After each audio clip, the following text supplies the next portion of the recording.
Chapter 1. April. 1 year ago. April sensed something wasn't right, but couldn't figure out what. As soon as Jim left for town, the new guy, Mitch, started whispering to his buddy. She overheard something about the NUS Army, but couldn't understand the message. A knot formed in her stomach because they had become a bigger threat than the Walking Dead. Jim asked her to stay put, but the voice inside her head screamed, "Get out of the bunker."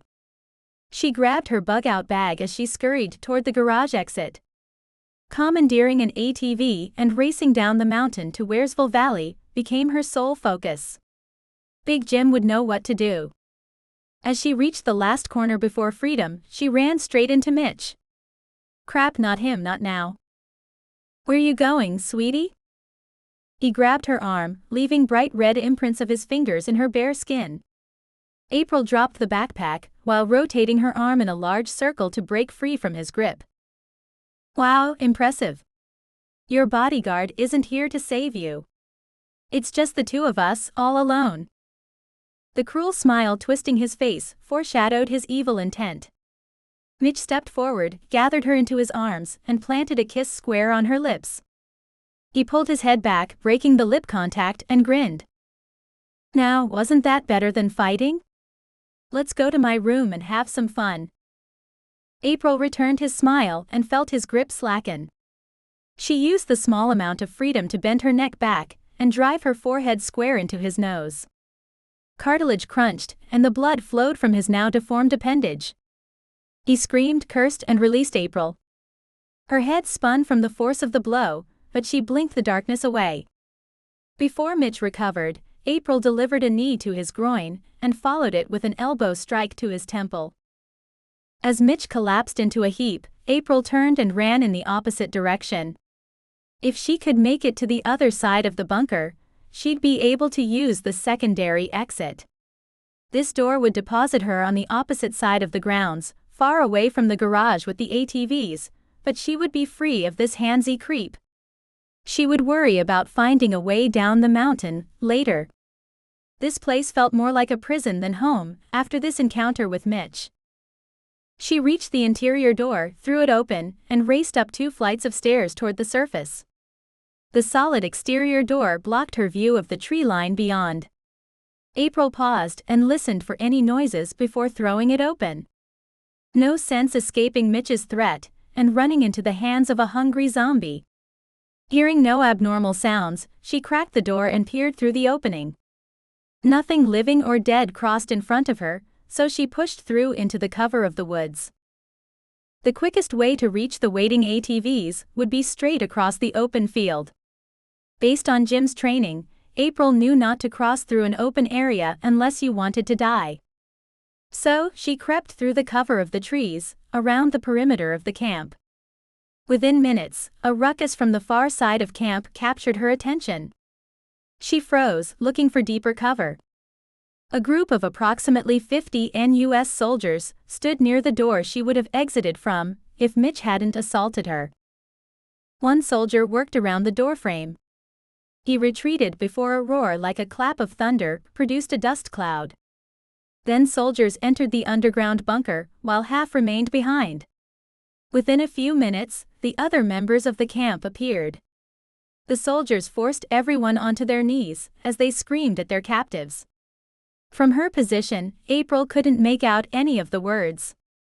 Mitch rose to his feet and approached a soldier. But they gunned him down without warning. She felt no grief watching him die. The men turned their weapons toward the rest of the group and murdered them in cold blood. April gasped. She knew there wasn't anything she could do to save them. A flash caught April's eye from the trailhead which led to Wearsville Valley. She wondered if she imagined it, or if Big Jim witnessed the same scene she had. Did he think April had died along with everyone else? Fear pushed her deeper into the woods. April would take the long way around, to avoid the soldiers and any zombies wandering around the camp. Either option would mean certain death, because April only carried a knife on her belt. It looked unlikely her wish for an ATV would come true. April needed to catch up to Big Jim. A strange male voice interrupted her scattered thoughts. Well, what we got here? What's up, sexy? A tall, burly man with a shaggy beard stood before her. He left his buddies to piss behind a tree. Shit. Less than 5 minutes alone, and she made a second error. Without Jim watching her back, each mistake might be her last. She eased back from the man and noticed he left his tool hanging out of his pants. Before the apocalypse, April had a long-term boyfriend, so she wasn't a virgin, but she didn't want to see this stranger's junk. It's okay, baby. Come here and please me. I'll protect you if you do. Great, her stupidity led her straight to another apocalyptic rapist. The gun April left inside her bug-out bag would be really helpful right now. Don't be shy. Let's party. Doing anything freaky with this maniac was the last thing April wanted. She needed to escape without being raped. Hey bitch. Let's get on with this. I don't want sloppy seconds. Why had she wasted time daydreaming instead of planning a way out of this mess? He drew closer to her with his tool still hanging out of his unzipped pants. April smiled and licked her lips. Now we're talking, baby. Great. She needed him to focus on something other than her hands for her impromptu plan to work. He moved closer, staring at her chest. Perfect. She winked while taking a step closer to the pervert. Her timing had to be perfect because he stood 3 inches over her and outweighed her by 75 pounds. There would be no way to beat him in a fair fight. Thankfully, Big Jim taught her everything she knew about the one-sided sneak attack. A sucker punch would even up the odds.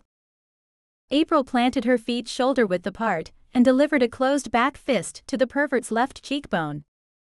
The blow was lightning quick and perfectly placed as it shattered his maxillabone and scrambled his brain. His momentary pause proved to be his death, because it gave April enough time to unsheath her combat knife and shove the blade through his eyeball into his brain. One moment he dreamed of getting lucky, and the next he laid dead in the woods. Killing the man made the bile rise in April's throat, but she swallowed it back down, knowing she'd have to do this again. Kill them first before they killed you. The way of the world.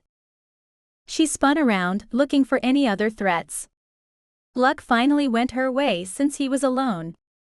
He must have wandered away from the other soldiers when he needed to take a piss. Thank goodness for his shy bladder. The man had a radio clipped to his belt, a shotgun with a sling over his shoulder, and a small pack on his back. At 5'7" April was tall for a female, but she struggled with the man's dead weight as she freed the loot from his body. It took several minutes to wrestle the backpack and the shotgun from his corpse, and she sweated through her shirt from a combination of nerves and physical effort. April retrieved her knife from his skull and wiped his blood on his jeans before she returned it to her sheath. Part of her wanted to open the pack to inventory the spoils of war, but the time for that would come later once she escaped the army for good. So she strapped the pack onto her own back and slung the shotgun over her shoulder, before bolting deeper into the forest and further from the camp. Her former life of safety ended, and the time came to evade and escape or die. As she jogged along, the radio on her belt squealed before a voice came through. Davis, what's your 20? She didn't know who Davis was, but a knot developed in her stomach as a guess flashed through her mind. The odds seemed high she had already met him and killed him. Davis, come in. Has anyone seen Davis? It looked like the last person Davis ever met had been April herself. April picked up the pace because she knew they'd find the body any moment now, and they weren't stupid enough to think he died of natural causes. Old age doesn't normally result in an enormous gaping hole through your eye socket. Captain. I found Davis. Someone killed him and took his gear, including his radio. Shit. Listen closely. I'm speaking to the person who killed Davis. Killing a soldier of the NUS is a capital offense. We will find you, and your death won't be pretty. You'll beg for the release of the grave before I grant it to you. Your best move is to surrender yourself now, and I'll make your death quick. I will stay on this channel for 5 minutes, waiting for your reply. Everyone else, switch to channel Charlie. A quick death or a slow, painful one? Neither sounded like a good option to April, and she knew engaging the man in conversation would only slow her down. If she transmitted, they might discover her location, so no sense giving them the opportunity. Best to keep moving. Too bad she didn't know what channel Charlie was, because eavesdropping on their conversations would benefit her. Instead, she had to rely on the lessons Big Jim taught her. No telling how long it would take to catch up to him. Had the soldiers compromised their rendezvous spot? Did Jim even know she lived through the attack? Survive today and deal with one problem at a time. I'll take your radio silence as your answer. We won't leave here until you're dead. You should have given up and made it easy on yourself. The radio went dead after these words. April assumed he switched to channel Charlie and organized their search for the killer. If she ran toward Waresville Valley, then she'd have a major advantage over them, because she wandered the town along with her brother and boyfriend long before the start of the apocalypse. Being forced in the opposite direction by the soldiers meant she knew nothing about her destination. She would appreciate some more luck. After more than an hour of running, good fortune blessed April again. She found a small hunting cabin hidden in the woods. There were no signs of recent activity, but someone had kept the place up before the apocalypse. April contemplated kicking in the locked door, but then she noticed the strange rock on the front porch. When she turned it over, she found a key hidden in a small compartment underneath it. Her parents had a similar rock next to the back door of her childhood home. It allowed her or her brother to enter the house after her father drank too much and passed out. There weren't many happy memories from her childhood. The hinges creaked as the door swung open, revealing the open floor plan. A single door at the rear corner of the cabin closed off the bathroom from the simple living space. In the center of the room, a ratty sofa sat alone on top of a musty area rug, while a worn bunk bed occupied one corner, and a Spartan kitchen ran along the other wall. The grand stone fireplace filling the far wall looked out of place compared to the rest of the meager furnishings. There were no hiding places or other occupants, so April locked the door behind her. As she secured the door, she noticed the steel inner door. It looked like a bank vault entry, and she found it sealed the entrance completely. Seeing no reason not to use the extra security, she closed and locked it. Then she noticed locking metal shutters hung next to the 2 dirty windows. She didn't want to be locked inside in the pitch black, but April didn't want the NUS soldiers getting inside with her either. When April closed the last shutter, completely sealing off the outside, a soft glow of electric light shone down from the ceiling. No one would mistake this place for the Ritz, but she had artificial lighting, shelter, 6 bottles of water, and 7 cans of beans in the kitchen. It was the best she could have hoped for. Too bad housekeeping didn't clear out all the dust and the musty smell before she arrived for her stay. Then she would have left them 4 stars on the Howl travel app. She slept fitfully because of the noises outside of the cabin. They might have only been members of the undead, since none of them tried to breach the cabin. April needed to get moving, but she didn't know if the coast was clear. There wouldn't be any way to tell without leaving the security of the building, but she had to go because the food and water wouldn't last long. Death from dehydration or starvation wasn't a pleasant thought. Every time April woke from her light sleep, the crooked deer rack above the massive stone fireplace bothered her. Before she left the cabin forever, she felt driven to straighten them out. April stood on the stone hearth and gave the antlers a small twist. A groan came from behind her and she watched a hatch open in the building's floor. Electric lights switched on, illuminating a set of stairs descending into the bowels of the earth. All the years of watching horror movies screamed at her to not go down the steps, but curiosity got the best of April. A classic horror movie mistake. The room at the bottom of the stairs was approximately twice the size of the cabin above. April's father had both a drinking problem and an addiction to pornography, so she immediately recognized the purpose of this dungeon room. There were lights, cameras, bonds, and other items her mind wished to forget seeing. When she noticed the small size of the bonds in this concrete hell, a shiver went down her spine. April hoped the pervert who previously owned this place died a slow and painful death. She was about to turn and head back up the stairs, but then she noticed the door in the far wall. This door opened into a 3-car garage with 2 empty parking stalls. April knew little about cars, so she didn't recognize the vehicle parked in the 3rd stall. It looked like something a middle schooler might draw on the cover of their notebook when bored in class. A square front, a triangular top, and a pickup bed on the back. Nothing like any truck she ever saw. When she climbed into the driver's seat, the dash came to life. The display in front of the odd-shaped steering wheel showed 83% charge, so she figured it ran on battery power. This complex received power from some unknown source, and April was grateful for whoever designed it, even if they intended the place for evil purposes. She climbed out and found the umbilical cord attaching it to the wall of the garage, and disconnected the cable.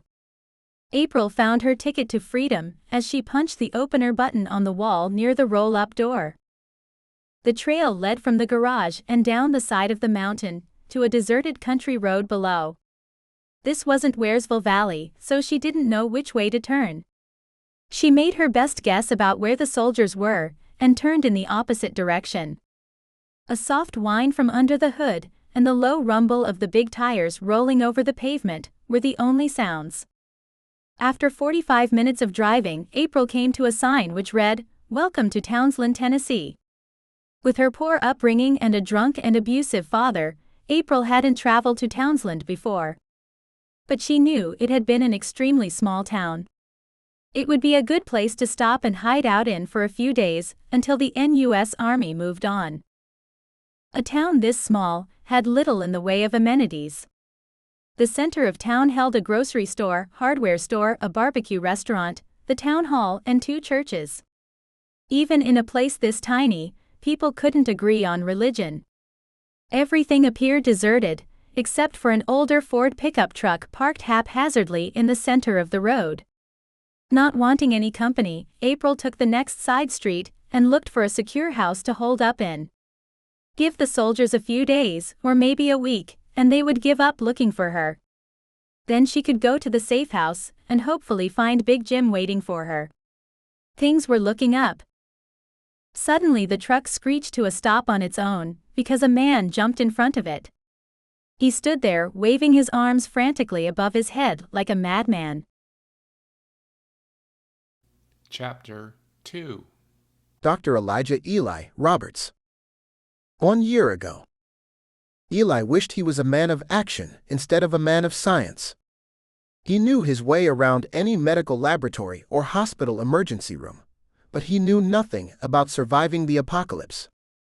Like most modern commuters, Eli relied on GPS and never learned how to read a paper map. They might as well print these maps in Greek because there's no way to decipher them. To complicate matters, he had to dodge undead monsters while he drove. Would he ever find a safe place to stop? They traveled for a week, and Eli wished Lily would regain consciousness and take this burden from him. She led them away from the CDC and planned their escape with the precision of a Navy SEAL. Lily secured this musty old Ford F-150 pickup along with extra fuel and supplies to get them to the University of Virginia Medical Research Laboratory. If she hadn't gotten herself bitten, they would have made it to the lab by now. Eli cleaned and patched up the deep wound on her side as best he could. He kept her infection at bay with daily injections of antibiotics he stole from the CDC labs. The good news was she hadn't turned into a zombie yet. But she hadn't regained consciousness for more than a minute at a time.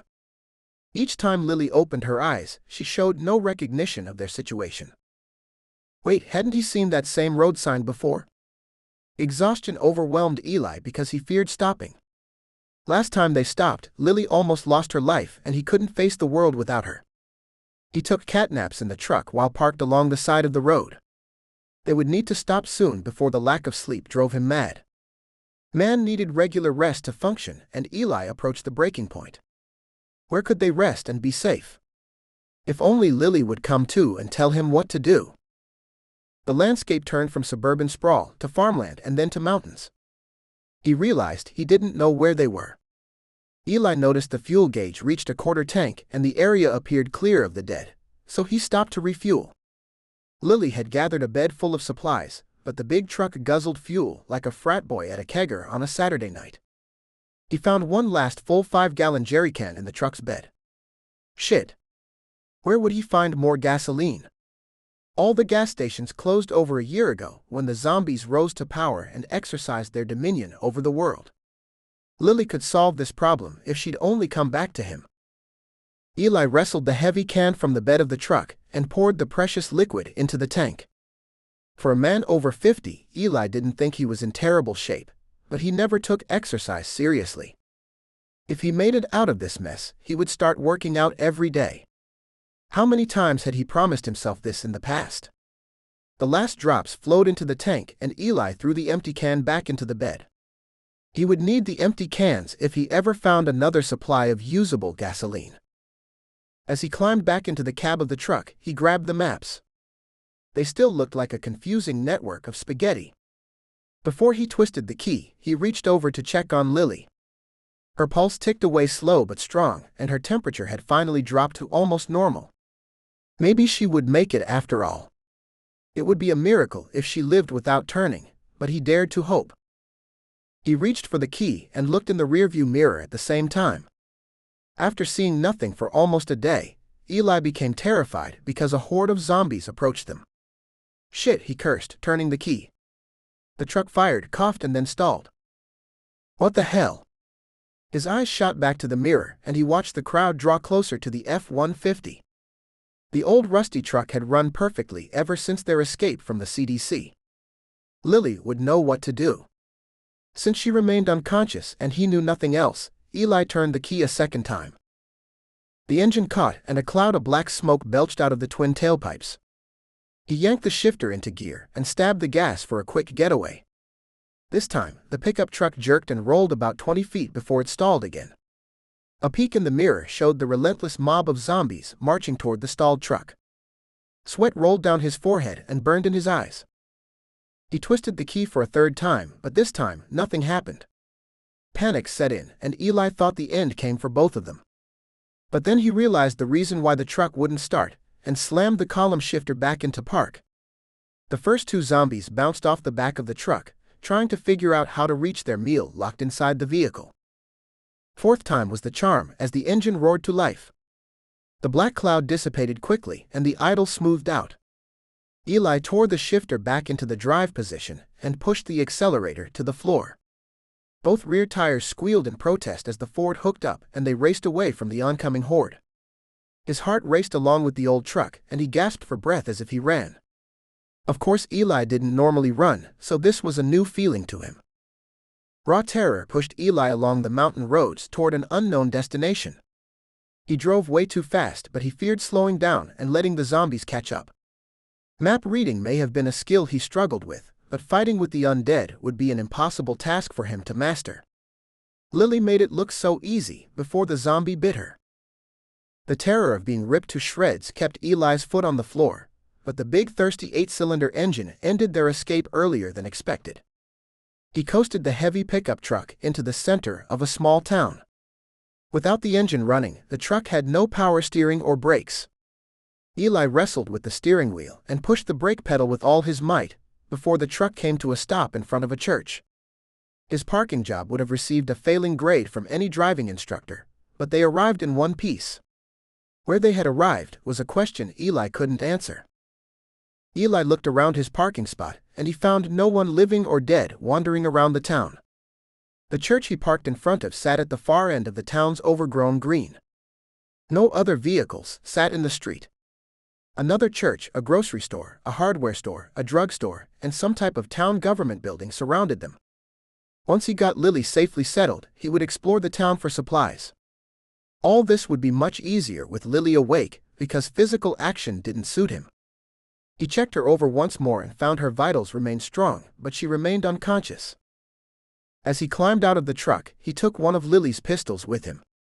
Eli knew enough about the weapon to not shoot himself, but not enough to defend himself. He hoped he wouldn't have to use it, because he doubted he could hit the side of the building from 10 feet away. Standing in front of the truck, he spun in a circle, trying to decide where to go. Where would he find safety? Why won't Lily wake up? With the gun held down by his side, he contemplated which building to enter first. There were no houses in the small downtown area, and he didn't want to leave Lily alone for long. The small white Baptist church building was the closest shelter to where he parked, so seeing no better option, he walked toward it. Each step Eli took away from the big Ford drove a spike of fear through his heart. It felt wrong to leave Lily behind, but what choice did he have? He feared for her life and, if he were being honest, his own life too. Working with deadly viruses used the skills Eli had, not fighting for his life from crazy survivors and flesh-eating zombies. Sweat poured from his forehead and his throat felt like he swallowed the desert. The trip to the front door had been a paradox, both going too quickly and taking too long. His hand hovered over the doorknob and he knew he had to act, but his body froze in indecision. Before he talked himself out of it, he twisted the knob and pushed the door open. Thankfully, the door opened, because Eli wouldn't have known what to do to get inside. The hinges protested with an angry groan as sunlight lit the sanctuary with a ghostly glow. "Hello, is there anyone here?" Eli secretly hoped to find a squad of Navy SEALs inside of the church, ready to save him and Lily. It was a silly dream, and one look inside dispelled his wish for a savior. The building appeared empty, so Eli walked farther inside. As far as he could tell, it was a typical small-town church. 2 rows of pews and a small elevated stage with an altar in the front. There were 3 doors on the same end as the altar. When he opened the first door, Eli found a large open room behind it. There were a dozen folding tables, surrounded by metal folding chairs. A kitchen and a stocked pantry took up the back wall. He would be sure to return once he found a place for Lily to rest. After finding this treasure behind door number 1, Eli tried the door on the opposite side of the building, hoping to find more supplies here. The floors creaked as he crossed in front of the stage. He surveyed the pews and wondered if he could make a makeshift bed out of them. Did they move or were they bolted to the floor? His parents took him to church when he was a child, but he never returned as an adult. While these random thoughts circulated through his head, he threw the door open. A groan came from inside as Eli caught the blur of motion in his peripheral vision. Before his mind registered the threat, the zombie detected the living human in its presence. Eli screamed like a little girl as he turned and ran for the exit. After taking a dozen steps toward the exit, Eli tripped and flew face first onto the floor. The fall knocked the wind out of him and the gun from his hand. He gasped for breath, trying to force his diaphragm to stop spasming. Darkness threatened to close in as he watched the lady with the dirty flowered muumuu and fake pearl necklace run toward him faster than she had any right to. Her bleached white baubles bounced around her neck, threatening to hypnotize him. Eli forced himself to focus. He scuttled away from the threat, trying to regain his footing. With his back turned to the monster, he prepared to race away, but a cold, dead hand grabbed his shirt. The zombie's grip was relentless, but not enough to stop his forward momentum. Eli tripped again. This time Muumuu Lady fell with him. Her mouth gaped open, and he smelled the stench of rotting death. His vision dimmed. On the way down, Muumuu Lady banged off the end of the closest church pew before her heft crashed down onto him. Eli gasped and struggled to breathe while willing his eyes to focus. As his mind cleared, he found Muumuu Lady laying motionless on top of him. Dark fluid covered his face, and Eli didn't want to know what it was. Gathering his strength, Eli tried to shove the blob of a woman off him. After multiple attempts, Eli finally shoved and wiggled himself out from under his date from hell. He filled his lungs with precious oxygen as he shuffled away from the horrible sight. When Muumuu Lady made her last lunge for Eli, she tripped and smashed her forehead onto the bare wood edge of the church pew. The blow took a sizable chunk out of the woman's skull. Eli killed his first zombie in hand-to-hand combat. Well, maybe he had a little help, but he remained unscathed, and the walking dead no longer walked. Giving the corpse a wide berth, Eli checked out the room Muumuu Lady came from. He found a typical office setup. A wall full of books, a large but cheap-looking desk with an office chair, two padded chairs sitting on the opposite side of the desk, and a sofa along one wall. Between the food stored on one side of the building and a place for Lily to rest on the other, this would make the perfect place to stop. He just needed to dispose of the decomposing body, to make it a home. As he made his way back down the aisle, the stench from the rotting body turned his stomach. Thankfully, he hadn't eaten, or he would have lost his meal. Eli grabbed hold of one of the fat woman's arms and tugged. At first, nothing happened, so he pulled even harder. A snap preceded a sucking noise, and Eli landed on his butt, holding the woman's detached arm in his hands. Without being able to stop himself, he turned to the side and retched up bile. Eli threw the arm at the corpse and rushed outside. He would find another way to dispose of the dead later. Outside, the town stood empty with Lily unconscious in the Ford pickup's cab. Eli tried to come up with a plan to get Lily inside the church. She was shorter than Eli and had an athletic build, but he wasn't a powerful man. After he removed her seatbelt, he tried to lift her out of the truck. Her body didn't budge. He tried giving her a bear hug and easing her out of the truck. Things started out okay, but then Eli got tangled up in his or maybe her legs and they both crashed into a heap on the ground. Lily groaned as she bounced off the pavement, and Eli hurt all over after falling again. Lucky for Lily, Eli took the brunt of the damage. She sported a new black and blue mark on the side of her face, but otherwise appeared unharmed. Eli remembered reading somewhere that the fireman's carry allowed a person to carry another by themselves, so he gave it a go. He placed her over his shoulders and stood with her across his back. This option proved doable, even for a wimp. As they approached the door of the church, he thought to turn sideways so he wouldn't smash her head on the doorframe. There were 3 aisles through the church, so he took one without the dead body. The middle lane was the widest, so it seemed the straightforward choice. This made him careless, and he forgot the extra width as he entered the office. Lily's head struck the doorframe, and Eli almost dropped her again.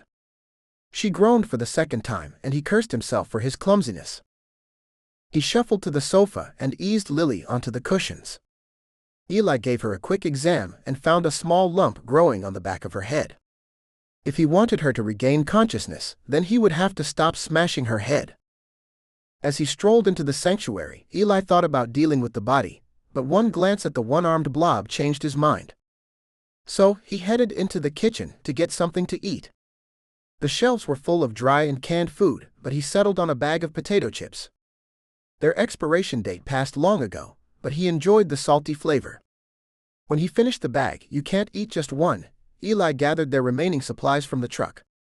He didn't want someone to wander by and rob them of what little they had.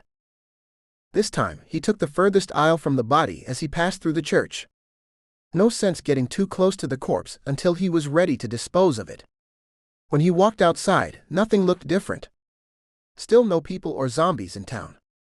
Their supplies dwindled, but Lily's rifle, some food and clothing remained inside the truck.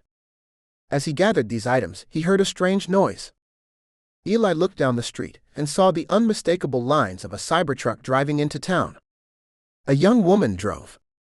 He jumped in front of the truck and waved his arms above his head. "Please stop." The truck eased to a stop, and Eli stared at the young woman as she sat in the driver's seat. He smiled with a big grin displaying all his teeth. An impatient look crossed her face, but she didn't restart the truck and race off in the opposite direction. Could she be the savior he hoped for? Chapter 3. Donald Bishop. 1 year ago to present day. Donald had always been impulsive, even though it landed him in trouble more times than not. It led him into a relationship with Corinne, which never gave him a minute of peace. The final straw came when she betrayed him by shacking up with his childhood best friend Isaac. Last he knew, both were alive and still mooching off of him at the camp in Tennessee he inherited from Joey. Max saved them at the start of the apocalypse, but he lost touch with them after the destruction of the camp in Maine. Life with Gwen and Matthew had been good, and he longed to return to them. Problem was, he turned his back on the pair when they agreed to accompany an immune man to the CDC. If he could turn back time, he would have stayed and traveled with them, possibly saving the entire world. But he ran away to Virginia. So now he served his evil cousin, Nathan Orion. Joey Bishop had been an unrepentant monster his entire life, but Cousin Nate made him look like a Boy Scout. Nate thrived on the breakdown of civilization by abusing everyone he came into contact with, without interference. Drugs, prostitution, gambling, and protection schemes filled his dance card. Donald grew tired of the constant violence and abuse they inflicted on the other survivors they came across. His stomach churned and his head throbbed during each new mission Nate had forced him to partake in. He wanted nothing more than to escape into the safety of the secret bunker hidden below the old horse barn. If he reached it and got inside, no one could ever touch him. Joey equipped the door with a DNA lock, but Donald didn't know for sure if Nate possessed enough of the correct genes to open the door. Nate was the only son of his mother's brother. How much DNA did they share? It became a purely academic question because Nate's minions watched Donald's every move. Nate claimed to trust his faithful cousin, but Donald knew it was all an act. He feared Donald's intimate knowledge of the compound since Donald grew up here, and Nate hadn't. Donald longed to escape inside that well-equipped bunker and hide out with Gwen and Matthew. That ship had sailed the day he left them behind. "Aye, Donnie. What you think about raiding this new camp?" "Nate, you can drop the Irish crap with me. I know you've never been to the Emerald Isle. It's been over 6 generations since anyone from our family visited Ireland. If you weren't my cousin, I'd have you killed. Don't think you can disrespect me." "What's there to respect? You're nothing but a little punk. If Joey were still alive." "Daddy's dead, Donnie. The only reason I let you live is because of my father's respect for his little sister. You need to remember that, or I'll be the one to bury you." Nathan turned and stormed out of the room. Donald continued to pick fights with him for weeks, hoping his cousin would make a mistake. He would watch his back because Nate could give the command to have him eliminated. One simple mistake during a raid would be all it would take to end his life. Days turned into weeks, which turned into months, and the months turned into a full year. Nate hadn't executed his vengeance on Donald, and Donald never got his chance to take his cousin out. He tired of hearing the goofy, fake Irish accent and the continued monotony of their lives. Each day became a carbon copy of the one before it. Scouts would depart from the compound and discover small camps of survivors in the surrounding areas. Based upon the size and makeup of the camp, Nate would decide what to do with the survivors after the raid. If the people in the camp weren't valuable, they would kill them all and take their stuff.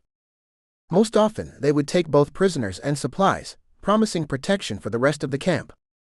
If the remaining members failed to pay their bill, then they would die too. The prisoners were mostly women Nate put to work in his bedroom until he broke them, or sent them on to the family's operation in the mountains of West Virginia.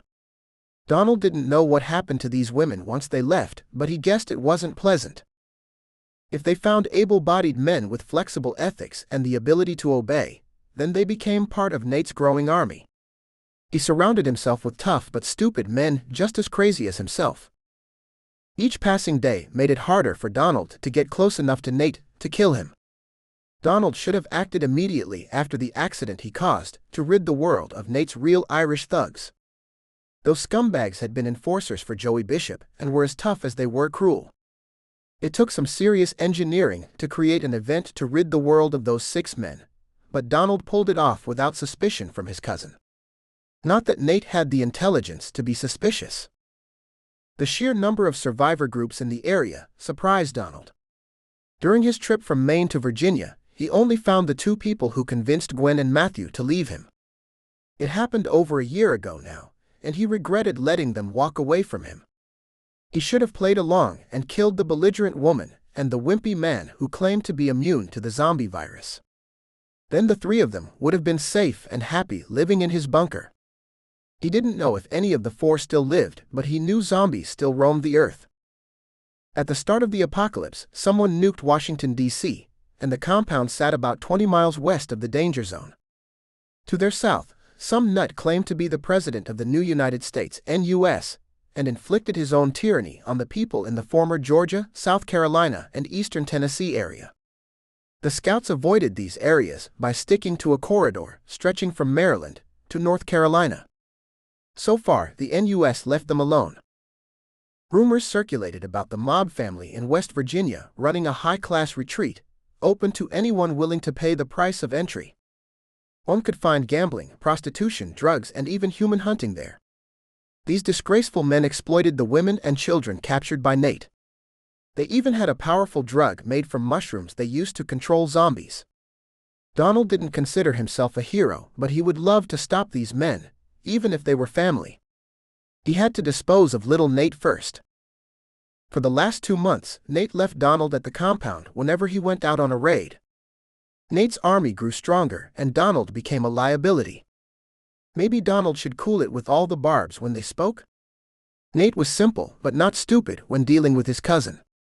Instead of bringing him along, he made Donald's old room a prison and kept him locked away from the action. 2 things conspired for this to change. Nate sent a shipment of product, as he called it, to the family. They had good luck raiding, so they had 25 prisoners to send to West Virginia. Per his normal practice, he sent half his force to escort the prisoners to their destination. The round trip normally took 2 weeks. After 3 passed and no one returned, Nate sent another 10 men to find out what had happened. 2 more weeks passed and still none of his men returned to the compound. The second event that led to Donald's freedom was a report from the scouts. 2 hours away, they found an active farm with a group of survivors. They reported loads of supplies being hoarded by a small group of mostly women and children. A perfect target for Nate to attack, but his choice of raiders had shrunk. So he paid Donald a visit for the first time in months. "Hey cuz. How are you doing? What do you want, Nate? Just get on with it. I treat you well, Donnie, and all you do is mistreat me. Doesn't family mean anything to you? Treat me well. I'm locked in a cell. You call it prison, but I call it luxury accommodations. They're just semantics. Do you want to hear my proposal or not?" "Whatever. Donnie, please. I trust you, and I need you to watch my back during a raid. Choice stuff here, and I'll give you first choice of the captives. Come on, Donnie. Work with me." Donald already knew all the details because of the chatter of those morons Nathan thought were loyal only to him. He knew this might be his last chance to take out his cousin and then retreat to the safety of his bunker. A win-win situation if he ever encountered one. "Okay, Nate. I'll help you. What else is family for?" Nate drew Donald into an embrace and kissed him on the cheek. Both actions made Donald want to retch, but he swallowed the bile down. It burned his throat as it retreated into his stomach. "I knew I could count on you, Donnie. We head out in an hour." With these last words, Nate turned and left without locking the door behind him. Was he really that stupid, or did he have a plan to do Donald in? Only time would tell, and Donald would remain on high alert until one of them died. He expected it to be both his and Nate's last raid, but for different reasons. Chapter 4. April. 1 year ago. The old guy stood in front of April's strange electric pickup truck, waving his arms above his head with desperation painted on his face. Luckily for the old coot, the truck's emergency braking system prevented her from running him down. April would have made him street pizza. He looked ancient and worn out, like her father before he died. Dad's deterioration came from drinking and drugs, but this guy looked over the hill. She remembered Big Jim's words and swept him from head to toe, looking for weapons. Unless he was smart or devious enough to hide a pistol in the small of his back, he had nothing on him. April scanned the surroundings and saw no one else. Both searches took place from the driver's seat. April lowered the window and aimed the barrel of her shotgun at his chest. She wouldn't be accurate shooting left-handed, but April was at close range armed with buckshot. The truck remained in the run position, but she rotated the shifter knob into park. April searched the area a second time, looking for any threats. If she saw something suspicious, she wouldn't hesitate to pull the trigger and race off, leaving this fool dead. The battery indicator read 76%, so she felt good about escaping. April had just finished watching everyone she knew, except for Big Jim, die, and she didn't want to join them. Oh, thank goodness you stopped. I haven't seen another human in over a week, and could really use your help. The words spewed out of the man's mouth, showing no concern for the shotgun pointed straight at his core. He was up to something, or a completely clueless fool. April didn't know which, and she wouldn't let her guard down until she found out. What do you want, old man? He stopped all his fidgeting, frowned, and scratched his forehead. His eyes showed the same look a dog gives when they know you're talking to them, but can't figure out what you're saying. She didn't think it was a hard question to answer. One must have a good reason to jump in front of a moving vehicle, especially during the apocalypse. Why did you jump in front of me? I could have run you down. Nonsense. A Cybertruck has an automatic safety braking system, so I wasn't in any danger, even if you weren't paying attention while you drove. Young kids these days? What's a Cybertruck? This vehicle you're driving. He gestured toward the truck April stole from the underground garage. Maybe this guy wasn't a total idiot? Okay, whatever. You obviously want something, so what is it? Only your help. I'm a medical doctor and a former researcher at the CDC. My traveling companion is a soldier, but she's injured. Since you're on your own, I hoped you might have the survival skills required to keep us all alive. There's safety in numbers. I won't have sex with you. The man smiled and then burst out laughing. April thought about shooting him and continuing on her way. But if he really was a doctor, he'd be valuable. Plus his laugh was full of mirth and not evil. Sorry, I don't mean to make fun. I'm old enough to be your father and you're armed, so I won't force you to have sex with me. You must have met some evil people during your travels. Lily and I aren't those types of people. She's a Navy SEAL, and I'm a medical doctor. We aren't monsters. April weighed his words. She had been on her own long before the apocalypse started, and she could spot a con man from a distance, and this guy didn't seem like one. The soldier he mentioned must be a woman with the name of Lily, so she'd take a chance. If she felt threatened, then April would shoot first without questions. Sorry, where's my manners? My name is Eli, or you can call me Dr. Roberts if you prefer. There doesn't seem to be a need for formality any longer. I have some food and shelter. Come check it out and then make your decision. You can leave anytime you wish. You're the one with the gun. Where's your shelter? The church over there. He pointed to the small church sitting behind the sloppily parked Ford pickup truck. It was the only vehicle visible with a regular cab, so only 3 people maximum would fit inside the truck. She lacked supplies, so a food store interested her. Worst case, she could shoot him and take his stuff for herself. Had she become that person? Here's what I need you to do. Take 5 steps toward the church, then kneel in the street facing away from me with your hands interlocked behind your head. This hadn't been part of Big Jim's training, but something she remembered from a cop show on TV long ago. The police always made suspects take this position so they could check them for weapons. Sorry. Just do it, or I'll shoot you right here. If he didn't comply, she might not shoot him, but April would certainly drive off. His face turned pale, and she thought he might not act, but he finally complied with her demands. April climbed down from the truck and took a proper grip on the pump shotgun as she approached him. Her aim never wavered from his core, and she would turn him into a bloody pulp if he tried anything. She was smart enough to not get too close. Slowly take your left hand and pull your shirt up. He did as she asked, and she confirmed he had no pistols tucked into his belt or holstered under his shirt. Eli might be telling her the truth. An ankle holster was next to useless because you couldn't access it while standing, but she needed to be thorough. Stand up slowly and then pull up each pant leg using only your left hand. April stayed outside of his reach and saw no ankle holster. No gun or knife. How had this guy survived so long?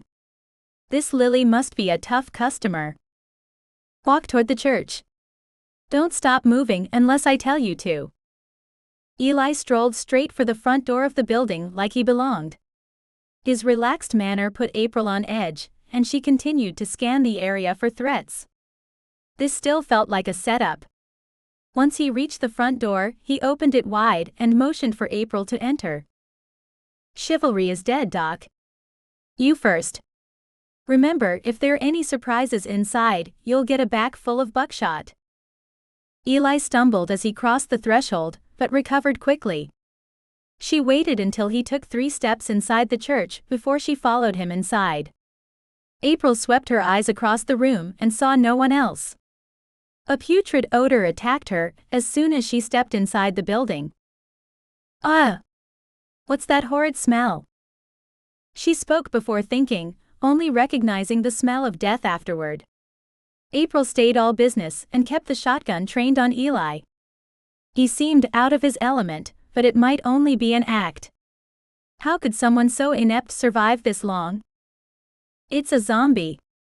I killed it all by myself. Come and see. Eli's attitude turned giddy as he headed over to the aisle on the right-hand side of the church. April had killed her share of zombies and felt little need to see another dispatched monster. But she followed him anyway, without lowering the barrel of her gun. Sure enough, a rotting beast laid motionless on the floor. She wore an ugly, shapeless dress and must have weighed 300 pounds. Her arm, missing at the shoulder, laid some distance away from the body. How did you? April asked, but her question faded as she surveyed the crime scene. The zombie's caved-in forehead and the goo covering the arm of the closest church pew told the story. She assumed the zombie chased the doctor, he somehow tripped it, and the fall bashed its head in. Not quite killing a flesh-eating monster on his own, but she wouldn't burst his bubble. Somehow she liked the old man, and she even felt sorry for him. Hopefully, this wasn't a con, and she'd have to kill him. Ah, marvelous job, Doc. You need to do something about this body. The smell is stomach-churning. Thank you. Yes, maybe you can help? Sorry, I didn't catch your name. That's because I didn't tell you. I'm April Richards. Let's not get too friendly. I haven't decided if I'm going to help you yet. Fair enough, April. I like your name. Lily is recovering in the office up front. Let me show you. He practically skipped down the aisle toward the open door at the front, or was it the back, of the church? April hung back, following at a distance, with the shotgun held at the ready. The good news of being on this side of the building was the wall on one side of her prevented an attack from that direction. She continued to search the rest of the building as she crept forward. When she reached the doorway, April found Eli bent over a lump on a sofa along the far wall. Eli bit his lip as he examined the unconscious figure. Lily, as Eli called her, labored as she breathed slowly. Her pale complexion made it impossible for April to imagine her as a vibrant woman. If she were to guess, Lily sat at death's door, waiting for it to open. Any minute and she'd breathe her last breath. How long has she been like this? For about a week now. Ever since she got bit saving me. Wait. Did you say bit a week ago? Why hasn't she turned yet? April never witnessed anyone turn. Everyone she encountered was still a human, or already a zombie. The only context April had came from movies and television programs. She remembered some changing instantly, and some taking a little more time. A week seemed like too long to turn, though. I think she might be immune. I told you I was a doctor who worked for the CDC. I studied this virus for years and even came close to a cure. Hold on. If you had a cure, why didn't you use it? We almost had a cure. Besides, it's a long story. A crazy man came to power and made us stop our research on the cure and work for him. Thankfully, Lily got me out of there. Now I owe her, and will do what I can to keep her alive. I hope you'll consider traveling with us. A CDC researcher, and someone who might be immune? It was becoming too much for her. She needed to rest for a bit and think about her next steps. Her truck still had a decent amount of charge, but how far would she get on her own? You said you had food. Yes, of course. On the opposite side of the church is another door like this one. It opens to a large room with a kitchen and a food pantry. Please go help yourself. I'm going to stay here with Lily. If she turns, you know she has to be put down? Eli looked up at April with tears in the corner of his eyes. She felt bad for being an ass because this woman obviously meant a lot to him, but it was the way of the world now. He gave a barely perceptible nod before he turned back to his patient. April retraced her steps and found the other doorway. Sure enough, it was a large room filled with folding tables and chairs. The church must have used it for their gatherings before the zombies took over the world. At the front, she found an industrial kitchen made up of stainless steel appliances. A large oven with a gas cooktop, a freestanding refrigerator and freezer, and a large dishwashing machine. Off the far end of the kitchen sat a well-equipped pantry. No sense trying the fridge, since the power had been off for over a year now. She helped herself to a bag of chips, a can of green beans, and a can of fruit salad. While she ate, April came up with a plan. The town was small, but she needed supplies, a place to charge her Cybertruck. Now she knew what to call the silly-looking vehicle, and figure out how to get to the rendezvous point with Jim. Having a second set of eyes would be helpful, but she still didn't fully trust the doctor. A week and a half passed since April arrived in Townsend, Tennessee, and met Eli and Lily. She crossed many items off her to-do list while the doctor watched over his patient. Lily groaned many times, but hadn't returned to the land of the living. April thought she had been out for far too long, but Eli hadn't given up hope. How could she blame him? If it had been Big Jim, she wouldn't have given up. He obviously loved the woman, even if she was a hopeless case. April took to exploring the empty town during the day. At night, she would hunker down in the church. The town appeared to suffer from an alien abduction, rather than a zombie apocalypse, because there was no one living inside its borders, and she only encountered the occasional lone zombie. Where had everyone disappeared to? Thankfully, the NUS Army stayed away too. They were busy elsewhere, or knew the cause of the town's evacuation and expected no residents. Wearesville Valley's major chain stores provided a selection of opportunities for scavenging supplies. Townsend had only a few mom-and-pop stores. All were fully stocked, providing plenty of supplies for 3, well really only 2 people. April still wanted to reach her predetermined rendezvous point with Big Jim before the calendar and weather turned to fall. Even if he wasn't there, he might have left a clue behind on where he went. She hoped the NUS Army hadn't blocked Jim from the house, because April wouldn't know where to look next. But she trusted what Big Jim taught her, and knew she could continue to survive, even if she never found him.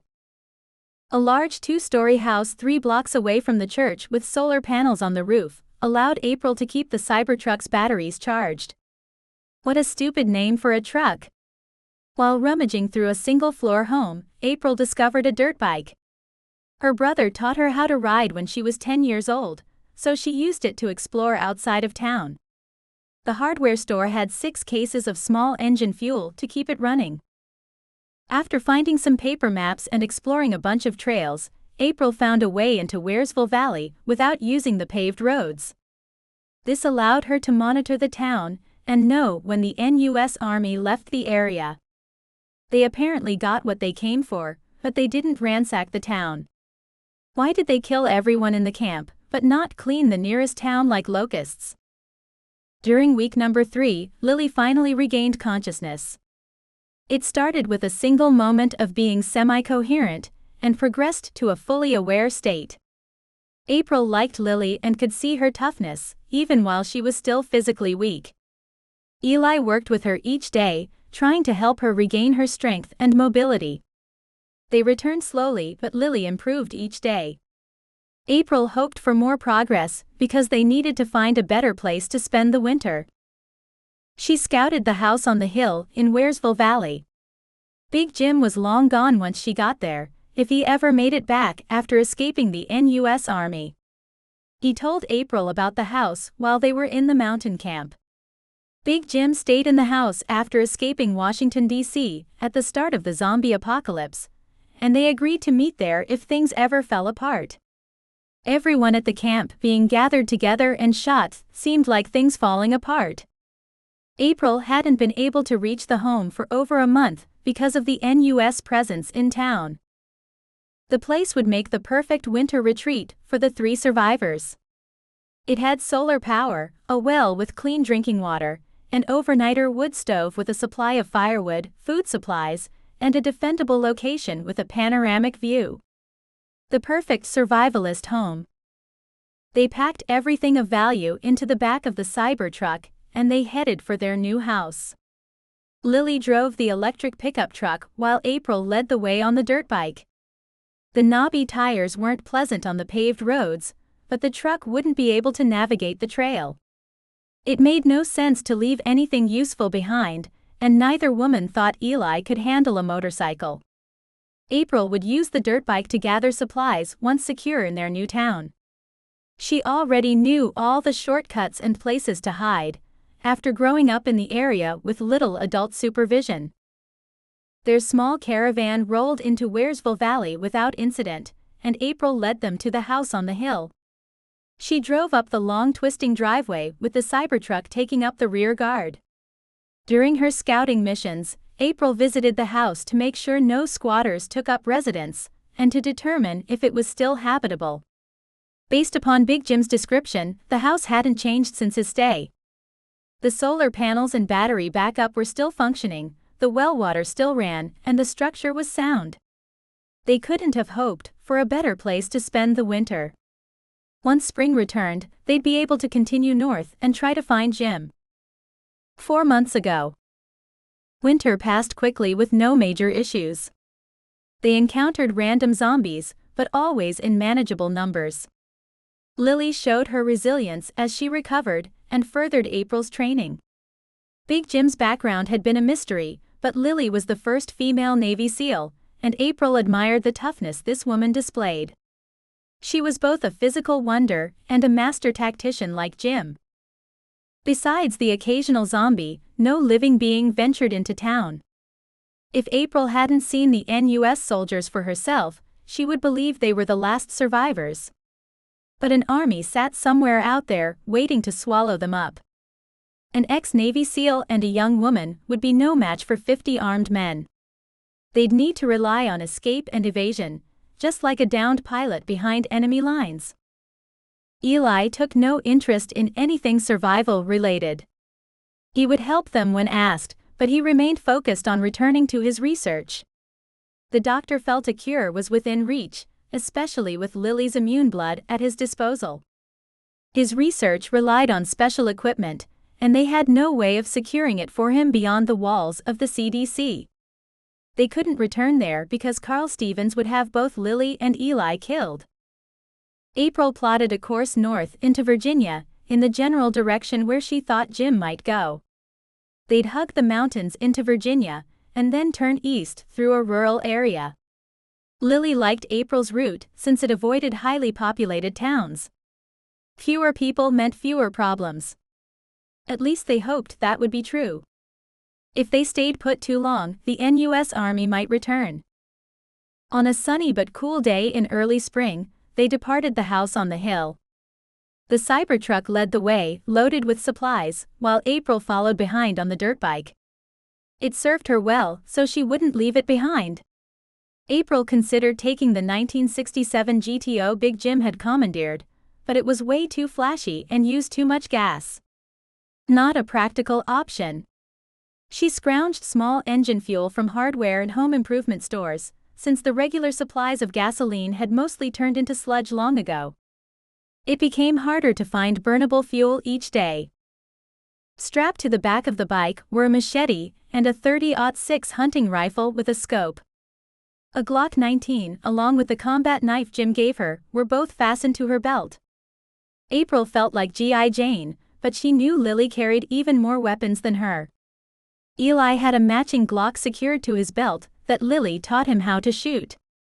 He reluctantly accepted the weapon and became good enough to hit a target without shooting any of them. They all considered it a major victory. The open road laid ahead of them, and they hoped for safe passage and prayed for a little luck. Chapter 5. Big Jim Richards. 4 months ago. Big Jim walked the perimeter of the farm before everyone awoke, as he did each morning. He didn't formally relieve the last nighttime watch, rather, Jim helped fortify it as the sun broke the horizon. Security was always on his mind, but he used the time to look over the fields besides checking out their surroundings. Late spring plantings would have to happen soon if they wanted to continue eating. Last time he checked, everyone still liked to eat. As he rounded the barn and headed around the front, powerful arms grabbed him from behind. There were only 2 people who could do this to him and continue to live. Matthew, his young protege, who he treated like a son, was one. Even though he sprouted like a weed these past few months, Jim knew these arms didn't belong to him. The boy's arms were the first things greeting him when he arrived at the farm last summer. These arms belonged to someone else. You know, I've killed people for surprising me like this. You'd have to catch me first, and you're getting a little old and out of shape, Jimmy. Natasha displayed the beautiful smile he loved as she laughed at his pretend threat. She was the only other person besides one past lover who might be more dangerous than himself. A former Russian spy who trained to pass as an American. Jim stared hard into those deep emerald green eyes before planting a kiss on her lips. He relished every moment of being alive these days after somehow living through the end of civilization. Do you wish to accompany me on the rest of my walk this morning, Nastia? Big Jim used her given name when he addressed her. It had been just one secret they shared. Neither knew everything about the other, but they both knew each had things to atone for from their pasts. Why, of course I will. What's on the agenda for today? We've got to prepare the fields. Winter is over, and we need to get the early crops planted. Thankfully, Ted and Barbara can help with the fields. Do you trust them? The big smile on her face faded when Natasha asked the question. Other survivors proved more dangerous than the flesh-eating zombies wandering the countryside. When Jim first arrived at the farm, groups of zombies marched from the north like a gang of angry snowbirds. Over the last few months, all the Z's they saw headed north. Maybe the snowbird analogy was correct. He chuckled at the thought, and Natasha's eyebrows squished together as she stared at him. Sorry, just a funny thought. Nothing wrong with what you said. I trust them as much as they earn it.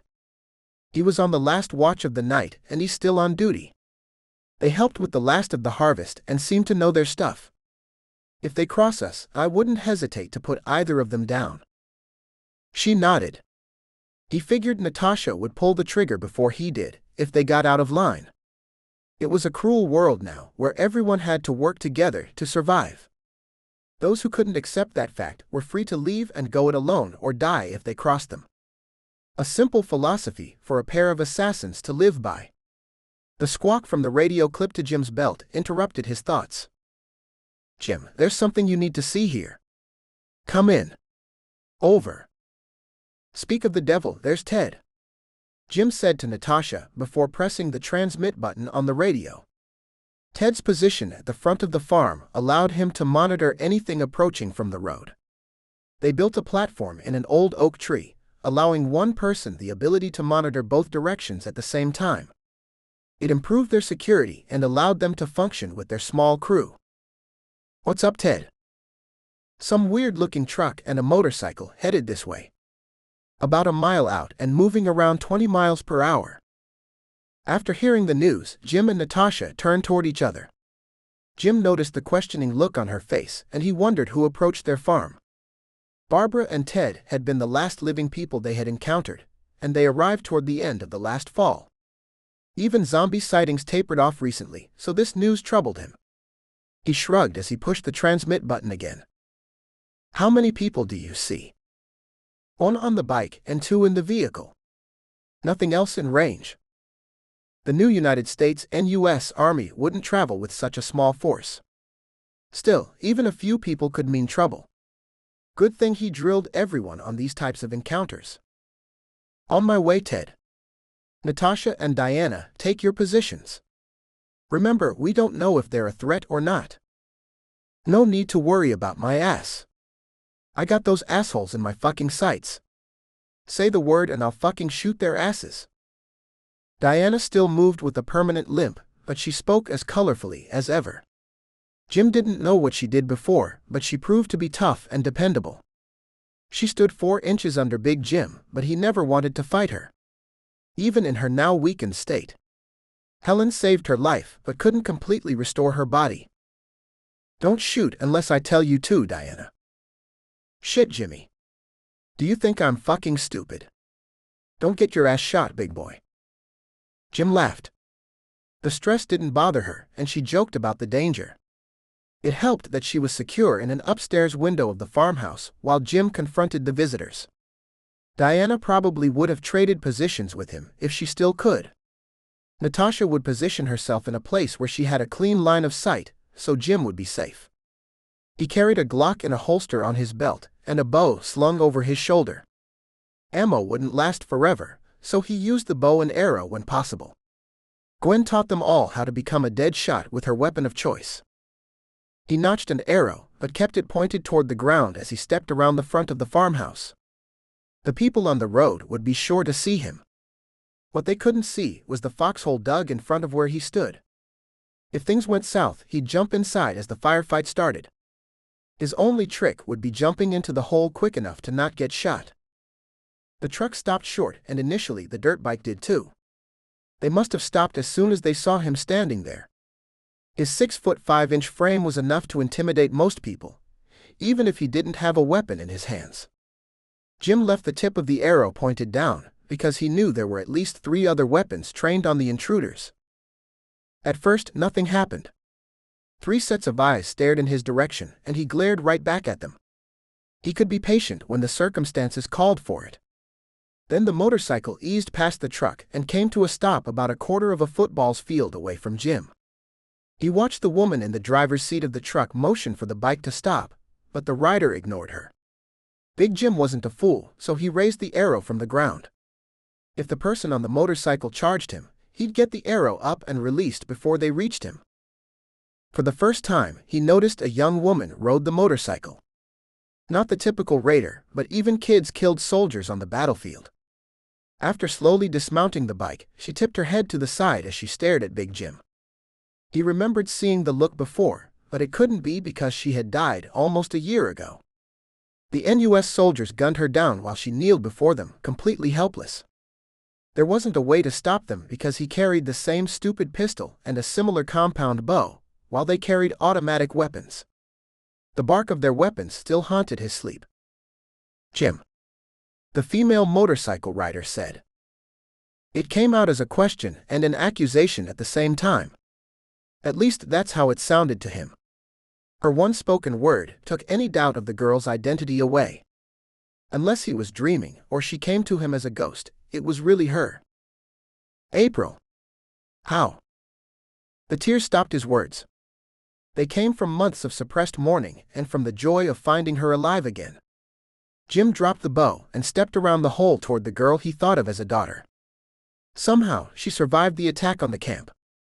He met April halfway and wrapped her in his enormous arms.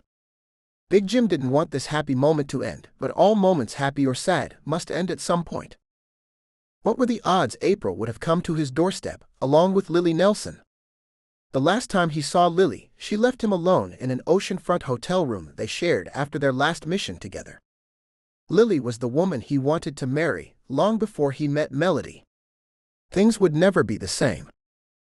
Present day. Big Jim worked the fields on the sweltering summer day when the radio crackled. Every time a message came across the radio, it wasn't good news.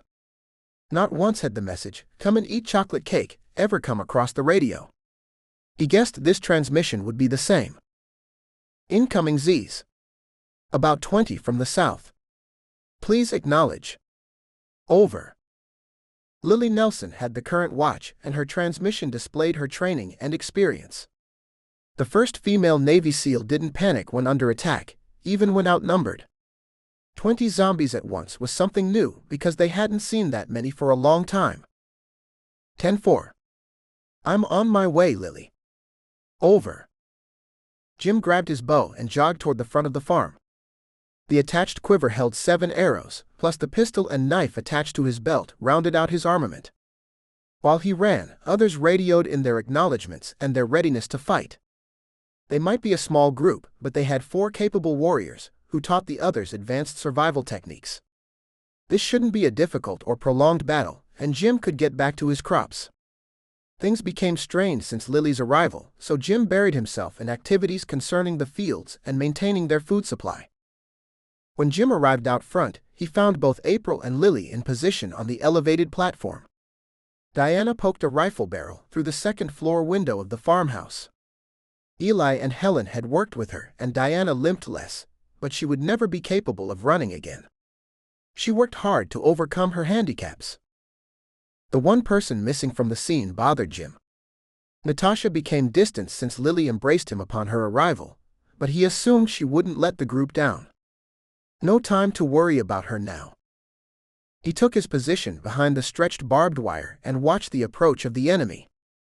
Most zombies were slow and clumsy until they discovered a living human. Then they went into a frenzy. This group bound toward the farm. Nobody would mistake them for Usain Bolt, but they moved with the speed of a weekend jogger. Strange behavior. The second thing he noticed was the aggressive posture they took. They gnashed their teeth and snarled as they ran. Almost like they were angry with the world. Big Jim's breathing returned to normal as he notched his first arrow and let it fly at the lead zombie. It had been a younger and fit man before it turned. The arrow pierced its left eye socket, and the monster collapsed in a heap. 2 other arrows flew over Jim's head, and Diana's rifle boomed as he notched a second arrow. As the bodies dropped, the zombies' frenzy increased and they charged. They acted like an organized group, which made no sense. By the time Jim launched his 5th arrow, they had reduced the invading army to scattered corpses. He scanned the battlefield and found no movement. The last of the bodies dropped less than 25 feet from where he stood, just outside of the barbed wire perimeter. A little too close for comfort. What the fuck was that shit? Diana must have noticed the zombies' odd behavior. It wasn't his imagination, after all. They looked intelligent and coordinated from down here, Diana. I've never seen that before. Keep your eyes open up there. I don't like this. Over. Shit, Jimmy. Big Jim flinched when he heard Diana use the name Natasha used to call him. He wished they were still close, but it seemed she couldn't deal with Lily being in the camp with them. At one point, Jim would have given anything to be with Lily, but the time for those feelings passed long ago. His thoughts were interrupted by April's presence. Are you okay, Jim? I'm fine, sweetheart. Nice shooting. I need some more practice because I only took out a couple of Z's. You and Diana dropped the majority. That's news to me, since I only shot 5 arrows. He smiled and chuckled at his protégé's words. April gave him too much credit, like a Hollywood movie action hero. I'd better get the tractor and dispose of these bodies before they stink. They already smell. Why don't you let Matthew do it? He's gotten good with the tractor, and you could use the brake. You don't have to do everything for everybody. Let us help. Okay. Could you ask him for me?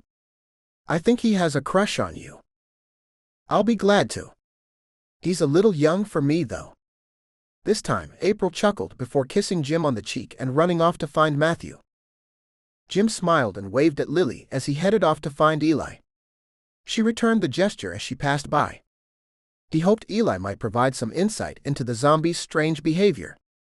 Eli's work at the CDC studying the zombie virus might provide some answers. Eli, did you see how those zombies behaved? No, I was busy picking beans and squash. The man seemed to live in his own world.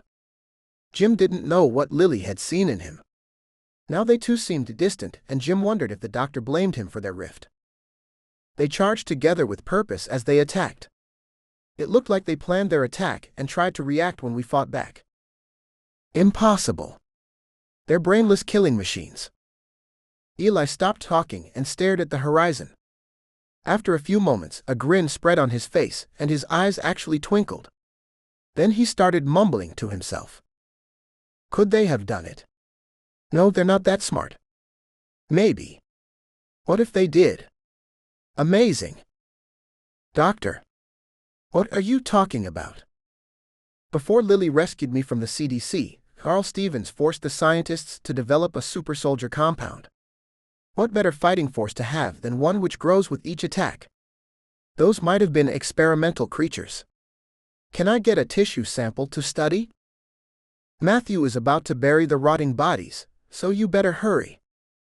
Without a second glance, Eli turned and rushed away from Jim. It's hard to believe this guy had been one of the country's leading scientists before the world ended. Civilization ending affected them all, and the changes weren't positive. Most had been downright negative. The sound of a tractor engine caused Jim to look up. Big Jim smiled and waved as Matthew drove past him toward the front gate. Matthew grew up quickly, both physically and emotionally. This fallen world matured him way too fast. Like everyone, Matthew needed to adapt to survive. Everyone seemed to have everything under control without Jim's help. So he headed back out into the field to continue his work on the crops. No need to replenish his supply of arrows, because the cleanup crew would secure the used arrows as they disposed of the bodies. He would avoid any uncomfortable situations by working alone. The best and worst company he could expect. After an hour, the gunfire started, and Big Jim wished he had more than the 2 arrows left in his quiver, a pistol and a hunting knife. He ran toward the gunshots as a lifetime of training conditioned him to. As he passed a row of corn, a short and stocky man with flaming red hair popped out, waving a pistol. Jim took on the role of a defensive tackle as he charged the intruder. He fired 3 shots at Jim before the terrible crunch of contact disabled the raider. One of the 3 bullets destroyed Jim's bow, while the second burned his side. He had no clue where the third ended up. About 5 steps behind stood a second redhead, who looked like a twin to the first. He fired toward the melee, so Big Jim continued to carry the body of his first victim as he charged the clone. Bullets lodged into the first man's dead body as Jim closed in. No bullets punched through the corpse. Snaps, pops, and a scream greeted Jim as he bludgeoned redhead number 2 with redhead number 1. Wasting no time, he drew his weapon and put a bullet through the man's head. While kneeling in front of the wreckage from the 2 attackers, he heard a noise a little further down the aisle of corn. This man had blonde hair, and Jim was glad they weren't under attack from an army of clones. He squeezed the trigger 3 times and the blonde man collapsed. Jim knew his gun had 9 more rounds in it, and concern washed over him because the rate of gunfire faded. It either meant they were winning, or it meant the opposite. He checked the 3 men and found a Chinese knockoff of a 9mm Glock, a stubby-barreled .22, and a .38 Special. All junk. With nothing worth taking from the intruders, he made his way back toward the front of the farm, where most of the reports came. As he hit the open section of the field, he found the destination of the mysterious 3rd bullet. Barbara had been picking crops in the field like him, and the 3rd bullet struck her in the right temple. Lucky shot for the first redhead, but not for Barbara. Blood trickled down his side, but he ignored it as he ran. The gunfire continued to dwindle as he approached the farmhouse. He didn't need any special training to know this had been the location of the battle. Ted laid face down on the ground in front of the platform they used as a watchtower. The back of his head disintegrated because of the exit wound from a high-powered hunting rifle. As he looked toward the place where the zombie bodies previously laid, Jim saw the tractor crashed into a tree. Where was Matthew? Where was everyone else? Jim looked for his radio and found it had fallen off his belt during his fight in the field. Ted's radio smashed because of his corpse falling the 20 feet from the tree stand. A quick glance at Diana's window showed it was empty. Natasha rounded the corner with an AR-15 in her hands. Where the hell have you been? Killing 6 attackers. Thank you very much. Wait, you're hurt. It's just a scratch. Where is everyone else? I've been more concerned about dealing with the threat than finding everyone. When Natasha finished speaking, she turned her back on Jim and walked the other way. He didn't mean to snap at her, but things were tense since Lily arrived. Jim needed Natasha's company and wisdom. Shit. Following the tunnel through the barbed wire and ditches, Jim emerged onto the street in front of the farm. He found 3 more bodies.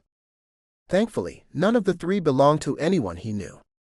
The tractor engine still ran as it sat with its front end smashed into a tree. It had taken a chunk from the trunk of the tree, telling him the collision was hard. He took comfort in not finding Matthew's body. As he continued to search, Betty came running toward him. Betty trained with Natasha and was in good shape, but she still gasped for breath while sweat rolled off her forehead.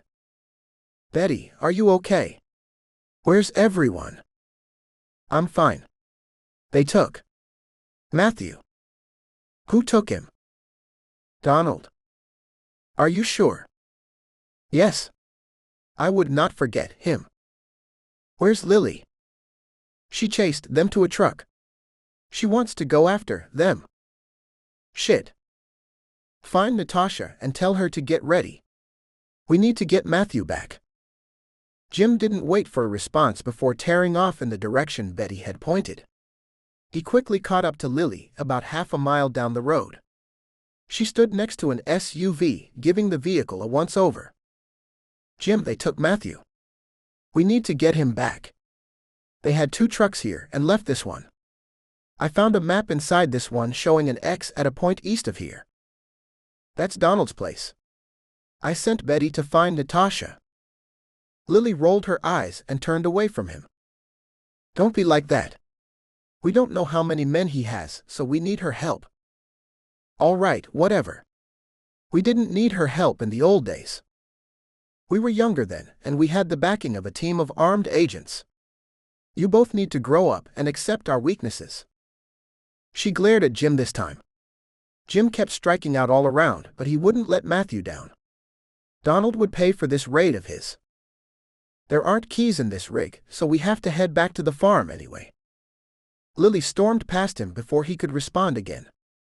It might be a good thing, because all he did was say the wrong thing to both women. There was nothing to be gained by standing next to the abandoned truck, so Jim jogged back to the farm. Chaos reigned as Helen tried to tend to the injured. There had been no hope for Barbara or Ted, but both Diana and Eli were wounded during the battle.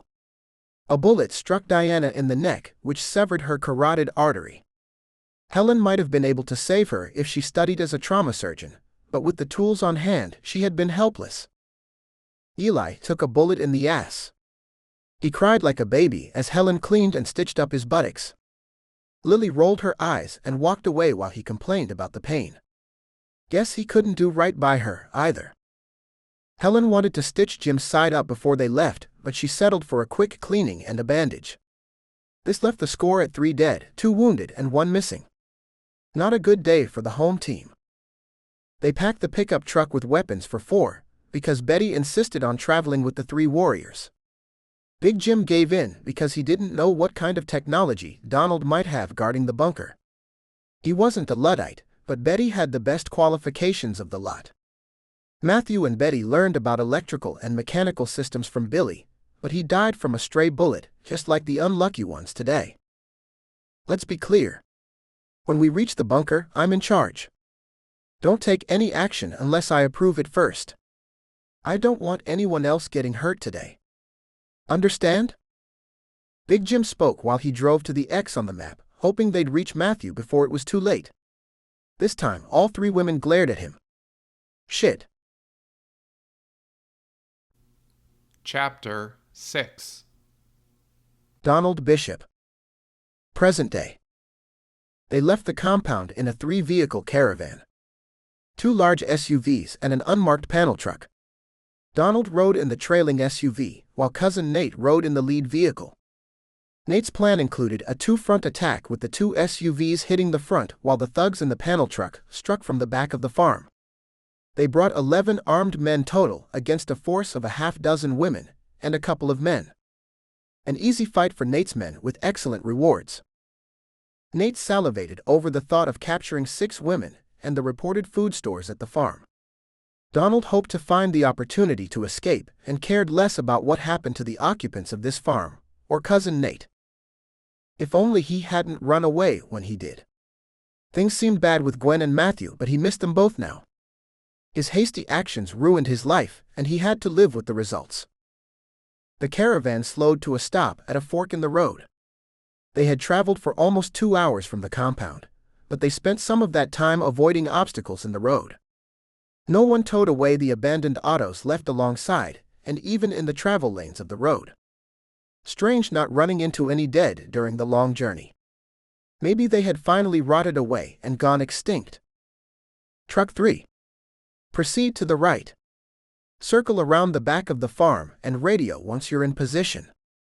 Over. Roger, team leader. Over and out. Donald watched the panel truck turn toward the right and drive away after the exchange on the radio. Nate was a phony pretending to be from Ireland and some special forces military man. None of his family had been in Ireland for at least half a dozen generations, and all avoided any public service, including the military, like the plague. After he escaped today, he wouldn't miss the pretentious ass for a second. Truck 2. Watch our 6. We'll move in once Truck 3 reaches their target position. Over. Roger, team leader. We're ready for action. Over. Oh, brother. He wouldn't miss any of these clowns. Nate commanded a fighting force as obnoxious as himself. Donald checked the SIG 9mm pistol they had trusted him with, and found it fully loaded with one in the pipe.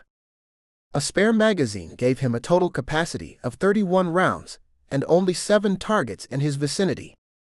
If he didn't have to shoot them all to facilitate escape, then he might let them live.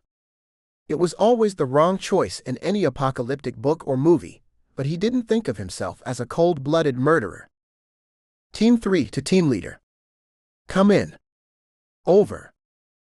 Go, Team 3. In position, hidden within their corn crop.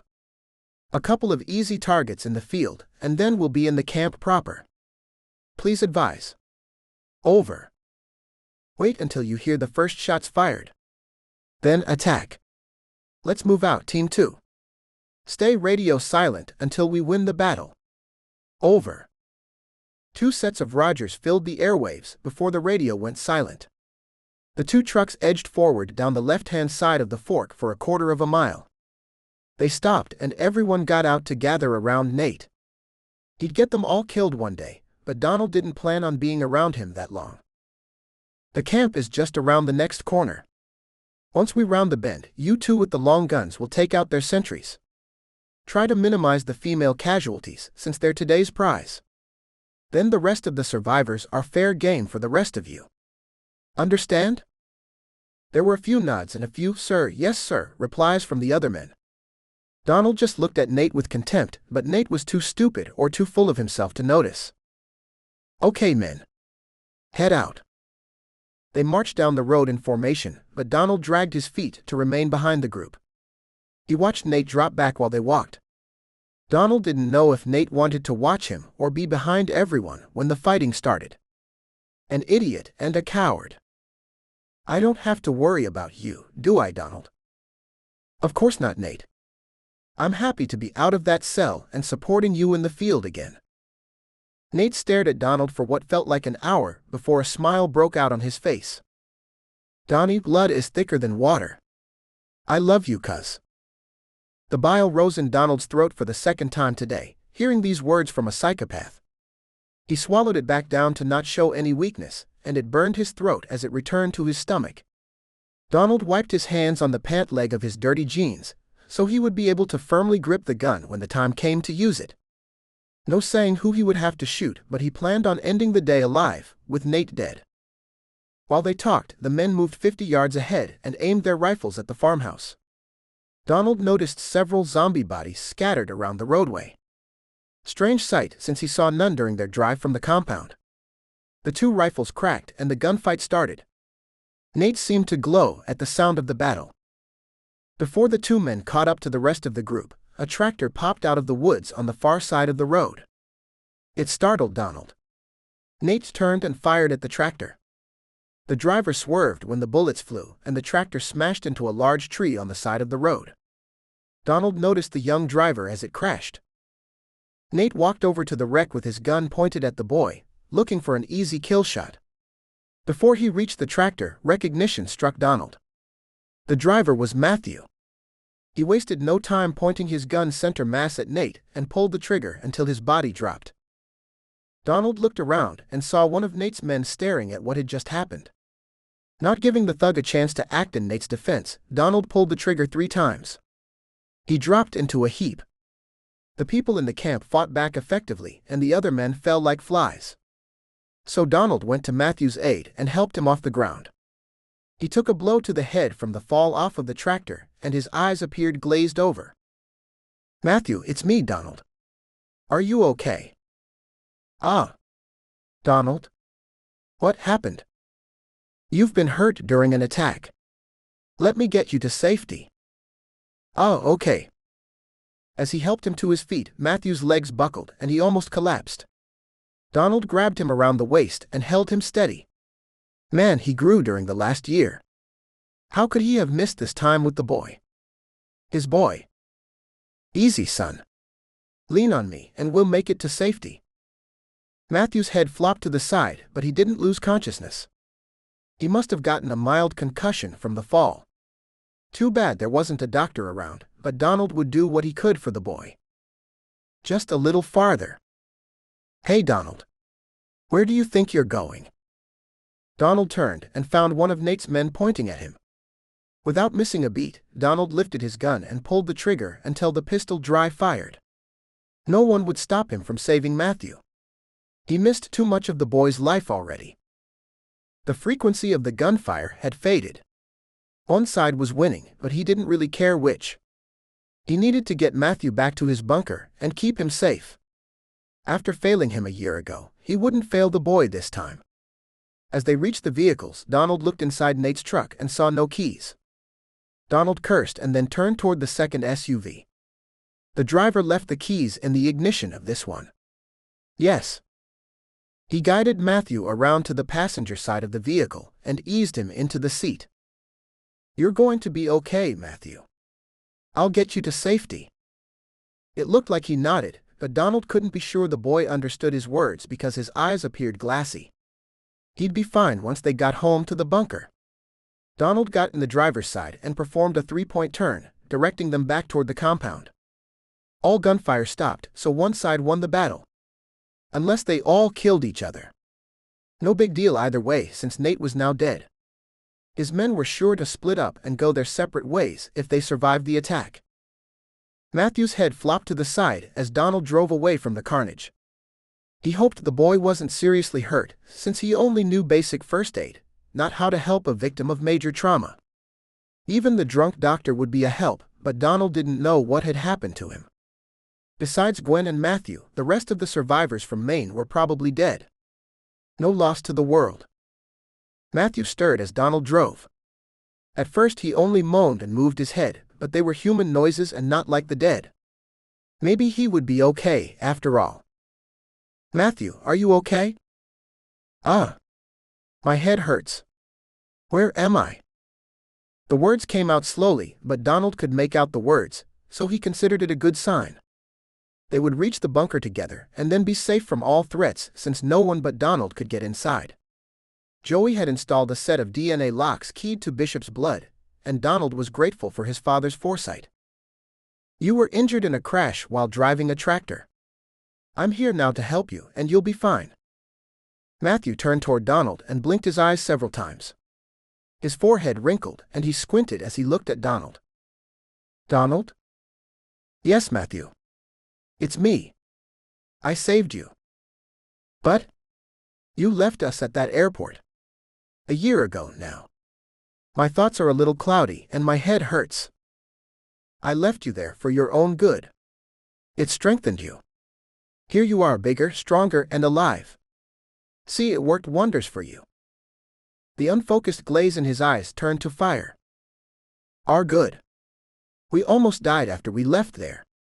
Now you come back for me. Wait, where are you taking me? To the bunker, so we can be safe together. That's what I promised you before, and now I'm delivering. No. Take me back to the farm. I want to be with Gwen and Jim. Gwen is still alive? What do you care? You deserted us. Take me back. You'll feel different once we reach the bunker. You'll see. Things will be good for us there. Matthew turned to stare out the passenger side window with his arms crossed across his chest. He would change his mind once they reached the bunker, and he saw how safe it was. Things would turn out well, and Matthew would become the son Donald always wanted. Donald just knew it. They'd live happily ever after. They'll come for me, and then you'll be in trouble. Who will come? Big Jim and Natasha. The bile rose into his throat again, and he had to choke it back down. He had only heard Jim's voice on the radio, so he knew nothing about him. But he knew a lot about Natasha. She would kill him with no thought or remorse. Good thing neither of them would be able to even find the bunker, never mind get inside. Eventually, Matthew would forget about all of them and come to love Donald for saving his life. Kids were resilient and overcame the pain of loss, even before the time of the zombies. By the time they reached the compound, Donald's mood had brightened, imagining life in the bunker with Matthew. After the imaginary threat of the boogeyman and lady, Matthew hadn't uttered a word for the rest of the trip. Donald monitored him to make sure he remained conscious and displayed no severe concussion symptoms. All he showed were the classic characteristics of a moody teenager. The entrance gate opened with the touch of the button clipped to the truck's visor. Solar power, along with a hefty battery backup, kept the security gate functioning. What's this place? It's the compound I grew up in, Matthew. Now you'll get to grow up here, just like I did. Only until they come to rescue me. Matthew stared daggers at Donald after speaking. The sureness of them made the butterflies flutter in Donald's stomach. He knew it was silly because they would never find them once they got inside the bunker. Natasha was an experienced and dangerous killer, but not an all-knowing superhero. The bunker entrance is located inside the horse barn. Donald tried to steer the conversation to something more pleasant while he parked the truck. This place is a dump. Moody teenager strikes again. He had been more pleasant when he was younger, and they lived in the cabin in Maine. Those good times would return. Donald was sure of it. It's suffered a little neglect since the apocalypse started, but the bunker is untouched. It will be great. You'll see. The boy looked around, but the frown never left his face. Ungrateful little brat. Donald reminded himself that the boy spent the last year with Gwen, and she must have soured the boy's attitude toward Donald. Once he saw the bunker and how safe it was, he'd forget all about the past and embrace the future with Donald. Let's go inside and check the place out. If we must. Donald led the way to the first door. Matthew stood in the center of the barn and gave him the stink eye. Come on in. I'll get the second door and you'll see our new home. Donald descended the stairs and opened the door. The lights in the big room turned on and a musty smell wafted out. He looked behind him but didn't see Matthew following behind. Come on, Matthew. Let's get moving. Thanks, but I'll pass. Matthew came to the top of the stairs and looked down. Then he turned away and walked back into the barn. Donald stormed up the stairs after the boy. He grabbed Matthew's arm, leaving black and blue marks as he dragged him down the stairs after him. Get your ass inside the bunker. I didn't risk everything for you to diss me. Ow, you're hurting me. The boy flailed his arms, and it took all of Donald's strength to subdue him and drag him down into the bunker. Once the uncooperative punk was inside, Donald slammed the door shut, locking it from the inside. It required a code from either side so Matthew wouldn't escape. He'd worry about closing the upper door once the boy fell asleep. This is for your own good, Matthew. You're safe now in your new home. Look around. You can't open the door without the code, and I'll be glad to give it to you once you prove I can trust you. They'll come for me, and then you'll pay. His words came out slow with a snarl between words. He sounded like a trapped animal. One day, Matthew would thank him for this, and he'd love Donald like a father. The rapid breathing, red face and intense stare said it might take a few days for him to change his mind. There's food in the kitchen, and you can pick any room for yourself. Help yourself. Matthew just continued to stare at Donald, and it made him feel uncomfortable. Not wanting to show any weakness, he looked around the bunker himself. He found the place right after Joey's death and hadn't been back since the apocalypse started. 3 years now, and he hoped the place lived up to his memory. Chapter 7. Sandy Brown. Sandy felt lucky to be part of the raiding party because other women suffered worse fates within the new United States and U.S. colony. Assignments for women included domestic or sexual slaves for the members of Carl Stevens' Golden Circle. Those not suitable for either part became human lab rats for the horrible experiments they performed inside the former CDC laboratories. No one dared question the wisdom of the ruling party because they'd disappear into the labs where death would be the only relief from their pain. Some would consider her honey brown hair and dark skin beautiful, but thankfully, they looked past her looks and focused on her physically intimidating presence and previous experience in law enforcement. She completed a perimeter of 47 soldiers surrounding a camp, with about 20 survivors trapped inside. This became her apocalyptic life since they raided her camp 3 months earlier. Scout for pockets of survivors, subdue them, and then bring the spoils back to the NUS colony, where they divided the property between the leaders. The leaders took care of the raiders who succeeded, while the general population suffered abuse. Per the order of the new United States, I command you to throw down your weapons and surrender. We will transport you to the colony and take care of you there. You have 30 seconds to comply. The mechanical voice of the squad's commander boomed through the bullhorn. He was a greasy man Sandy would have put cuffs on and loaded into the back of a cruiser before the rise of the zombies. Now he commanded this group of soldiers and did whatever he wanted while they were away from the colony's leaders. Soldiers weren't an accurate term for this ragtag group of criminals assembled by Carl Stevens' evil regime.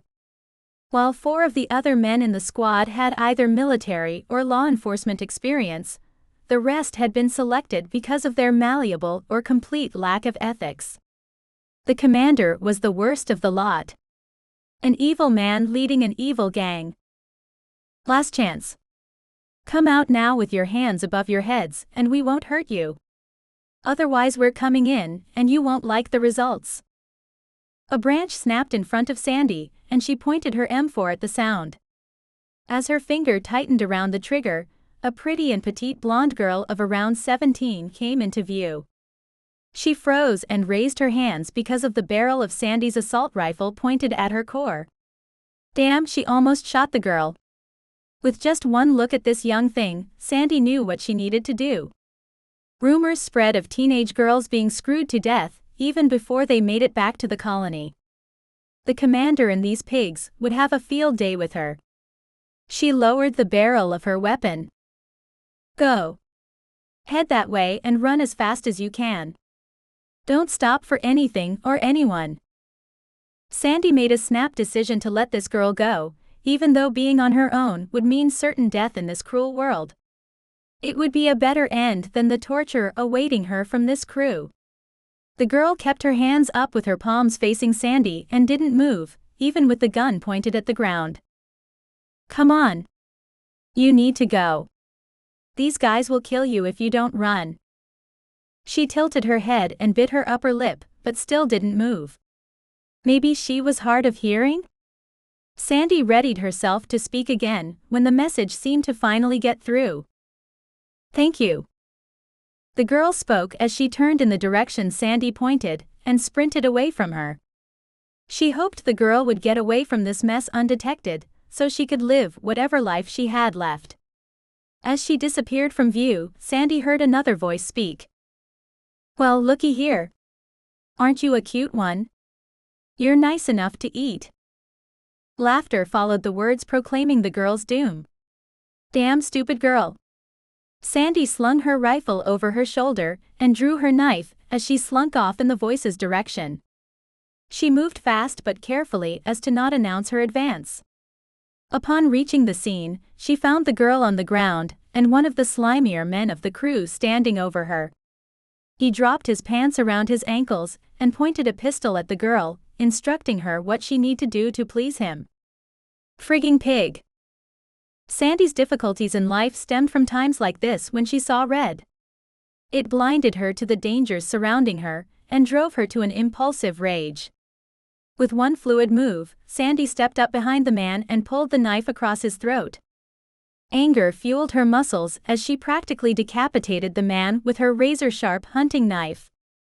Blood flowed until his heart pushed the last of the man's fluids out of the gaping hole in his neck. Exsanguination or suffocation on his own blood claimed him faster than she expected.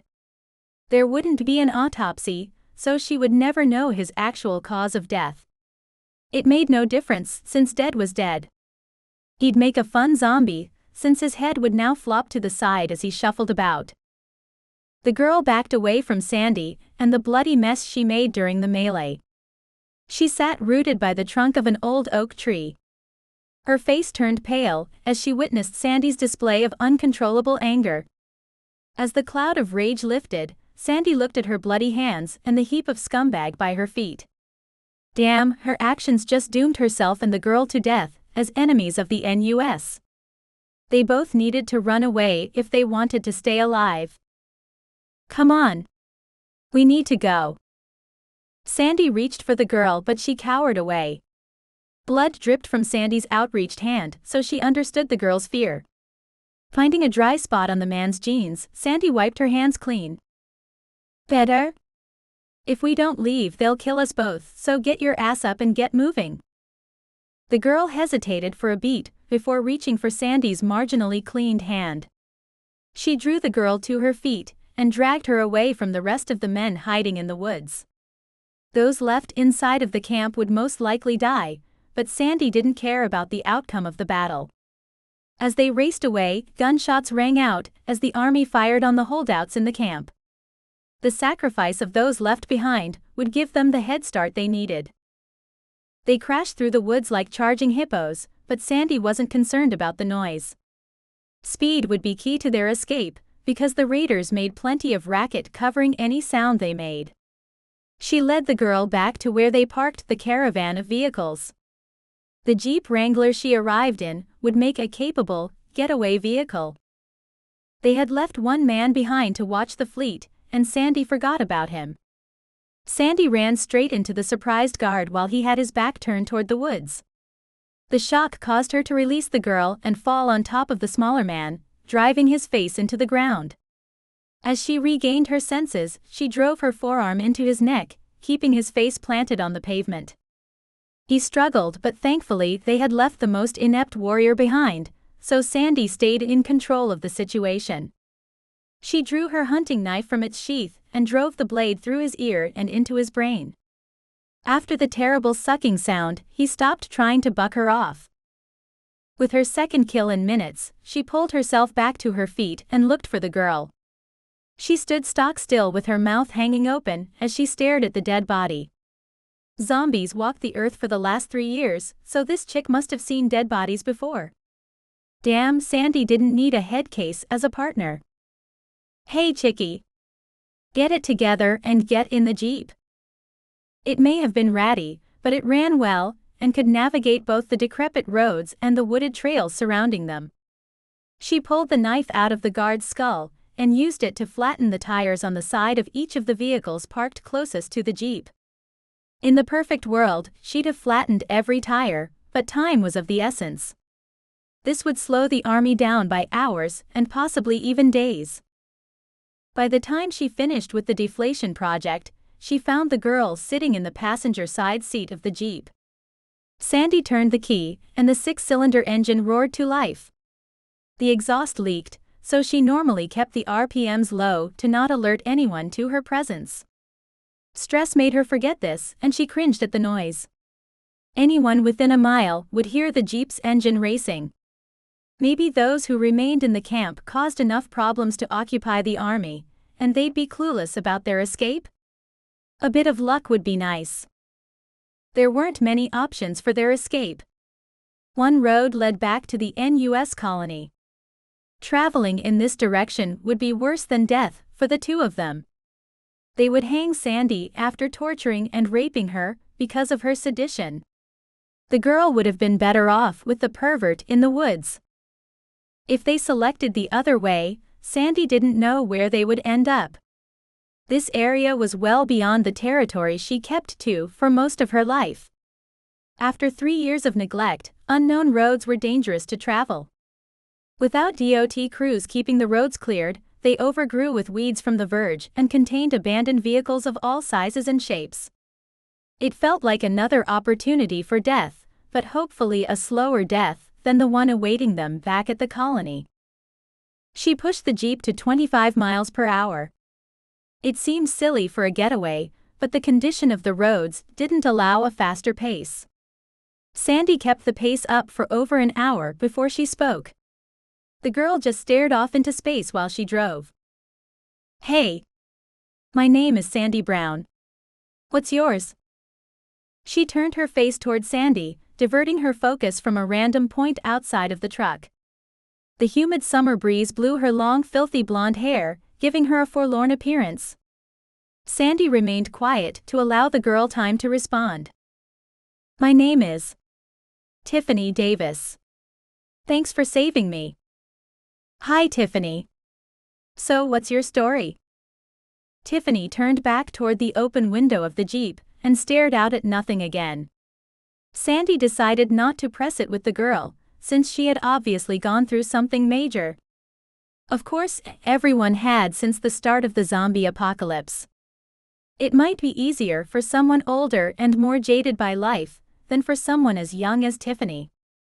"One day I was a junior in high school, worrying about the next exam in my chemistry class. It was a small town in Kentucky. Then my teacher ripped the throat out of a girl in my class. I ran and a group of jocks saved my life. They passed me around among themselves that night. Since then, I've lost track of how many men used me." She delivered the story like it belonged to someone else. Sandy hadn't seen combat before the apocalypse, but recognized the effects of PTSD. It's possible she couldn't feel anything anymore herself. But then, why had she saved Tiffany? "I'm so sorry." "Stop. I don't want your pity. I don't want to talk about this again, either." The suddenness and intensity of Tiffany's attack stung, but Sandy understood. There were things from her past she didn't want to relive, either. Her pain had differed from being raped for the last 3 years, but it still was real. Sandy would drop it and let it die here, but she wouldn't hesitate to cut ties with Tiffany if she proved untrustworthy. Having a damaged partner with a death wish would be of little value.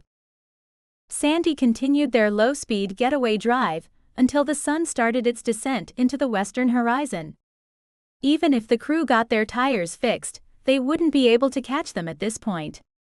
Nobody traveled at night because it was too dangerous for the living. The dead thrived at night and could hide in plain sight.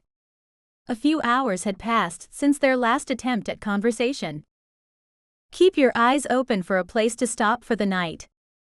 Tiffany stared at her like she was an invading alien, speaking a non-human language. Damn, this would be a fun trip. After a minute of gawking, Tiffany turned back to gaze off into the distance. She gave up the security of the pack to save this dingbat? Sandy needed to make better choices with her life, but that's what got her here. They traveled through a rural area of either Tennessee or North Carolina, so the number of housing options were few. Add to this, the lack of care and the overgrown vegetation made it hard to concentrate on driving and scanning for viable locations to stop. Sandy thought she would have to do everything necessary to keep them alive herself. That's why she jumped when Tiffany spoke again. "Over there." She pointed to a lone log cabin on the shore of a small lake. It sat off the road at the end of a messy gravel drive. The place looked long abandoned, but not so overgrown for them to miss it. Sandy slowed the Jeep and turned off the road. Once we park, we'll secure the place together. Do you know how to use a gun?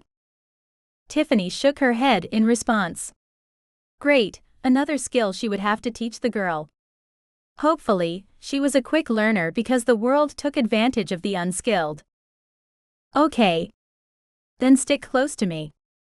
And pay attention. She parked the Jeep around the side of the house, in a position she figured invisible from the road. No need to advertise their presence to anyone passing by.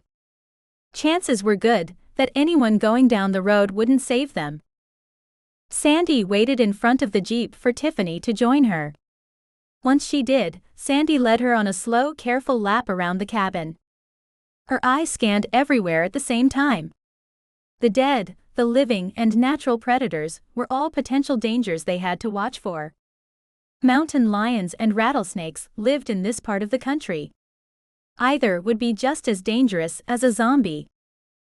After completing a complete lap of the building, she found nothing amiss. They returned to the back door, and Sandy found it locked. The lock set was a cheap one, and she remembered how to jimmy it from a demonstration at the police academy. She wasted no time opening the door. Tiffany tried to rush in, but Sandy put her arm out, stopping the girl in her tracks. Bad idea. Once you get the door open, knock. Chances are good, it will bring anyone living or dead to the door.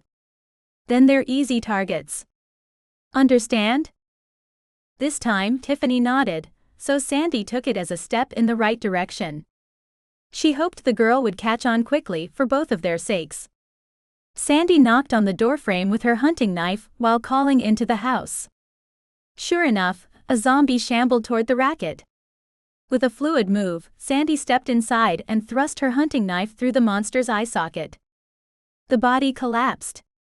She repeated the same process, and no other threats appeared. The place stunk from both the odor of the decomposing corpse and the funk of mold. She figured they'd find a leak in the roof or around a window if they looked close enough. Sandy didn't need a vacation home by a lake, just a safe place to spend the night. Help me drag that body outside. Then we'll barricade the front door and look for anything of value. Okay. A one-word response seemed like another step forward in their relationship. Sandy didn't need a bestie, she needed someone capable watching her back. It would be up to her to mold Tiffany into a competent survivor. How hard could that be? Tiffany displayed a willingness to follow directions, but didn't or couldn't think for herself.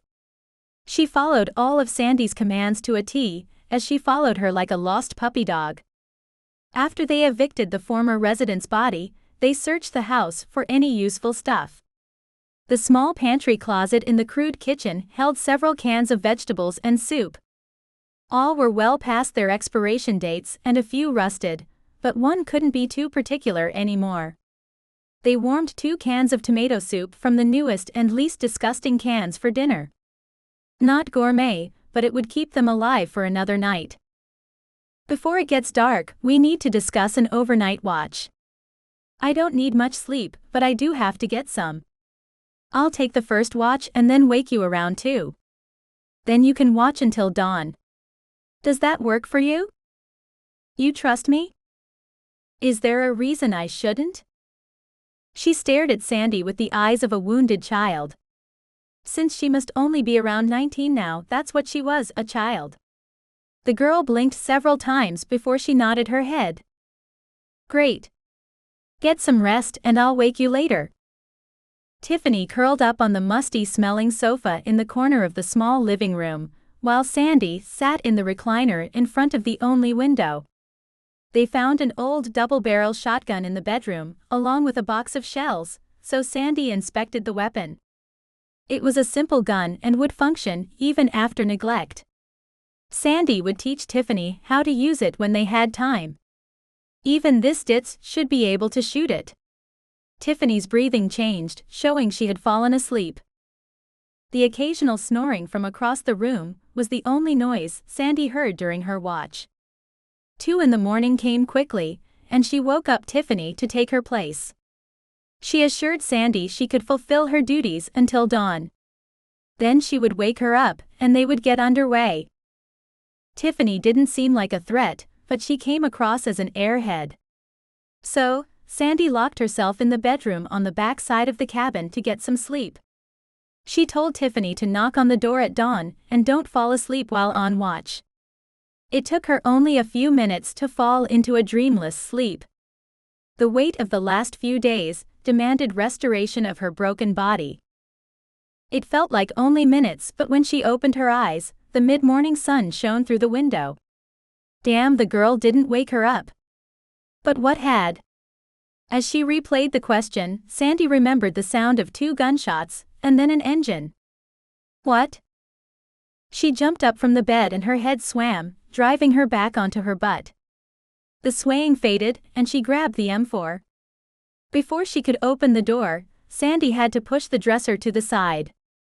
Sandy shoved the door open, and the stench reached her nose before the sound of their moans registered in her ears. 2 zombies shambled down the hallway toward her. Speed or stealth? Not knowing what she faced, she opted for stealth, and used the hunting knife to drop the 2 walking corpses. After 3 years, she had completed this task hundreds of times with the same efficiency. 3 more zombies roamed around the open living area, so she added to the growing pile of bodies on the floor.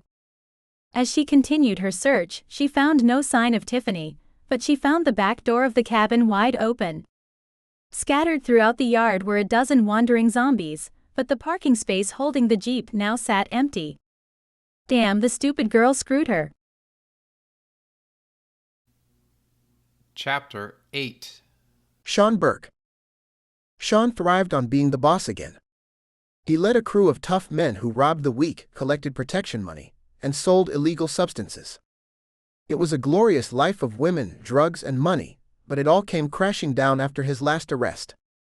Thankfully, his sentence got commuted when zombies took over the prison. Guards and prisoners joined in a grand cannibalistic party, while Sean slipped out unharmed with a few members of his old crew. Good times awaited them all on the outside. The world was rough now, and their felonious skills became high in demand. As luck would have it, President Carl Stevens gave a special position to Sean as the leader of a squad of raiders. Those who committed robbery, rape, torture, and murder received rewards rather than punishment now. What a fortunate turn of events for someone who spent most of their adult life in prison. Today's mission would be another quick and easy walk into their self-created mayhem. Conquer a small camp with around 20 survivors with a force of 46 raiders plus himself. He positioned his crew around the camp to prevent anyone from slipping away unnoticed. The boss provided a list of a specific set of people to collect, and the rest were at his mercy. Unfortunately for them, Sean had no mercy on anyone. It would be a rough day for these survivors, but a glorious day for him. Is everyone in position? Sean asked his second-in-command because he considered himself too important to keep track of these little details. He was the big idea man. His second had been a fellow mob enforcer before the world changed, for the better. Yes, boss. Everyone's ready. Here's the bullhorn. Per the order of the President of the new United States, I command you to throw down your weapons and surrender. We will take you to the colony, and you will be taken care of. You have 30 seconds to comply. He thought his voice sounded stupid when he spoke through the bullhorn, but he needed to be heard by those hiding in the camp. Personally, Sean didn't care if they surrendered or tried to fight back, because their end would be the same. Total annihilation. All he wanted was a magnificent piece of ass to spend the night with, and a couple of candidates to satisfy the boss's desires. Things had been a little lean recently, and Sean didn't want to end up on the wrong side of history. Anything. No response, boss. Give them a few minutes to respond. You're giving me advice. Sorry, sir. No, I'm not. Just do what I tell you. If I want your advice, I'll beat it out of you. Yes, sir. Sean chuckled to himself as he watched the younger man shake. These punks needed to know who was in charge. The only way to assure compliance would be fear and intimidation. No one took any action against him without paying the ultimate price. He lifted the bullhorn again to speak to his future prisoners and victims. It felt nice abusing others after all the crap he had to put up with while locked up. This is your last chance. Come out now with your hands above your heads or we're coming in. Things would go easier if the members of the camp just gave up and came out willingly, but that only happened in the movies, not in practice. People trusted their inadequate defenses to protect them, since they lived cushy lives for way too long. Time to have some fun. Move out. His second-in-command relayed the message to the rest of the crew by firing off the first rounds. Soon, guns fired from all directions at the lonely little camp. Sean hoped they wouldn't kill everyone before he got his chance to measure them up. Gunfire coming from all sides had a way of ending these battles quickly. People thought they were hot shit until the bullets flew, and then they just shit their pants. No reason to think today would turn out any different. Within minutes the returning fire ended, and Sean entered the camp as the victor. There had been no reason to expect any other result. He strolled in and found his crew pointing their guns at a group of cowering losers. This time, he laughed out loud at their plight and the meager fight they had put up. Is this everyone? If my men find anyone hiding, it will turn out bad for you. A man with a defiant look on his face spoke up after a moment of awkward silence. Besides those you killed and Tiffany, this is everyone who lives here. Are you their leader? The man nodded, and Sean put a bullet between his eyes. Gasps went up from the remaining survivors as their eyes turned away from the bloody scene. Wrong answer. I'm your leader. You'll all honor and worship me. Got it? A murmur of assent passed through the remaining survivors. Sean loved to wield the power of life and death as he surveyed the group. There were 6 women who were all healthy specimens, along with 4 men who met the requirements the scientists gave him. The rest of them would die a pointless death here today. Too bad for them, so sad. He pointed the lucky candidates out to his second-in-command. Take these 6 women and leave that one for me.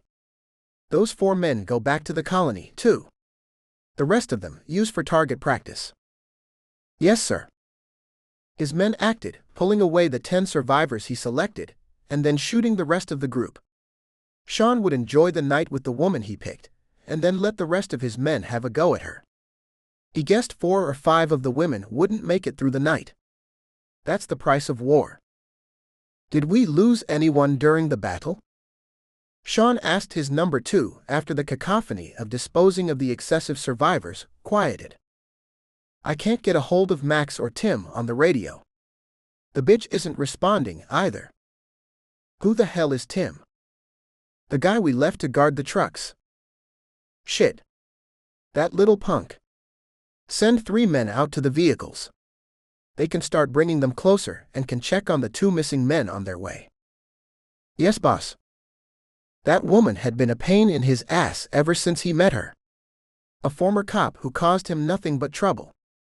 He wondered if the missing men had anything to do with her disappearance.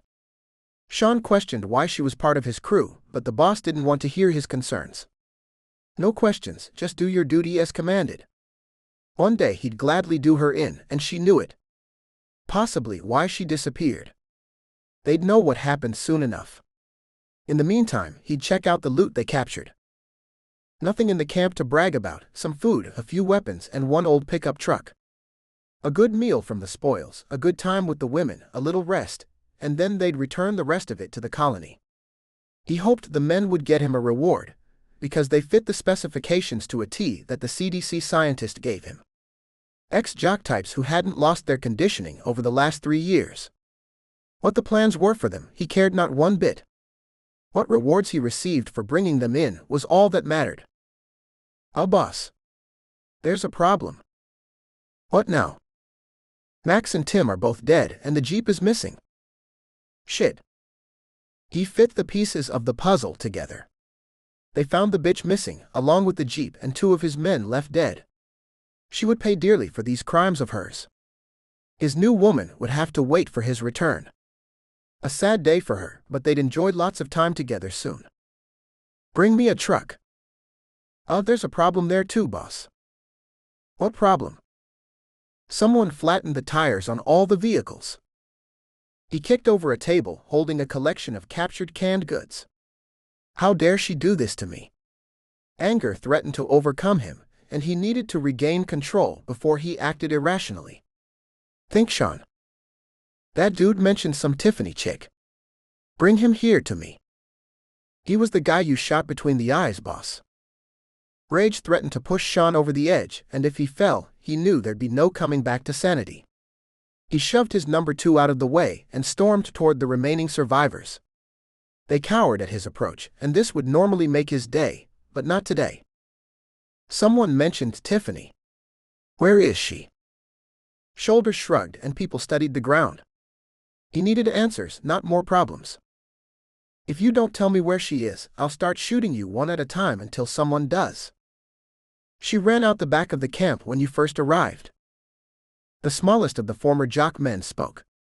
She escaped the camp during the fight. Shit. Sean pulled his pistol and put a single bullet between his eyes.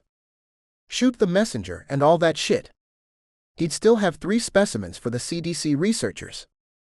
Not a total loss, but he'd have to get his anger under control before he killed all of them. Sean stormed out of the camp toward the caravan of vehicles. When he arrived at the clearing, he found a bunch of numbskulls standing around, looking at the damaged tires. Did these morons think this helped? Before he started shooting them too, he searched the Jeep's parking spot. Sean didn't fancy himself a tracker, but he noticed the road leading away only went in 2 directions. One led back to the colony and the other away from it. If he were a betting man, he'd assume the 2 women drove away from the colony. Why head toward a certain death at the NUS headquarters? Sean debated his next course of action with himself. Part of him wanted revenge, and finding and killing Sandy would fill this urge. The more responsible side of Sean said to write off the slight loss and return home with what they had. Those 3 specimens would prove valuable to the researchers, and they would get him a nice reward. Plus, he had a warm body to keep him company tonight. Why bother running after the bitch? His entire life, Sean never did the sensible thing. If he had, doing time wouldn't have become his lot in life. He needed revenge. Are any of these trucks drivable? Sean quizzed the clown standing closest to him. Sorry, boss.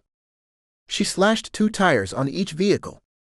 We have a couple of spares, but not enough to get anything drivable. He pushed down the desire to shoot this moron too. The crew had already lost 3 members, and they couldn't afford to lose more, because of a reckless outburst of anger from him. Instead of killing another person, he stormed back toward the camp. There had been an old truck parked there, so he'd take that. His number 2 could coordinate the repairs, and they'd be back on the road in a day or 2.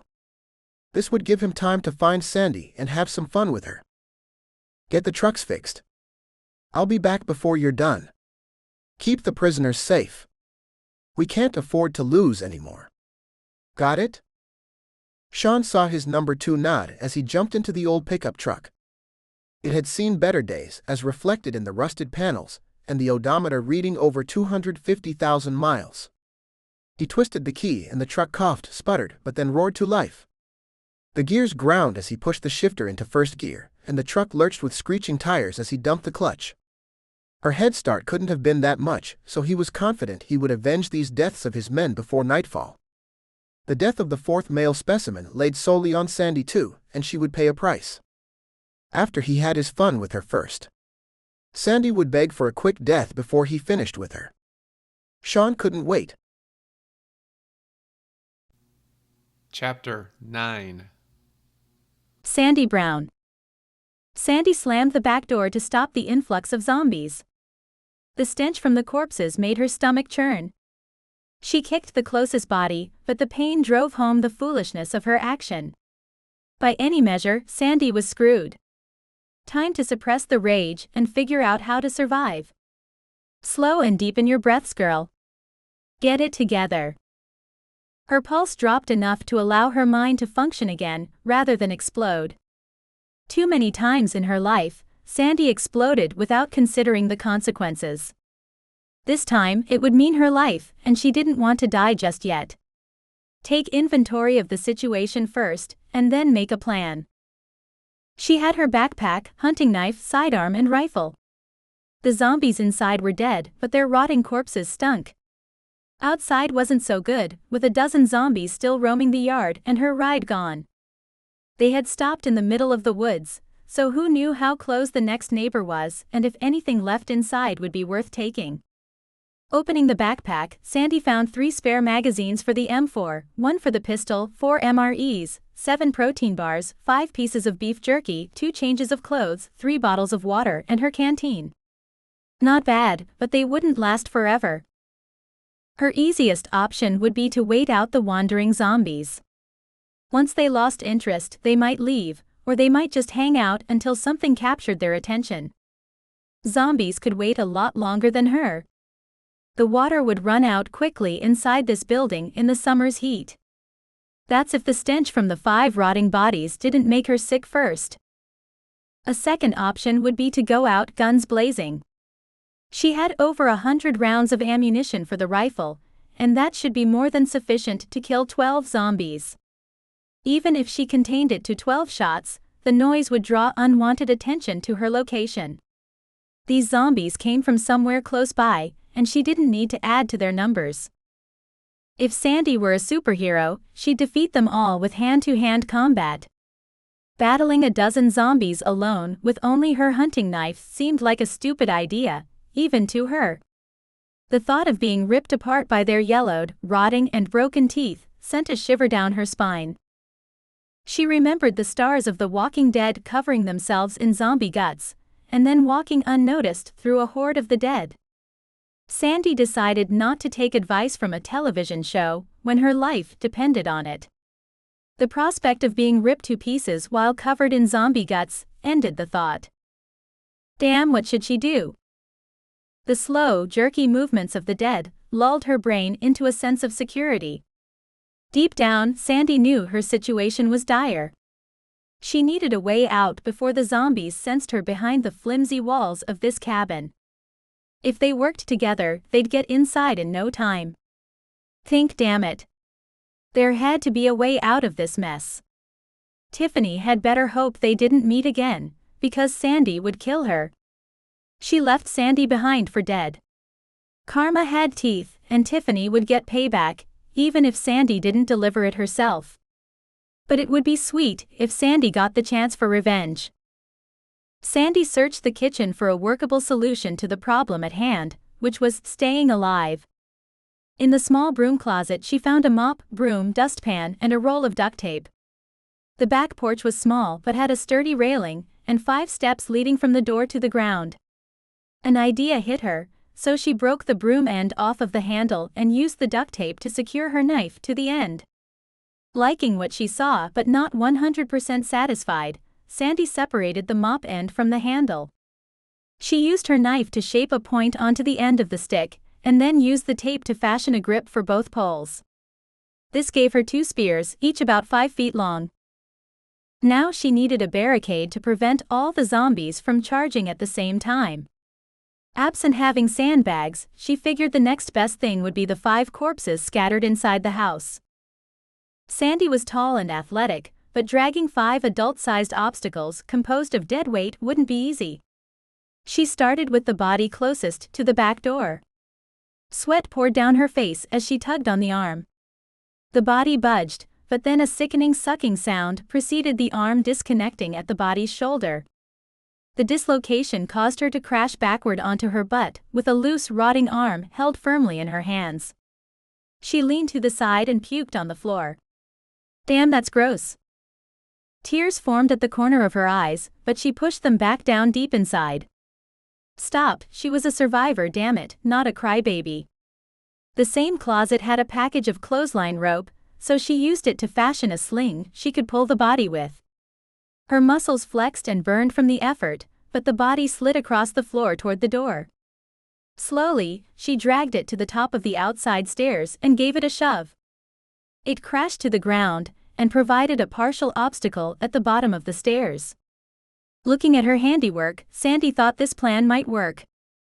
She struggled with the other 4 bodies. With all 5 discarded corpses at the base of the stairs, it would be difficult for an able-bodied person to circumvent the barrier. After she admired her heap of death, she returned inside to crack open a bottle of water and ate some of the beef jerky. Sandy would need her strength when using her makeshift melee weapons. The impromptu meal ended quickly, and she decided not to waste any more time. As the sun reached its zenith, she stopped stalling. A quick peek out the windows showed at least a half-dozen zombies were still milling around the yard. If she was lucky, the others wandered off during her preparations for battle. If not, they were just out of sight and would cause her more problems at the most inappropriate time. Here's hoping for luck. Sandy left the rifle inside, taking the 2 homemade weapons and an empty spaghetti pot outside. She banged the mop handle against the pot to capture the attention of the zombies. The 4 in the backyard responded to the noise by staggering over to the porch. As the first approached, Sandy jammed the mop handle through its eye socket and watched the monster fall in a heap. The second zombie tried to step over his partner, and she greeted him the same way. This would be easy. Zombies weren't smart, so the third attacked in the same way as the first 2.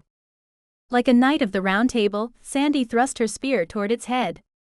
This time she slipped and missed her target, driving the spear into its chest. As the zombie reared back, she lost her grip and her weapon. Thankfully, she had the second spear, so she regained her footing and picked up the second weapon. The impaled zombie and its buddy charged together as she waited for their attack. Her second weapon made quick work of the first zombie, but the second stepped over the pile of bodies and onto the steps of the porch.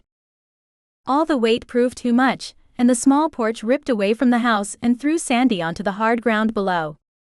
She had a small amount of luck, because the wreckage pinned the impaled zombie below it. The fall onto her back knocked the wind out of her, and she struggled to take a breath.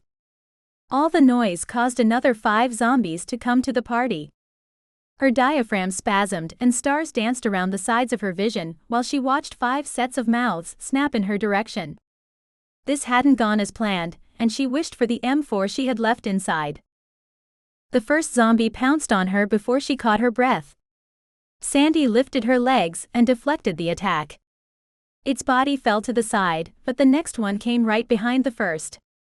Her wits returned, and she remembered the pistol in the holster at her side. As the zombie closed in, she drew the weapon and fired wildly. The third shot did the trick, dropping the body right in front of her, tripping the next monster in line.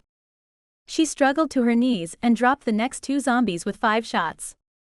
Math skills disappeared with the fright of the situation, so she didn't know how many bullets remained.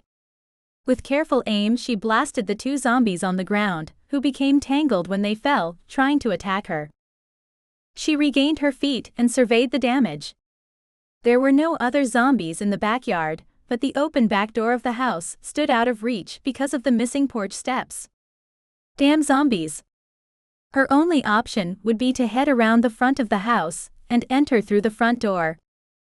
Sandy had no visible bites or scratches, but she was sore from both falls. Feeling like a zombie herself, she ambled around the front of the house toward the front door. As she rounded the corner, she found 4 more zombies headed her way. They either never left or came back because of the gunshots. She hoped for only 4 zombies, and for at least 4 bullets in her pistol. Not knowing for sure, Sandy let the zombies close in before she fired. 4 pulls of the trigger rewarded her with 4 reports and 4 more dead bodies. She said a prayer of thanksgiving to anyone who might be listening. Sandy climbed the stairs to the front door and found it unlocked. Once inside, she closed and locked both doors and then brought her stuff to the bedroom to rest. She still didn't have a vehicle, but she would worry about that after she rested. The fight drained her mentally and physically, so her eyes closed against her will. Sandy woke sometime later with a start. The room remained dark, but she saw the first light of day starting in the sky. It had been hours since her battle in the yard, and she felt refreshed. She listened and heard no noises, either inside or out, except for the sound of her pounding heart. The M4 laid on the bed next to her, so she picked it up and swept the room. All clear. She eased the door to the bedroom open, and the hinges squealed in protest. Shadows prevented her from seeing down the entire hallway, so she crept forward, clearing each room as she went. Sandy reached the open living area and found no threat there or in the kitchen. It must have been the familiar reoccurring nightmare that startled her awake. No threats, but still no solution to her transportation or supply problem. The lack of water would kill her first, and dehydration wasn't a pleasant way to die. While Sandy used a few mouthfuls of water to wash down a protein bar, she remembered the house had a small one-car garage at the rear of the property. Once the sun provided enough light, she'd check inside to see if the solution to her last problem sat inside. Judging by the condition of the house, a shiny new car full of gas probably didn't sit inside waiting for her. The apocalypse started 3 years ago, but this place looked neglected long before then.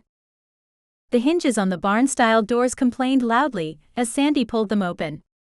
With the quiet of the woods surrounding her, she felt the noise radiated for miles. If there was anyone within earshot, which deep down she knew was unlikely, they'd hear it. Once open, the stench slammed into her. Not the now familiar smell of rotting flesh, but the putrid odor of mold. Her stomach churned, but she swallowed the protein bar back down because she couldn't afford to give it up. If this were a happily ever after story, an M1 Abrams tank ready for battle would sit inside the garage. Or at least an orange Dodge Charger with a Confederate flag painted on the roof, but neither were inside. Sandy's initial impression would have been a scene from Hoarders. Boxes lined the walls and exploded onto the floor because the leaking roof worked to disintegrate the cardboard. Soggy detritus covered the floor instead of a motor vehicle. Her eyes wandered over the mess and wished for any type of vehicle, instead of a bunch of junk.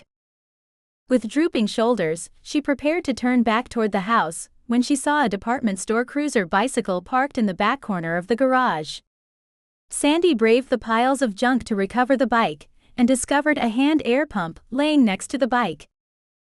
As bikes go, this one wasn't special, but the tires held air and it had a rack bolted above the rear rim. It would be faster than walking, and with any luck, Sandy would find an actual vehicle a short way down the road. She strapped her backpack on and tied the air pump to the rack as she spun the pedals.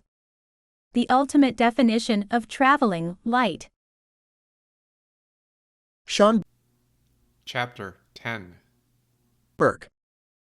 The ratty pickup truck rode like a stagecoach with square wooden wheels on an old-fashioned washboard. Sean's head pounded from the constant jostling as he drove. It put him in a nasty mood, and Sandy would receive no mercy from him. He had to stop for the night because the headlights on this piece of crap didn't work. While he dozed, zombies surrounded the truck and banged on the rusted sheet metal. Now he regretted not bringing more weapons with him, because he had to put up with the racket all night long. First light caused the horde to move on and allowed him to get back to searching for his prey. This place gave meaning to the phrase "in the middle of nowhere," since he found a lot of nothing during this trip into hell. He couldn't tell for sure if this area had been void of development before the fall of civilization, or if it became overgrown because of neglect afterward. Sean hoped the lack of rest stops would make Sandy easier to find, but it hadn't helped so far. He didn't know how long it would take for his men to fix the trucks, and Sean didn't want to spend another night in this musty-smelling pickup truck. The reality that this fool's errand needed to end soon struck him. His fiery anger and impulse toward poor judgment got him in trouble. Both characteristics contributed to his time in prison, and only later did he regret his actions. As his fury faded, Sean wondered about the wisdom of going after Sandy. Sure, she wronged him, but this entire outing seemed ridiculous now. The gas gauge fell to a quarter of a tank, helping him to decide to turn around and head back to his men. A small opening up ahead on the right would allow him to reverse course without making a three-point turn. Sean slowed the bulky truck and backed into the turnaround to complete his 180. As he prepared to pull back onto the street, he saw a Jeep heading straight toward him. "Well, I'll be. Luck is smiling at you, Sean." Sean spoke to himself because he enjoyed the conversation with someone so intelligent for once. He waited until the Jeep closed in before he pulled out and blocked the road with the oversized truck. Tires squealed as the Jeep skidded to a stop before an accident. To his surprise, a pretty blonde drove the Jeep instead of Sandy. Before he could react, she raised an antique shotgun at his truck and pulled the trigger. The gun roared twice, and he heard the buckshot puncturing the passenger door skin and breaking the side view mirror. This chick was crazy, and he loved her already. He jumped out the driver's door and moved forward, using the bulk of the engine block for cover. The shotgun would make a mess out of the truck's thin sheet metal, but couldn't punch through the solid cast iron of the V8 engine. After a click, the gun barked 2 more times, causing the front tire on the passenger side to deflate. While she reloaded the gun for her next attack, Sean moved around the front of the truck and took aim with his pistol. "Okay, baby. You can put the gun down now. I've got 15 rounds in my pistol, and I hate to splatter a sweet thing like you all over my Jeep." She hesitated after pulling the spent shells from the twin barrels of the shotgun. If she put new shells into the gun, he'd shoot her before she closed the breech. Her shoulders drooped, and she dropped the weapon onto the passenger seat of the Jeep. "Good choice. Now get out slowly, keeping your hands where I can see them. One wrong move and you're dead. Understand?" After a quick nod, she slipped out the driver's side of the Jeep, holding her hands at shoulder level, palms out.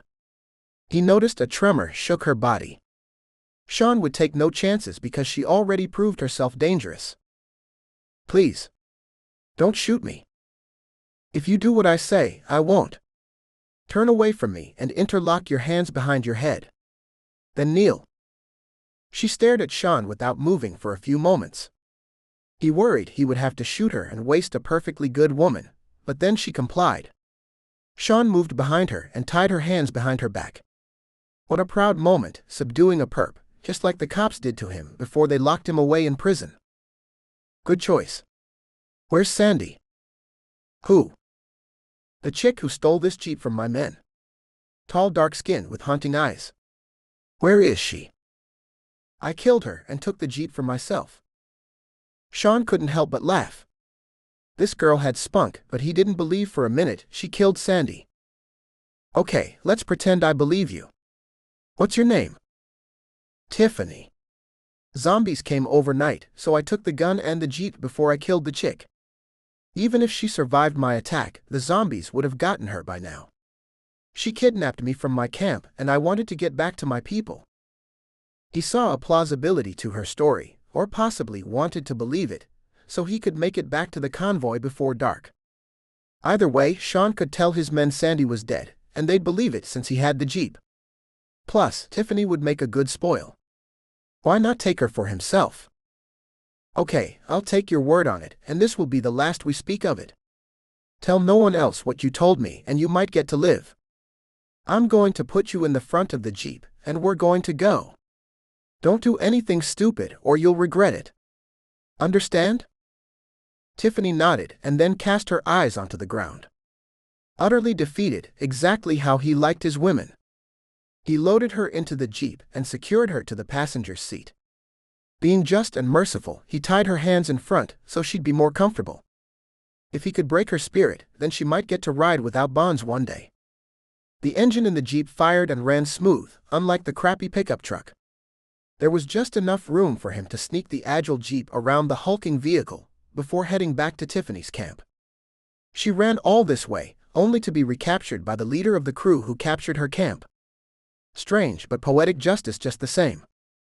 Unless they ran into any obstacles Sean missed on the way here, the two of them would be back at the camp before dark. If his men did their jobs while he chased ghosts, then they'd get the prisoners back to the NUS colony within 3 days. The haul should get Sean a few days of rest and relaxation, even with the losses his crew suffered, and he'd show Tiffany around her new home. What a life he made for himself since breaking out of prison. "Tell me about yourself, cutie." He did his best job of smiling and not looking like a creep, but he only received a dead-eyed stare back from Tiffany. "Come on now. If you're nice to me, I'll make sure you have a pleasant life when we get home. It's all up to you, sweetheart." Tiffany glared at him again for a time, and Sean thought he'd get nothing out of her. No problem, he'd teach her manners one way or another. But then she surprised him and spoke. "I was in high school when the zombie apocalypse started. I've let people think I'm weak and let them think they're abusing me. But want to know the truth? Well, she was younger than he thought, but she seemed a little off based on the way she talked. Sean captured her and tied her in the jeep and took her as a spoil of war, but she spoke with a confidence showing she didn't understand her predicament. He glanced out of the corner of his eye and saw a sly grin on the crazy chick's face. Okay, I'll bite. What's the truth? I'm death. Before Sean could react, Tiffany's left foot pushed his right to the floor, and the jeep raced down the narrow wooded road. Then she reached for the steering wheel and pulled it hard, forcing the vehicle to take a hard right turn. The jeep leaned over and he was sure the left wheels lost contact with the road. An ancient oak arrested the truck's forward momentum. At first contact, Sean felt his body become weightless as he flew through the windshield and over the hood. How did she get her hands loose? That was his last thought before his world turned black. When Sean came to, he hurt everywhere and the coppery taste of blood filled his mouth. He tried to move his legs, but the effort rewarded him with only sharp pain. His left arm sat pinned unmovable at an impossible angle underneath his body. As he tried his right arm, he found he could flail it around with some limited control. Gaining control of his right arm allowed him to feel the surrounding ground, looking for anything he could use to improve his situation. Sean patted the dirt, searching for anything within reach, and he touched shoes. Muscles burned in his neck as he turned his head toward the mystery feet. He found a set of cold, dark eyes staring at him. Oh, sorry about that. Are you okay? Tiffany burst out laughing at his predicament. She had a few minor bruises and a slight cut above her eye, but she looked otherwise unscathed from the terrible crash. He saw the evil-looking grin plastered on her lips. What cat got your tongue now, big boy? You were so sure of yourself after you tied me up. Now you get to die and become a crippled zombie. Don't worry, I'll stay here with you and wait for your end. She cackled after finishing her speech. Sean grew angry and tried to lash out, but his body refused to cooperate. He dug the nails of his right hand into the ground and tried to drag himself closer to her, while his teeth gnashed uncontrollably. The pain faded, but the urge to tear her to pieces grew stronger. Oh boy. Not much time left for you, baby. Bye-bye. Rage and hunger fueled his desires as he grasped for her leg. What was her name again? He watched her step on his right arm and he heard the snap, but he felt no pain. A need to rip the milky white flesh from her neck filled his brain while the rest of Sean spun around the drain. His nose responded to the prey, but the dead, broken body wouldn't allow him to reach it. Then Sean left and the monster took over his brain. The monster needed to feed, but its meal turned and strolled away. Big Jim Chapter 11. Richards. Jim eased the big pickup truck through the gate of the compound. The place might have been special in the past, but suffered from a lack of care during the past 3 years. Guess the gardener quit when the zombies invaded, if he escaped becoming one himself. His strange thoughts made him smile as he pictured a little old man chasing zombies away from his prized rose garden. What's the smile for, Jim? Natasha said. Visions of the old caretaker chasing zombies away from his flowers. You're strange. Where do we start? It was a good question, since a colonial-styled mansion, a rustic barn, and a bunch of smaller outbuildings covered the property. The house appeared recently used, but a lone SUV sat in front of the open barn doors. Overgrown weeds surrounded each of the smaller outbuildings. Logic would say the house, but judging by the truck parked in front of the barn, I'd say the barn. Great work, Sherlock. Natasha said. Well, you asked. Betty, I want you to stay with the truck. Let us know if you see anything out of the ordinary. Natasha and Lily, you're with me. Jim didn't wait for an acknowledgement because he knew everyone would accept their roles without complaint. Natasha had formed Betty into a capable survivor, but she wasn't a stone-cold killer like the three of them. When the time came for action, he knew both Lily and Natasha wouldn't hesitate to pull the trigger. Betty provided another set of eyes and the ability to circumvent any security systems Donald might have in place. The barn looked large, but Jim left the bow and arrows behind. His Glock, knife, and the machete he carried would be all he needed. Something told him that any battles fought today would happen in close quarters. He didn't bother examining the women's gear because they both were smart, and he trusted them with his life. They'd bring what they needed to neutralize any threat. Each took up a defensive position by the open barn door to prepare for their breach. He made sure the two women were ready, gave a nod, and then entered the barn. Growing up in a family of farmers, Jim knew his barns. Even with the neglect, he knew this place housed horses at one time. Not a huge or fancy stable, but enough room for 4 or 5 horses and a tack room. It suffered from neglect for longer than 3 years, so he wondered what happened. The three eased further into the barn as a well-oiled team, scouting out each potential hiding place as they advanced. As they moved further in, they discovered nobody, and Jim wondered if Donald parked the SUV there as a diversion. Once they reached the back of the barn, things became interesting. "What the hell?" Lily said. "Yeah, why would someone put a blast door in an old barn?" "It's Donald's bunker. He told me about this place when we were staying in Maine. His old friend was acting erratically, and he worried he might snap. He only told Gwen, Betty, and I about this place," Natasha said. "Great. A fortified bunker with blast doors. Now what?" Lily said. "Now's the time to get Betty involved. I see a computer control, and she's our best shot at defeating it." Again, Jim didn't wait for a response before he turned back toward the truck. They brought some C4 with them, and Lily knew how to blow things up, but it wouldn't affect this blast door. What they needed was someone to unlock the doors silently so the three could breach the bunker and get Matthew out unhurt. He didn't see Donald cooperating, so Betty was the only viable option. "Betty, we need you inside the barn." "Okay. For what?" "There's a big metal blast door with an electronic lock, and we need you to open the door for us." "Oh, that's all. I'll get right on it. No time for the wise-ass teenage girl stuff. We need the tech warrior.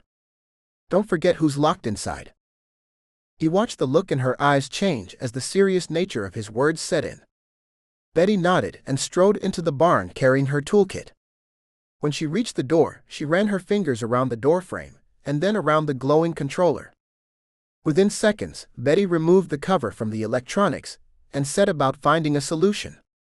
Instead of trying to contribute to opening the closed door, Jim backed off to cover their 6. If this had been a clever distraction, he didn't want anyone sneaking up behind them. 5 minutes passed and then 10. Betty continued to wrestle with the controller in front of the still locked door. Jim felt himself losing patience, but complaining about it would do no good. It would only make Betty nervous and incur the wrath of the two women killers. He had already been on rocky ground with them both, and it didn't matter if he thought their anger wasn't justified. Lily left him years ago and he moved on. Too bad Natasha couldn't accept this instead of holding this past relationship over his head. "Okay, there's good news and bad news. The good news is, I've found a back door to get past the security for this first door. The bad news is, there's a second door beyond this one with even stronger security. I'm still working on a way around that one. Any idea how much longer?" All three women gave Jim the stink eye. He thought it was a simple question, but they didn't like it. Yes, he was eager for action, but he hadn't called Betty incompetent. "No, if I knew, I'd be past it by now. I'm hesitant to open this first door, because I can't tell if it has an alarm. You probably don't want to announce your presence." Ouch. Betty called him out for being an impatient jerk, and he had to admit he acted like one. He wished he could blame the wound on his side, because it throbbed as he stood around doing nothing. No, he'd accept the label given and own up to it. "Sorry, Betty. I'm just eager to get Matthew back." "We all are, Jim. Let the girl work," Natasha said. Jim knew he didn't need to add to the tension in the room, so he turned toward the outside to watch their backs. This attack on their camp came from more than just Donald, so someone needed to keep watch. Better to be ready than surprised. He stood in the barn's doorway among the shadows scanning the grounds. No movement from anyone, living or dead, and he hoped it would remain that way. As he accepted his sentry role, time passed, but Jim wasn't sure how much. He heard the soft footfalls from inside the barn and turned toward them as Natasha approached. "Betty found a way in. We need to figure out how we're going to do this." All business. It's the way she'd been since the day after Lily arrived at the farm, and she learned about their past relationship. He wanted to reach out and pull Natasha into his arms, but this wasn't the time. This was a time for action. Recover Matthew unharmed and dispense whatever justice needed dispensing. He nodded and then followed her back into the barn without expressing his feelings. What did you find, Betty? As far as I can tell, there are only 2 doors between us and the bunker. I don't know how far apart they are, or if an alarm will sound inside the bunker as they're unlocked. I can open them and keep them open for as long as you want. It looks like I can overwrite the code and keep them locked too. The question is, do I unlock both at the same time or do it sequentially? If an alarm sounded inside the bunker, Donald might override Betty's work before they breached the bunker.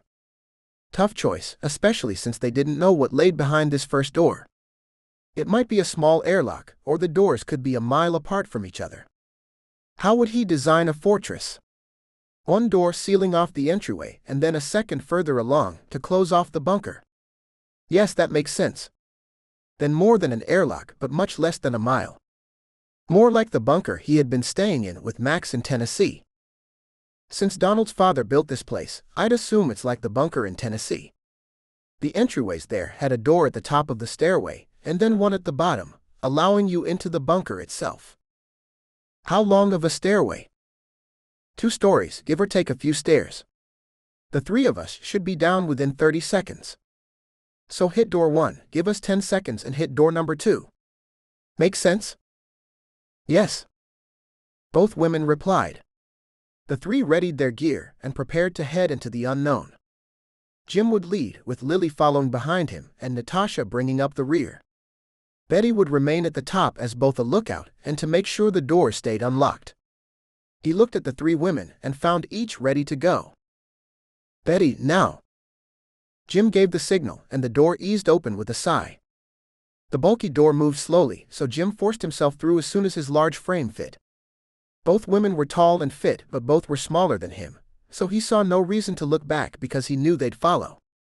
Lights glowed in the gloom and stairs led down as Jim expected. They sprinted down the steps and he didn't hear any alarms. The stairs led to a landing and then twisted around a corner, repeating the same pattern. By the time the 3 reached the 4th landing, the lower door had opened halfway. While only thinking about saving Matthew, Jim dove through the opening and rolled out into a large open room. The big Glock pistol in Jim's meaty right paw swept the room, looking for trouble. He didn't know if Donald was alone, or if he had a crew of minions with him. His companions suffered many losses during their attack on the farm, but so did the residents of the farm. Jim never wanted to shoot someone as bad as he did today, because of all the pain this clown caused. He sensed Natasha and Lily covering the room behind him, but Jim didn't turn around. It would be a rookie mistake to look away from the enemy and get shot. The cavernous room contained a large living area with a kitchen, sitting area, entertainment center, and an office setup. Several closed doors led to who knew what, but if Jim guessed, there would be bathrooms and bedrooms behind them, along with other storage. Not much different from the camp in Tennessee, and obviously designed by the same architect. A large mahogany desk sat in one corner of the large room, and Donald reclined in the cushy office chair behind it. Seeing no other immediate threats in the room, Jim followed his pistol toward his primary target. Again, he trusted the 2 women to watch his back and alert him to any new threats. Donald, you know why we're here. Give us what we've come for and we'll leave in peace.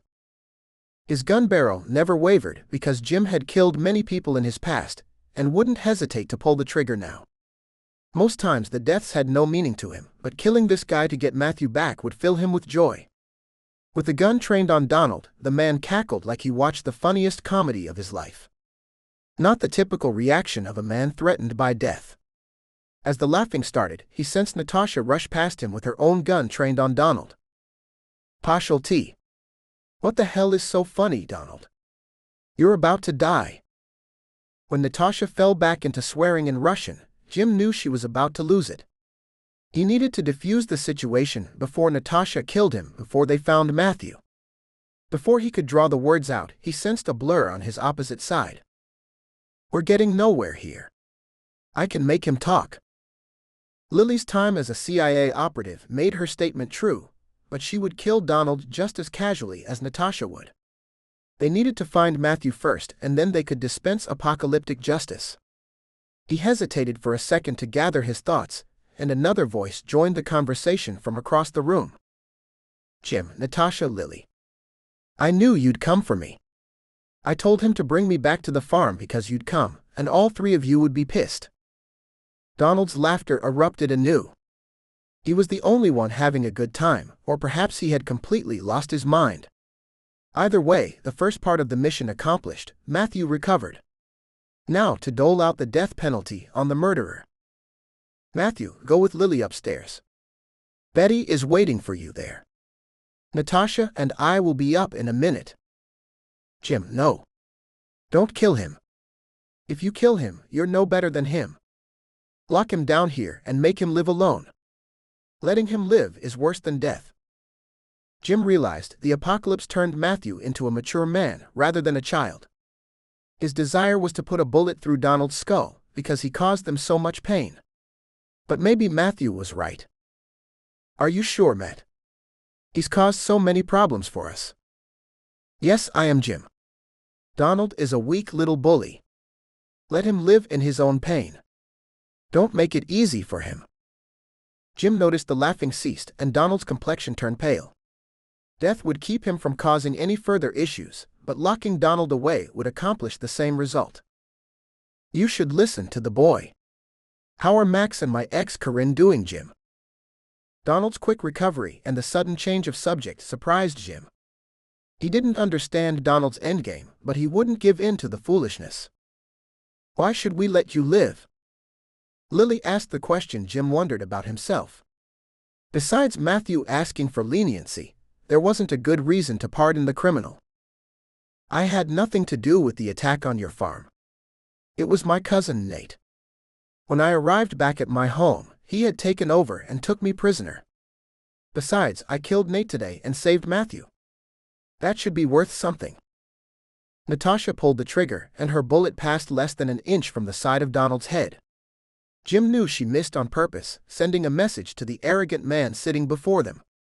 The foul smell in the room let Jim know Donald soiled his pants. Nastia, no. Matthew called Natasha by her given name as he advanced on her and took her hand in his. She turned and looked him straight in the face before lowering her weapon. He stared at Jim and shook his head before leading Natasha to the door. Jim didn't lower the barrel of his gun, even though he knew he would honor Matthew's wishes. Lily and Jim remained alone with Donald. Jim, I think we can work something out with the C4 we brought with us. Are you okay here alone? Yes, go ahead. He heard her walk toward the door and they left Jim alone with Donald.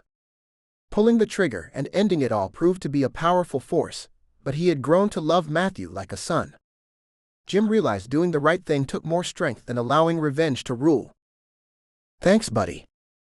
Maybe you could all come here and stay in the bunker with me. It's got supplies for years. I'd love to see. Shut up. I'll say this only once. I'd like nothing better than to end you here and now, but I respect Matthew too much. You get this one chance. Stay locked in here and you live, but if I ever see you again, you'll die. Do you understand? All the mirth left Donald's face and his shoulders slumped as he sat at his fancy desk in his own mess. Big Jim slowly backed away while he kept the gun focused on Donald. If Donald moved, Jim wouldn't hesitate to pull the trigger. Once he reached the door, he closed it behind him and noticed Lily working on the charges. He waited for her to finish and followed her up the stairs. At the top, Jim pushed the outer door shut and he heard a loud click as it closed. Lily pushed the detonator and they could hear only a small pop beyond the closed blast door. Jim worked with Lily many times before, so he was sure the charges she placed took out the stairway. There might be a back way out, but they wouldn't stick around to find it. He meant his threat that he would kill Donald if he ever saw him again, and the look in Donald's eyes told him he understood the consequences of crossing paths again. I reprogrammed the locks to stay closed. He won't be escaping the bunker anytime soon. Nice job, Betty. Let's get out of here. Should we check the house before we leave? Betty said. There's nothing Donald has that we need. Besides, we have to get back to the farm and rebuild after their attack." With Jim's last words, the group climbed into the old pickup truck. He pointed the truck toward the camp, a little afraid of discovering the full scope of the damage from the raid back at the farm. They'd lost so much, and Jim was tired of losing. Chapter 12. Quinn. Gwen wanted to be there when they rescued Matthew, because she still thought of him as the son she never had. She hated Donald for the pain he had caused both of them. Even with the rawness caused by his betrayal, Gwen didn't think she could pull the trigger except in self-defense. After living with Natasha for 3 years, Gwen knew Natasha wouldn't hesitate to kill Donald or anyone else who crossed her. Helen needed help to treat the various injuries, and someone besides April needed to guard the farm while the warriors were away, so that's where Gwen stayed. Peace never lasted long during the apocalypse. Gwen heard a banging coming from the second floor of the farmhouse, and investigated the noise herself. Helen was looking after Eli's wounded ass, and had her hands full dealing with his whining. He received a small gash on the fattest part of his body, but acted like he had received a mortal wound. A smart man when it came to medicine, but a baby with any discomfort. An enormous crash echoed through the farmhouse as Gwen entered through the back door. She grabbed a tactical shotgun, in case an intruder made it inside undetected. Whoever it was, they weren't trying to be quiet or careful. It sounded like they were trashing the place. Gwen crept up the stairs with the shotgun held out in front of her. With all the noise coming from above, Gwen could have stomped up the stairs unheard, but she avoided the noisy tread anyway. Any advantage she could gain, she'd take. She crested the stairs, and heard the commotion coming from the front bedroom. Her stomach churned because of the noise coming from inside the room. The door was closed, but she became certain of what she would find once she opened it. Gwen wiped the sweat from her brow and considered turning around, but she knew she had to handle this. Like watching a horror movie as a teenager, her heart raced as her hand reached for the doorknob. It felt like a stranger's arm Gwen couldn't control. Without waiting to question her own sanity, Gwen turned the handle and shoved the door open. No. One look inside the room confirmed her worst fear. Tears blinded her, and she lowered the barrel of the shotgun as the grotesque sight confronted her. The snarl dissipated any hope for a miracle. There stood Diana, reanimated as a zombie. A stray bullet had removed a chunk of flesh from her neck, and Diana's head sat at an unnatural angle as she limped toward her human snack. Instead of her normal string of profanity, she growled at Gwen. Gwen's eyes filled with tears, making it impossible to see the incoming threat. Thankfully, she brought a shotgun, and Gwen didn't need to aim. With alien-feeling dead arms, she raised the barrel of the gun as the zombie approached. Sorry.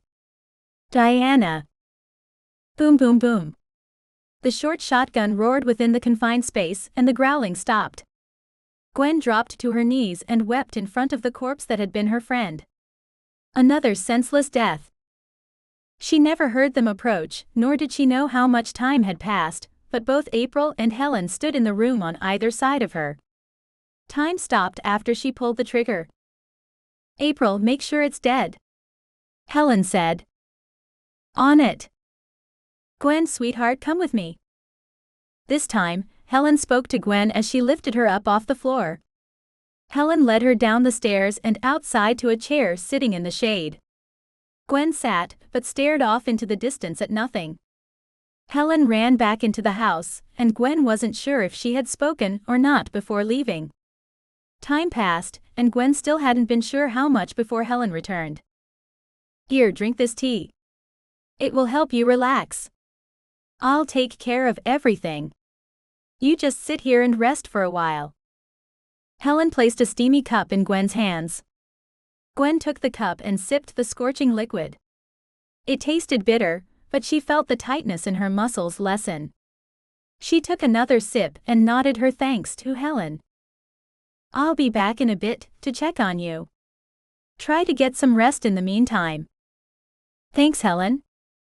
Gwen tried her best at a smile and hoped she didn't look demented. The fluid settled her stomach, and she felt the tension melt away from her body. She continued to sip the bitter drink until the cup was empty. Then she dropped the mug on the ground, leaned back in the chair, and closed her eyes. Before she knew it, Gwen drifted off to a dreamless sleep. The loud exhaust note from their old but reliable pickup truck startled Gwen and woke her from her deep sleep. She jumped up and jogged toward the driveway, counting the occupants as she ran. When she hit 5 and saw one was Matthew, her anxiety melted away. Gwen trusted Jim and Natasha with her life, but they were only human. They couldn't work miracles, but everyone came home with none looking any worse for wear. As Matthew stepped out of the truck, Gwen engulfed him in her arms. "I was so worried about you, Matthew. Are you okay? Is anyone hurt?" "I'm fine. I don't think Donald would have hurt me, but I'm glad to be home." "He didn't hurt you, did he?" "No. I think he feared the men who attacked the farm. His bunker is now his prison, so he won't bother us again." "I'm glad you're okay. Why don't you grab something to eat?" "Thanks, Mom. I'm hungry." Gwen loved to hear him call her Mom. She had cared for him since his natural mother died at the hands of a crazy man. It happened the very first day Gwen met the boy, and she gladly stepped up to fulfill the role of his apocalypse mother. Donald had been a father figure at one time, but gave up the role when he abandoned the two of them with two strangers at an airport in Connecticut. Now, with Diana's death, both strangers were dead. Betty climbed out of the truck and took Matthew's hand as they walked toward the house. A smile bent her lips as she watched the two of them walk away. "Are you okay, Gwen?" Jim's question caused her to break down, and she threw her arms around him for support. There had been nothing romantic between the two, and she didn't think there ever would be, but she needed the comfort of another human being. "Thank you. There's been so much loss, and I couldn't stand to lose Matthew too." "It's okay, Gwen. Matthew is fine. We'll recover from this setback, just like we always do. There's no need to cry." "What about Donald?" "At Matthew's request, we didn't kill him. However, he'll spend the rest of his life locked inside his precious bunker. He'll never bother you or Matt again." "Thank you."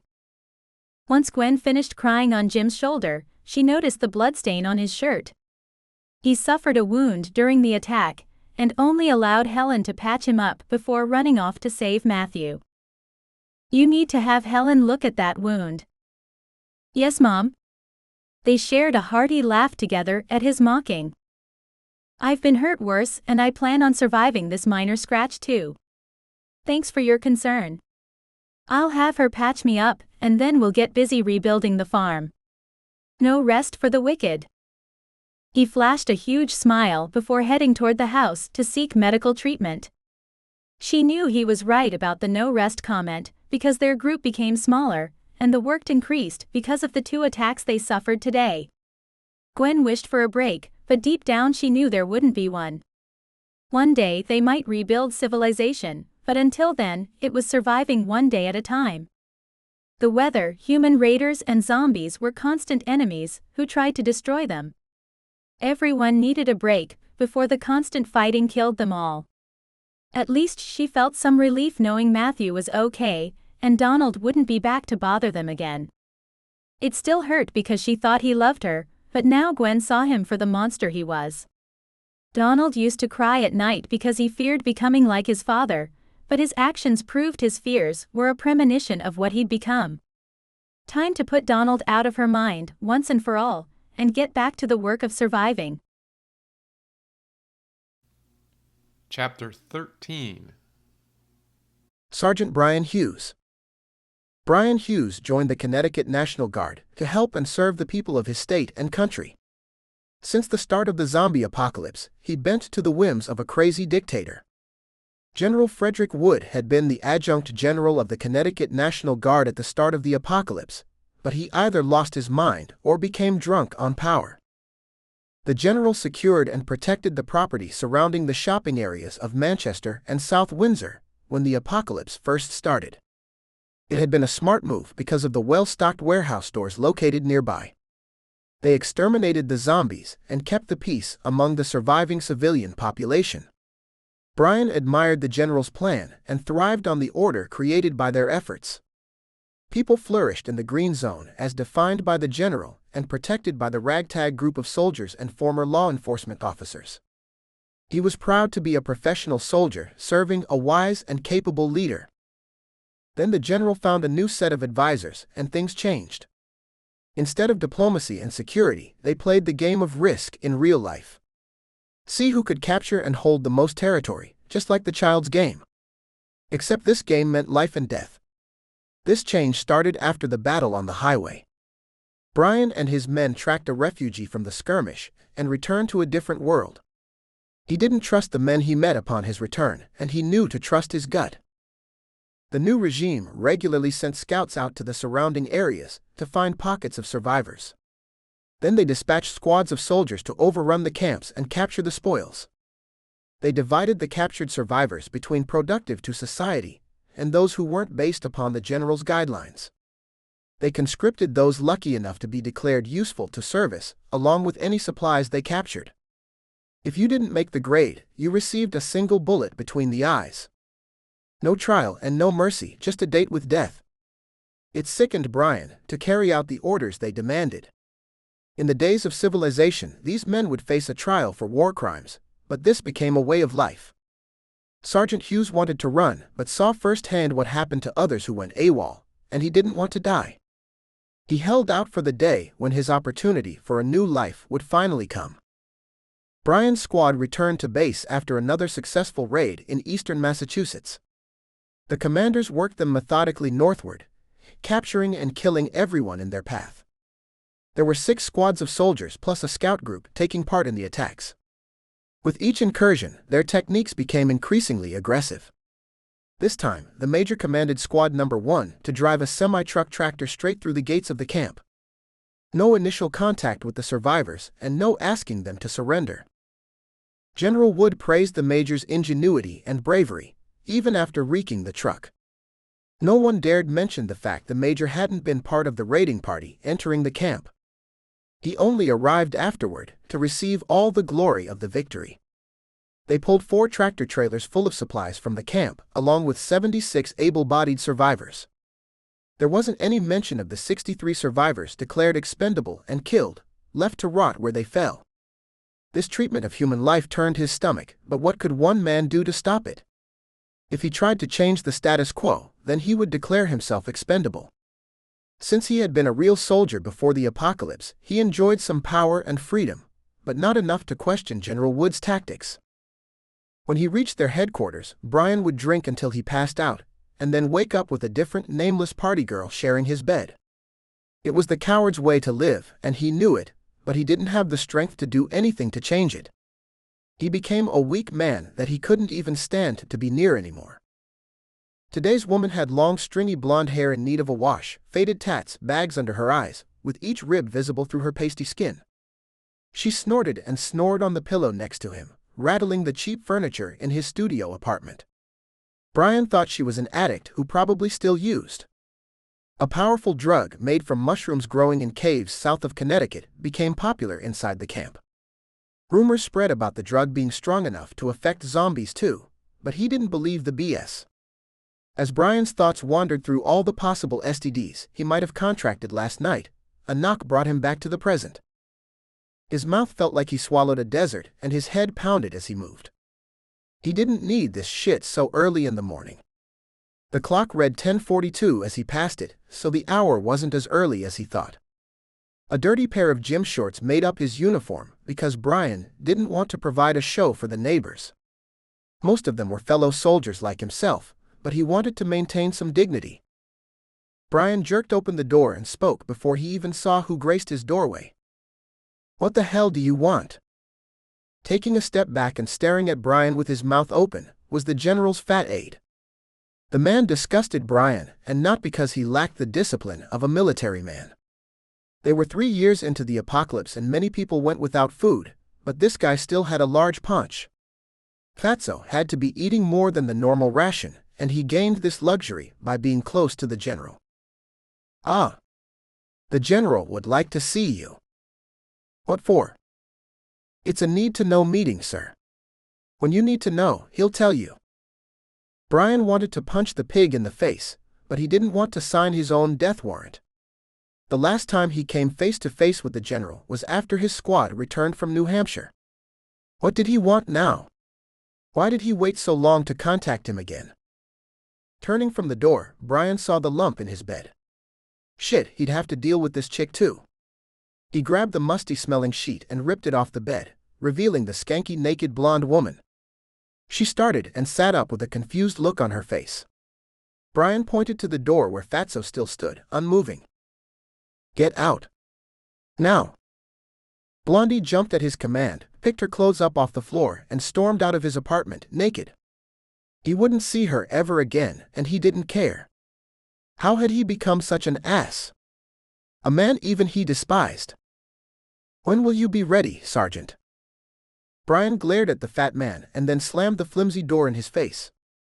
The dishes rattled in the cabinets of the galley kitchen, which lined the wall next to the front door.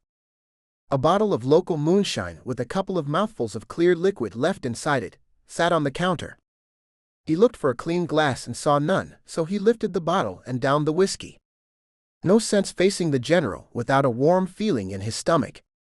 It dulled the throbbing in his head, but didn't help with the cottonmouth. A weak tapping sounded from his door, and it made Brian shriek with laughter. The general must have told the fat boy not to return without him. He would just have to wait until Brian was ready to deal with him. Brian had little power, but what he had, he wouldn't surrender to anyone. The apartment was a mess with the non-stop partying, and all the off-base missions he took part in. He found his least soiled set of fatigues and pulled them on. Brian finished his ensemble with his favorite pair of combat boots. If the general tolerated Fatso, then he could handle Brian without a dress uniform. What point did ceremony play anymore? Light tapping continued periodically while Brian readied himself for his meeting, and he couldn't help cracking up. How pathetic was this phony military man?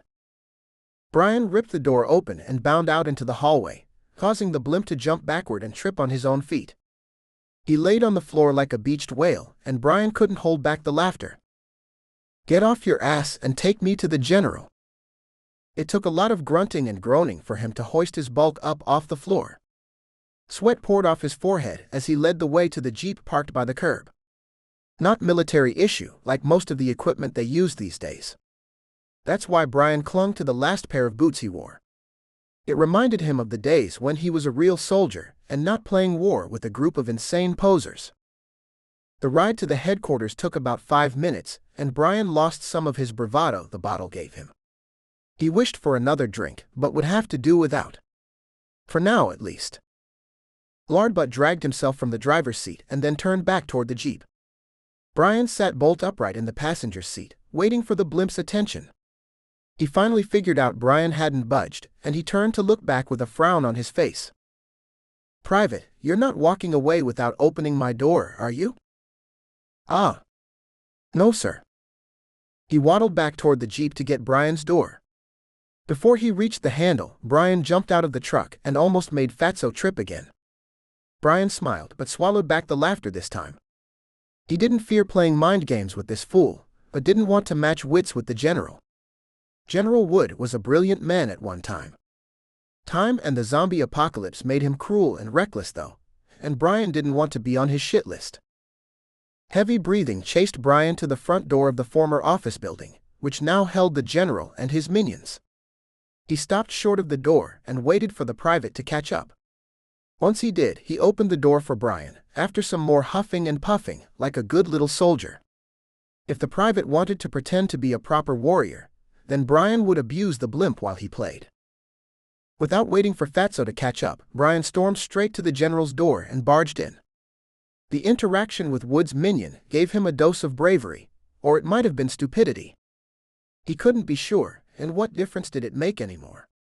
Life or death surrounded him, and death would win out eventually. Everyone dies, after all. Aren't you an insolent little prick, Sergeant?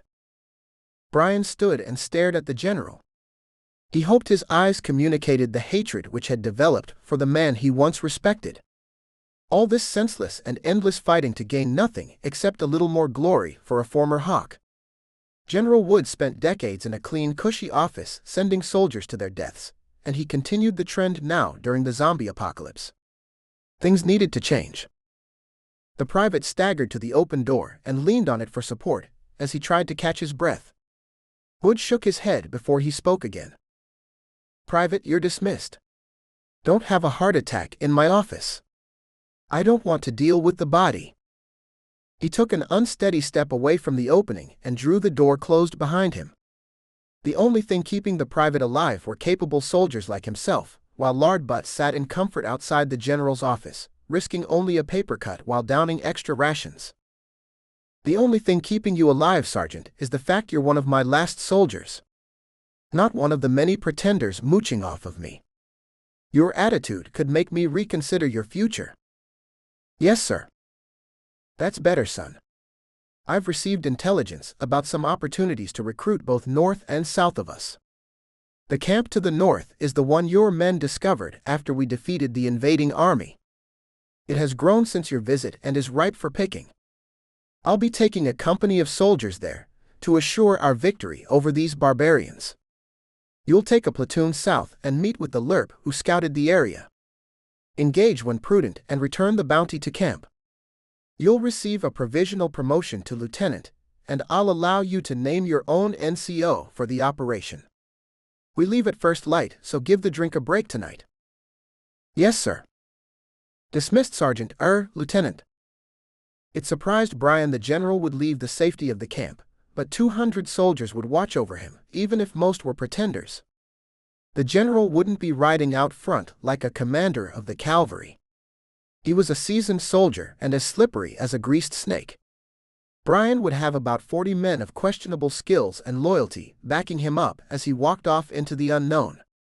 Made him think of Uriah, who served King David in the Bible, except he didn't have a beautiful wife for the general to steal. He pondered the real meaning of this mission. Hey, Johnson. What's up, boss? Johnson called everyone boss, and it drove Brian crazy. But since the death of the men from his original squad, Billy Johnson was one of the most capable soldiers left in the camp. They spent many drunk nights together and time under fire, so Brian trusted the man. I've received orders to command a platoon on a mission starting tomorrow.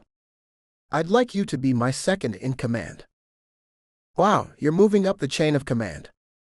Sure thing, boss. I've got your back. We move out at first light, so watch the partying tonight.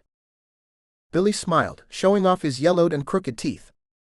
He laughed and nodded as he walked away. Brian knew, or at least hoped, Billy would be ready once the shit hit the fan. He strolled to his efficiency apartment to put his gear together, and studied the orders. This might be the one chance he needed to run and never return to this loony bin. If the opportunity presented itself, he'd be sure to take it. The morning came fast, but Brian was ready for action. Billy looked alert and sober, but the rest of his crew were a different story. General Wood handpicked the best soldiers and equipment for his mission, leaving the dregs behind for the newly minted lieutenant. A group of 30 out of shape, out of uniform, and way too old men and women milled around the back of 2 rusty old heavy-duty stake body trucks. Most smoked something Brian couldn't identify, which was appropriate, since these piece-of-shit trucks came from a local tobacco farm. They carried an assortment of firearms recovered from local gun shops and police stations, and Brian wondered how many of them ever fired a weapon before. This is our platoon? Yeah, pretty pathetic, boss. Get them loaded up. You drive the lead vehicle. I'll ride with you. Billy flashed the ugly smile again as he turned toward the group of misfits. Platoon, saddle up.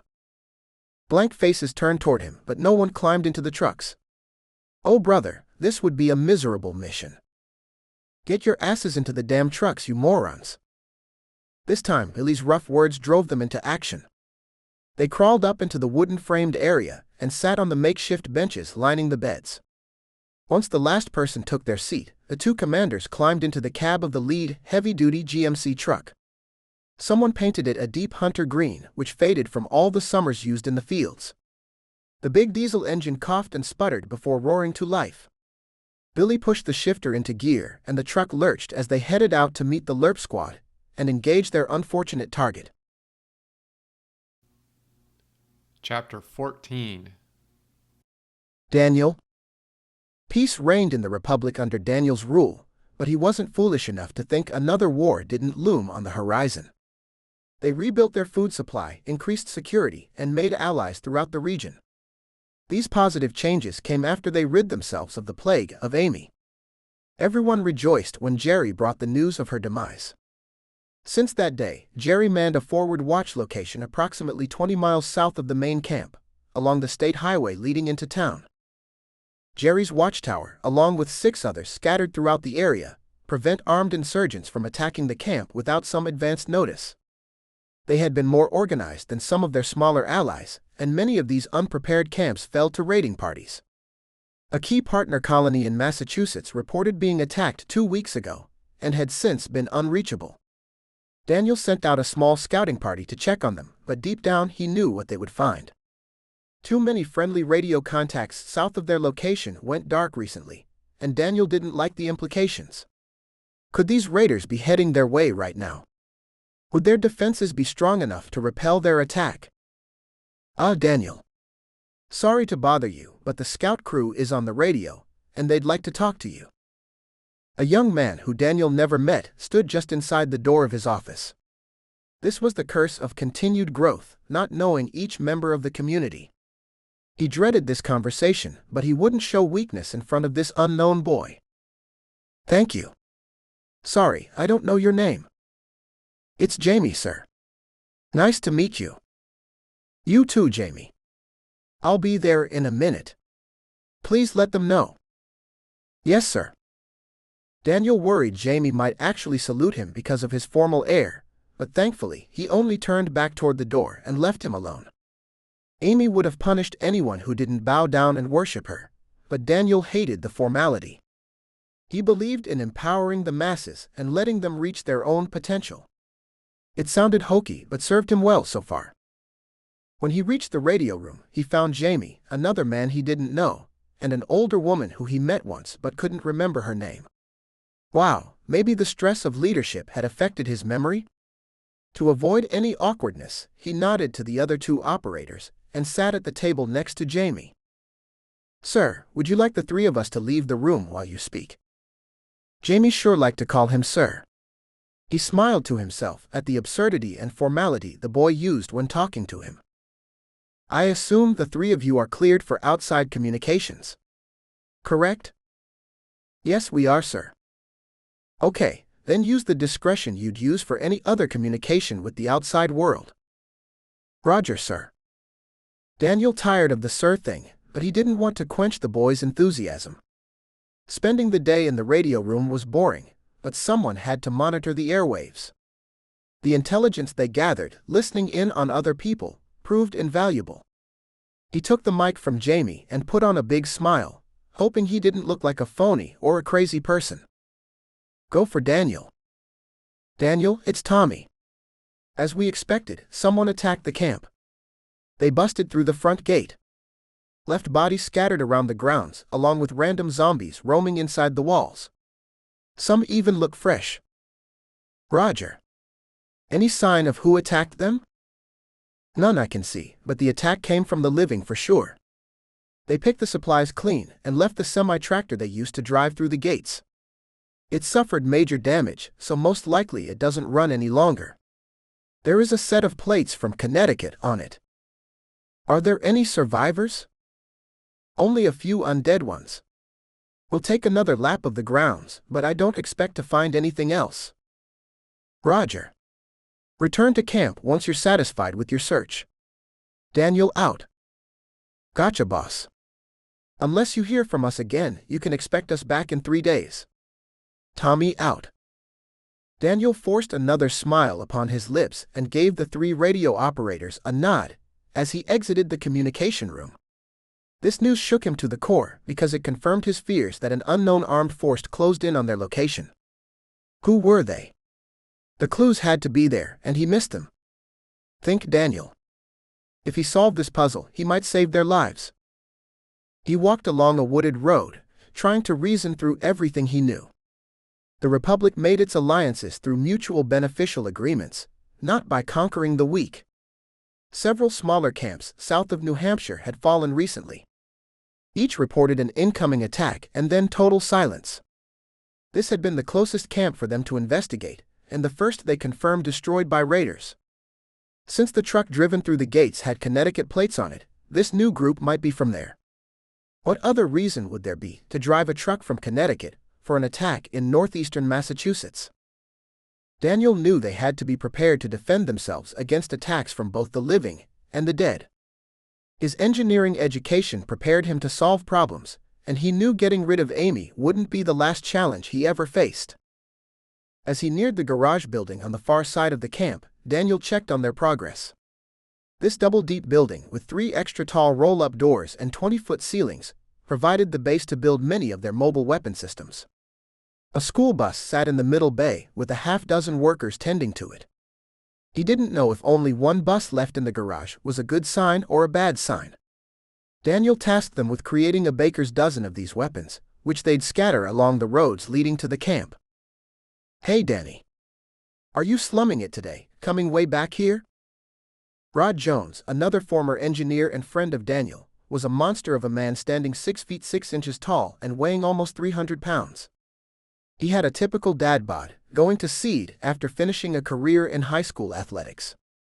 Daniel never met another man who had the same skills with tools and design genius. "I figured you were slacking and I'd need to come back here and kick your ass." They both roared with laughter because they both knew Rod was the hardest worker in the Republic, even in his 50s. "You're too funny. I'd give you the first shot if you wanted to try."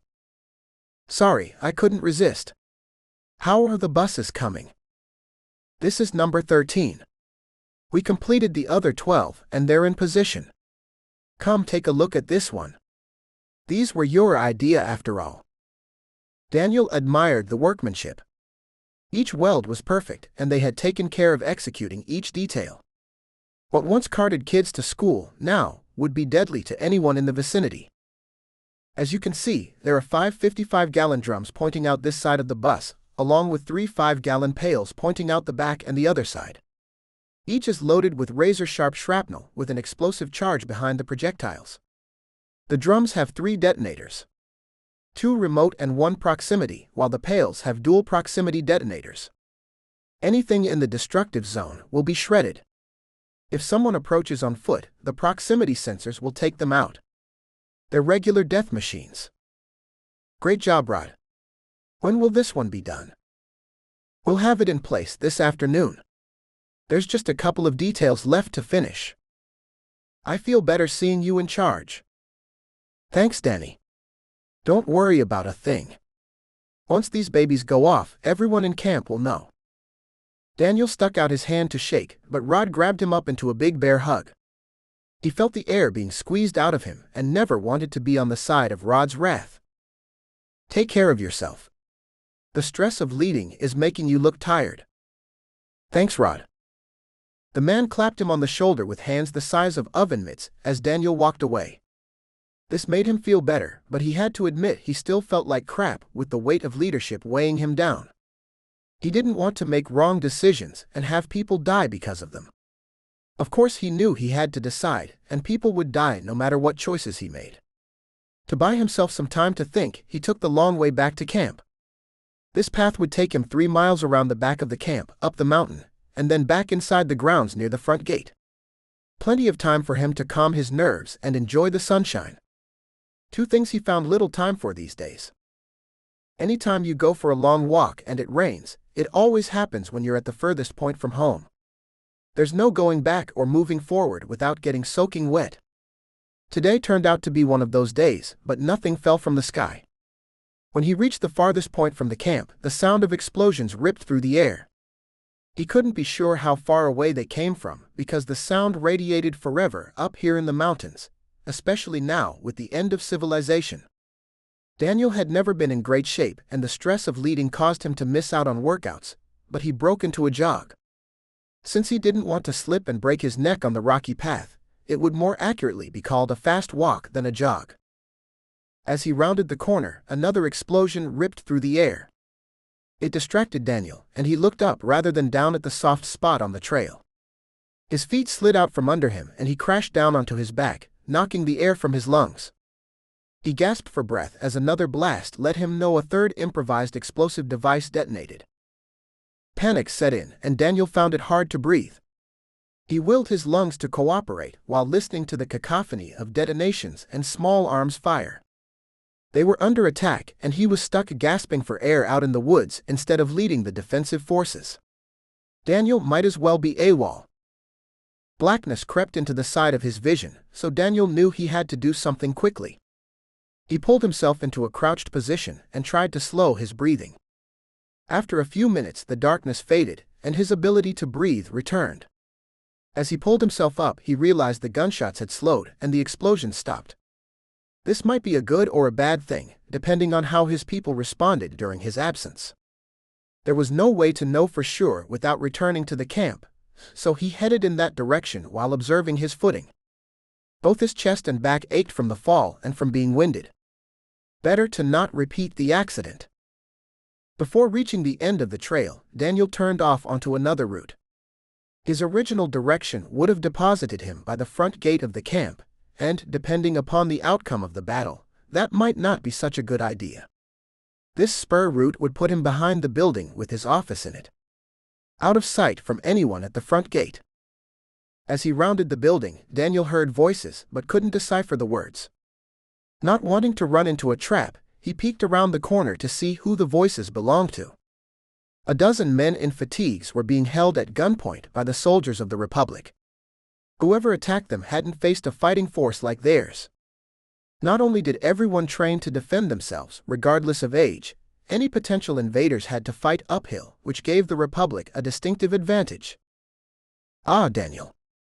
These dipshits tried to invade the Republic, and here's what's left of them. The other men are already dead. We were just getting ready to question them. You may have the honors if you wish. Each man wore military-style fatigues with their names displayed on their chests. Their ages varied, but one man was older than the rest and he sported a star on his shoulder. Guess he thought of himself as a general. His name tag read Woods, so Daniel started with him. General Wood. You're now a prisoner of the Republic of the White Mountains, and you're guilty of treason. Answer my questions and we'll make your death quick. The general glared at Daniel and then spat at his feet. One of the Republic's guards, Tony, stood nearby and backhanded the man. General Wood performed a faceplant and took his time moving. Tony was a huge man, so he grabbed him by the collar and jerked him back to his knees. Where are you from? Are there more troops coming? Again, no answer. He continued to stare through his one good eye while the other swelled shut because of Tony's fist. Tony moved closer again, but Daniel shook his head, stopping him before he struck the general a second time. Let's try this instead. Since you're a general, I'm guessing this is the extent of your army. Am I correct, General Wood? The general just continued to stare at Daniel with his one good eye, without saying a word. He lost a little of the bravado he started with, and Daniel suspected his reasoning was solid. Okay, I'm done. Goodbye, General. Daniel took Tony's sidearm because he had left his office without taking his own, and put a bullet between the general's eyes. His body collapsed into a heap. He moved to the next man in the line. How about you? Will you answer my questions? After a beat of silence, Daniel put a round between his eyes too. Enough time wasted playing games with these men. This pistol holds plenty of ammo, so you'll each get one. If you'll talk and I believe your story, maybe you'll live. He lined up on the next 3 men and pulled the trigger 3 more times, getting no response from anyone. Daniel moved to the next man, and as he prepared to put him down, he sang like a canary. Look, man, I've got no loyalty to these fools. They invaded my camp and forced me to fight for them. I'll tell you everything I know. Please don't kill me. Lock the remaining prisoners up and we'll see what this gentleman has to say. If they give you any problems, kill them. Then clean up these bodies. Daniel watched as they led the remaining prisoners away, and then he turned back to stare at his informant. His ice-cold eyes made the man turn away from him. "What's your name?" "Andre Freeman." "Where are you from?" "Tolland, Connecticut." "How did you get involved with these men?" "I had been hiding out in Tolland since the start of the apocalypse with a group of 12 other survivors. We barricaded ourselves in a large house on top of a hill. It had solar power and a well, plus 2 acres out back to plant a garden. Things were good for us. Then one day, a military truck drove through our fence and demanded we surrender to them. They killed 6 of the survivors, took all our supplies, and demanded I join their army. I didn't want to die, so I complied." "Where did they take you?" "They carted us off to a complex in Manchester, Connecticut. They surrounded an area with a large box warehouse store, a strip mall, a firehouse, and several houses with razor wire. Manchester used to be the shopping mecca, and the soldiers looted all the goods from the surrounding stores." "Why did they raid your camp?" "Manchester was filled with stores, but they needed more supplies to keep everyone alive. Plus, with all the battles with both the living and the dead, they needed to conscript troops. Raiding smaller camps allowed them to supply both needs." "How many people are back at the camp?" "Tough to say, because the same day we left, another group headed out to raid down south. Our group was much larger because of the general's presence, but I'd guess only a skeleton crew remained behind." "How long until they come looking for you?" Andre burst out laughing, but the look on his face wasn't one of mirth. "Most of the people in the camp hate the general. Before the apocalypse, he was the adjunct general of the Connecticut National Guard, but after? He simply lost his mind. Drunk on power. If I had to guess, they'll never come looking for him." Daniel had been an engineer before the apocalypse, not a CIA interrogator, but he thought Andre told him the truth. At the very least, it was the truth he knew. Andre hadn't been a part of the leadership and didn't seem like the mastermind type. "Take Andre to a cell. Lock him up alone and give him something to eat and drink. We'll deal with the others later." "Yes, sir, Daniel." "Thank you for your mercy, sir. I'm glad to help any way I can," Andre said as the security man dragged him to his feet. Daniel needed time to think and plot his next move. Killing those men had been so easy and gave him a rush he hadn't expected. He didn't want to become a mad dictator like Amy, but maybe that's what they needed to survive the apocalypse? Chapter 15. Sergeant Brian Hughes. They cleared the roads closest to their camp in Manchester to ease travel. As their 2-vehicle caravan traveled farther away, abandoned or crashed vehicles obstructed the roads. Some of them looked complete, with no obvious reason the passengers left them behind, while others still held their zombie drivers prisoner. Apparently, every zombie failed their driver's ed class. Congestion blocked the highway around each city or large town they passed, and they had to find alternate routes around. This caused them to take a week to reach the remote spot in the mountains of Pennsylvania, where truck number 2 took its last breath. Both Brian and Billy stood next to the open hood and stared at the steam pouring from the engine block. Neither man had any mechanical ability to even attempt a repair of the vehicle. Nobody from the Misfit squad stepped up with any ideas either, so they were sunk. The area was beyond remote, so finding a replacement vehicle wasn't happening. Their entire crew wouldn't fit in the remaining truck.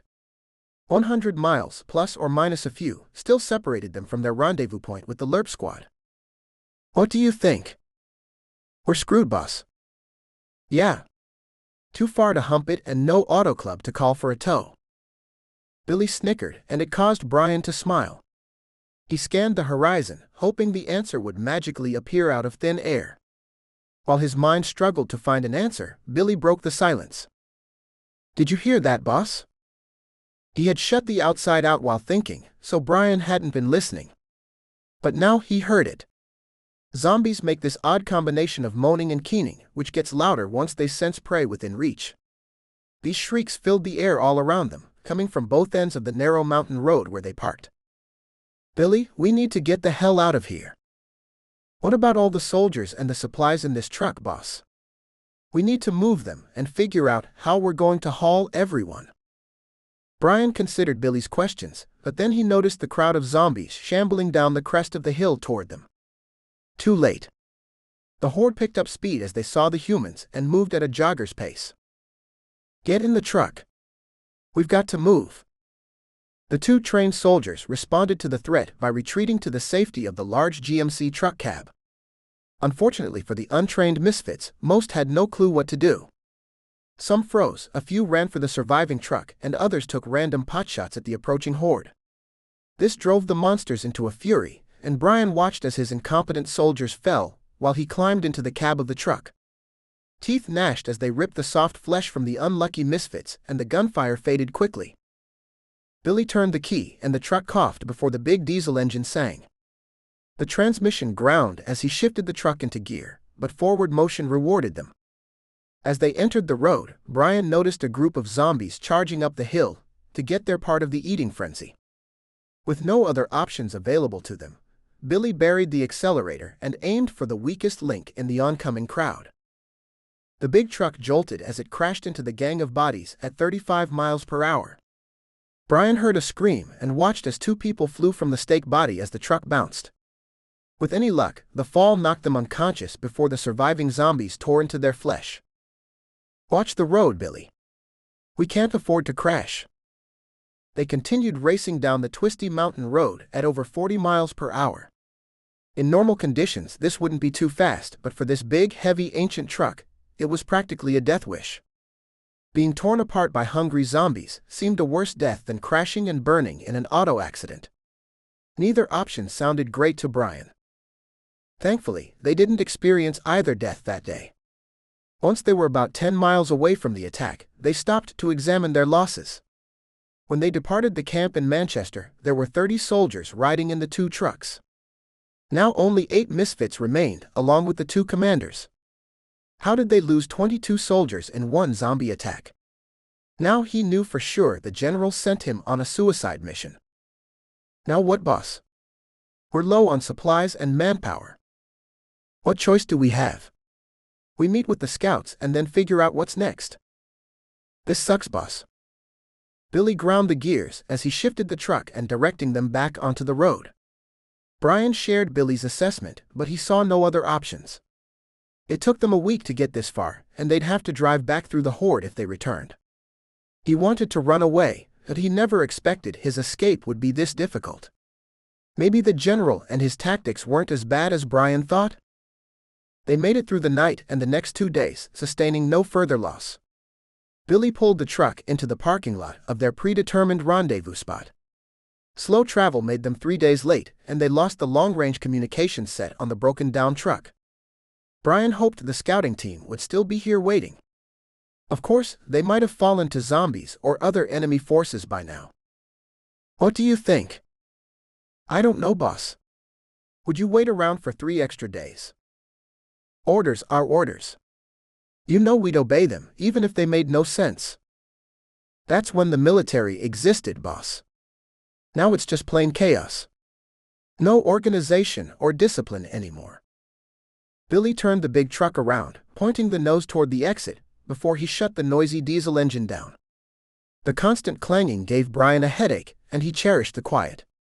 With the truck shut off, only silence filled the air. It amazed him to realize how much noise civilization created. The peace would be nice if you didn't have to constantly watch your back. One side of the parking lot had a decaying warehouse structure on it. A train track ran along the back of the property, and a screen of tall trees covered the far side. The building would have provided some shelter for the troops while they waited, but everything looked empty. They climbed out of the cab and walked around the back of the truck. Listen up. I want you to establish a perimeter while we wait for the scouts to arrive. Keep your eyes open. Billy took control of the scene, and Brian didn't mind his presumptuous attitude. He found it harder and harder to care about the troops under his command the longer this ridiculous mission continued on. Did it make him a bad person? Maybe, but he felt their situation was hopeless, and he wanted to survive. Even if it meant sacrificing everyone else, Billy included. Confusion filled the faces of the 8 soldiers as they climbed out of the back of the truck. They spread out in a rough circular pattern around the GMC, leaving random distances between their positions and the vehicle. Billy frowned, shook his head, and then spat on the ground. Damn, boss. The only thing they're good for is providing a distraction so we can get away while the zombies eat them. How did they last this long? Dumb luck, I guess. Both men chuckled. Brian couldn't read his mind, but he imagined Billy felt the same way he did. He wanted to live too, and Brian knew he had to watch his back. No way he'd become the distraction while Billy ran off. They scanned their surroundings, looking for any dangers, and the long-range scouting team. Did the team give up after waiting 3 days? Would he continue to wait? If they showed up, then they'd double their numbers, and he would have a group of more experienced soldiers under his command. 2 hours passed, and the summer sun climbed directly overhead. Even in the mountains of West Virginia, Brian felt the sweat pouring off of him as they stood under the shade of the trees next to the parking lot. Do you think we should find a place to hold up for the night and come back tomorrow? I don't know, boss. We're running low on supplies as it is, and we missed the rendezvous time. Maybe they headed back to Connecticut already? We certainly wouldn't be their oasis if they waited for us. We don't have enough supplies for us to make it back. Movement between the warehouse building and the river behind the property caught Brian's eye. 2 men staggered from the cover, both dressed in dirty fatigues. One leaned on the other for support, preventing either of them from hurrying. Check this out. Brian pointed toward the incoming soldiers as Billy turned to watch their approach. Both men unslung their rifles and walked across the lot to intercept them. Think it's them, boss? If it is, where's the other 8 men? Stop where you are and identify yourself. Neither of them lowered their rifles while Billy spoke to the approaching men. It would be a remarkable coincidence if these 2 didn't belong to the scout troop, but they needed to be sure. Corporal Davis of the 1109th TASMG. This man needs your medic. Brian recognized the designation as a unit from Connecticut, so he lowered the barrel of his rifle, but Billy remained guarded. What's wrong with him? Where's the rest of your squad? They died during the attack. We escaped. Where's your medic? We don't have a medic, but I have battlefield first aid training. Let me look at his wounds. Brian saw no reason to lie to the man, since they were now officially screwed. There would be no invasion now, and they lacked enough supplies to last much longer. No way forward and no way back. He kneeled down next to the prone man and saw the blood soaking through his t-shirt. As Brian got his first look at the wound, several things happened virtually at the same time. Bite, Billy said as he pulled the trigger on his rifle. The 3-round burst tore through the wounded man's torso, with the last bullet striking him in the forehead. His rifle wasn't far from Brian's head, and the eruption of noise caused his ears to ring. Before he could react, Corporal Davis produced his own pistol and returned fire. Brian watched Billy's brains exit the back of his head. One of the pretend soldiers fired wildly and added to the mayhem. Brian swore he felt the heat of bullets streaking past his head. Davis proved to be a crack shot when he turned on the rest of the crew and gunned down 2 other men. This hadn't been the first time someone fired on Brian, but it took a few valuable seconds for his training and experience to kick in. He leapt onto Davis and grabbed the barrel of his pistol, trapping his hand in the trigger guard, and then twisting the barrel. If Brian's hearing had returned, he would have heard the snap of Davis's finger while he disarmed him. Once he freed the pistol, he kicked Davis in the face, breaking his nose and knocking him out. Hold your fire. He screamed at the other fake soldiers because he didn't want to be shot by an idiot. The ringing faded, but he still didn't know if anyone else had fired. With the threat neutralized, Brian laid on the ground for a few more seconds to gather his wits. This quick battle caused serious damage, and he didn't want to face it. The original plan called for them to enter the battle with over 30 troops and adequate supplies, but they had lost everything. As he stood, Brian surveyed the scene and developed a course of action. He dragged Davis to the GMC and secured the unconscious man with a set of zip cuffs, after confirming he carried no other weapons. They didn't need Davis killing anyone else. Brian confirmed his initial observation that Billy fought his last battle. The exit wound through the back of his head told the story. 2 bodies laid in heaps, and Brian saw only 3 living soldiers still standing in the parking lot. Where's everyone else? He spoke to no one in particular. They ran off when the shooting started. Damn. 3 untrained civilians, a crazy soldier who lost his squad to zombies, and himself. Even with their small numbers, they only had 2 days of food left and even less fuel for the truck. Besides what he carried on himself, the ammo was gone too. The general sent him out here to die, and he knew he couldn't return to Connecticut after spending a lifetime there. A series of coughs and then groans came from behind the truck, indicating the corporal returned to the land of the living. Brian needed answers and a plan for their next move. Davis had rolled onto his side and convulsed from a coughing jag. The blood from his broken nose must have dripped into his throat, and Brian didn't care if the choking killed the man after all the problems he caused. His life hung in the balance based on the value Davis provided. As the coughing faded, Davis spat a wad of blood onto the ground and pulled himself into a sitting position. "Are you ready to listen, Corporal?" Davis nodded. "Good. You've caused a lot of problems here." "But he killed." "Shut up. I said listen.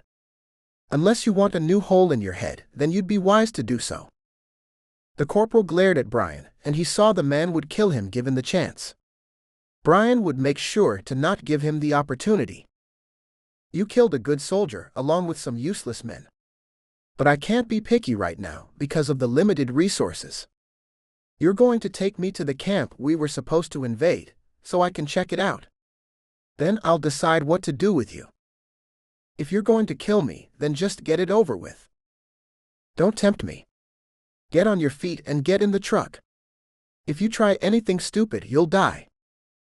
Corporal Davis glared at him, and he thought the soldier wouldn't comply. Then he rolled onto his knees and stood up on rubbery legs.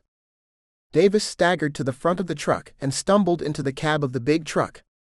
With his hands secured behind his back, his movements were slow, but Brian wouldn't take a chance by cutting him loose.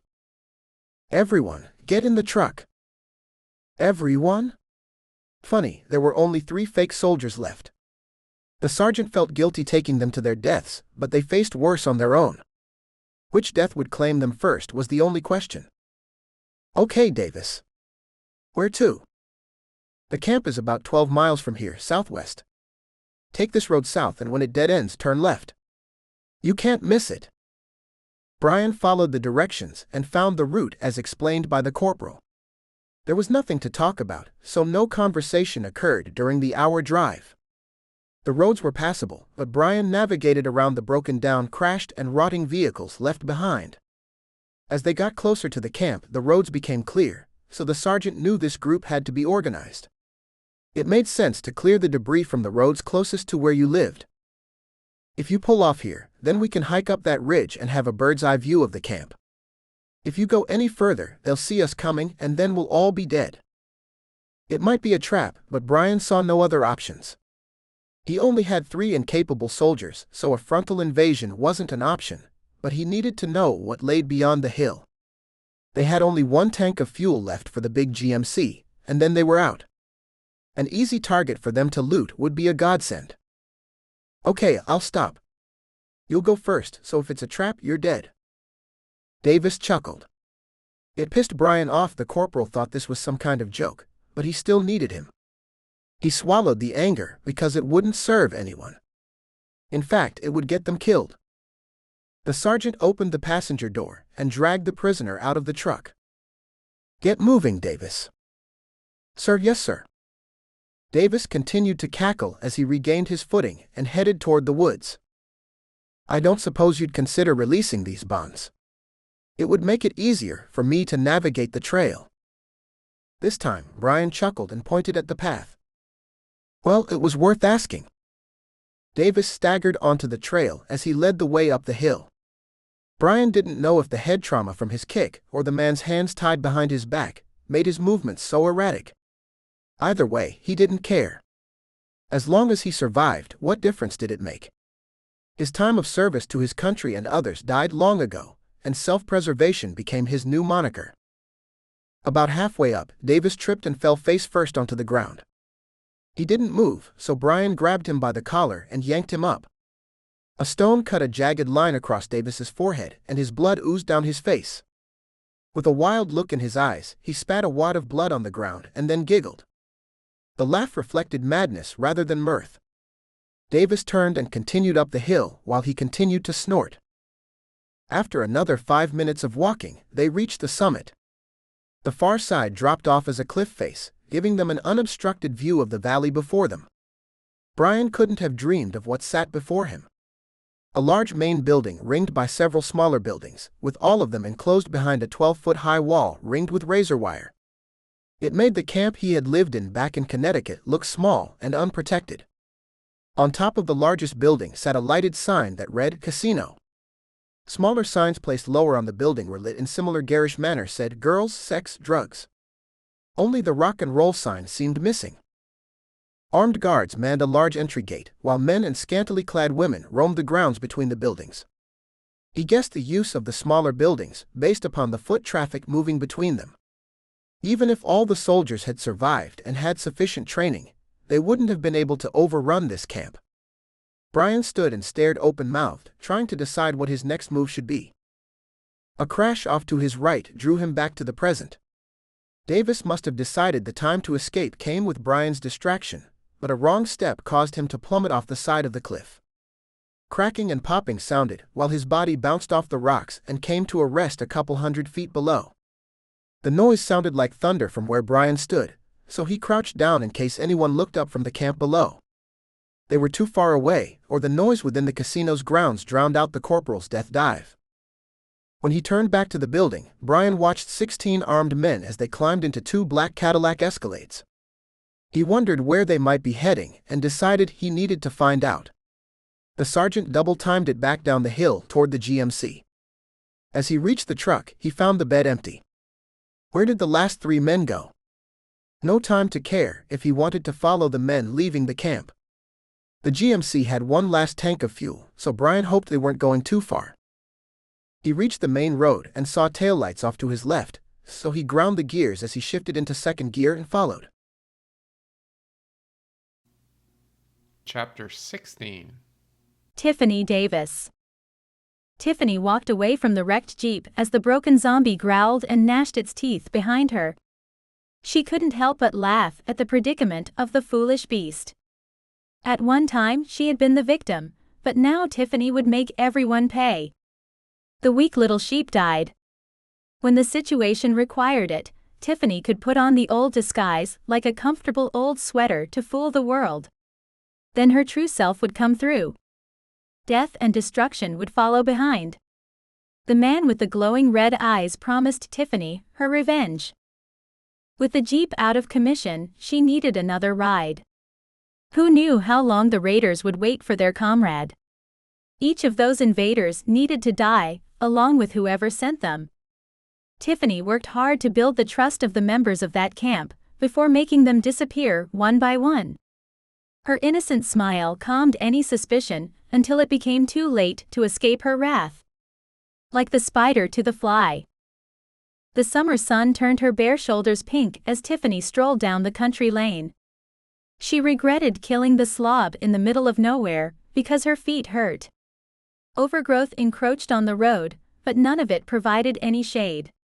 There might be buildings 50 feet away, but the vegetation kept them out of sight, and made it difficult for Tiffany to get her bearings.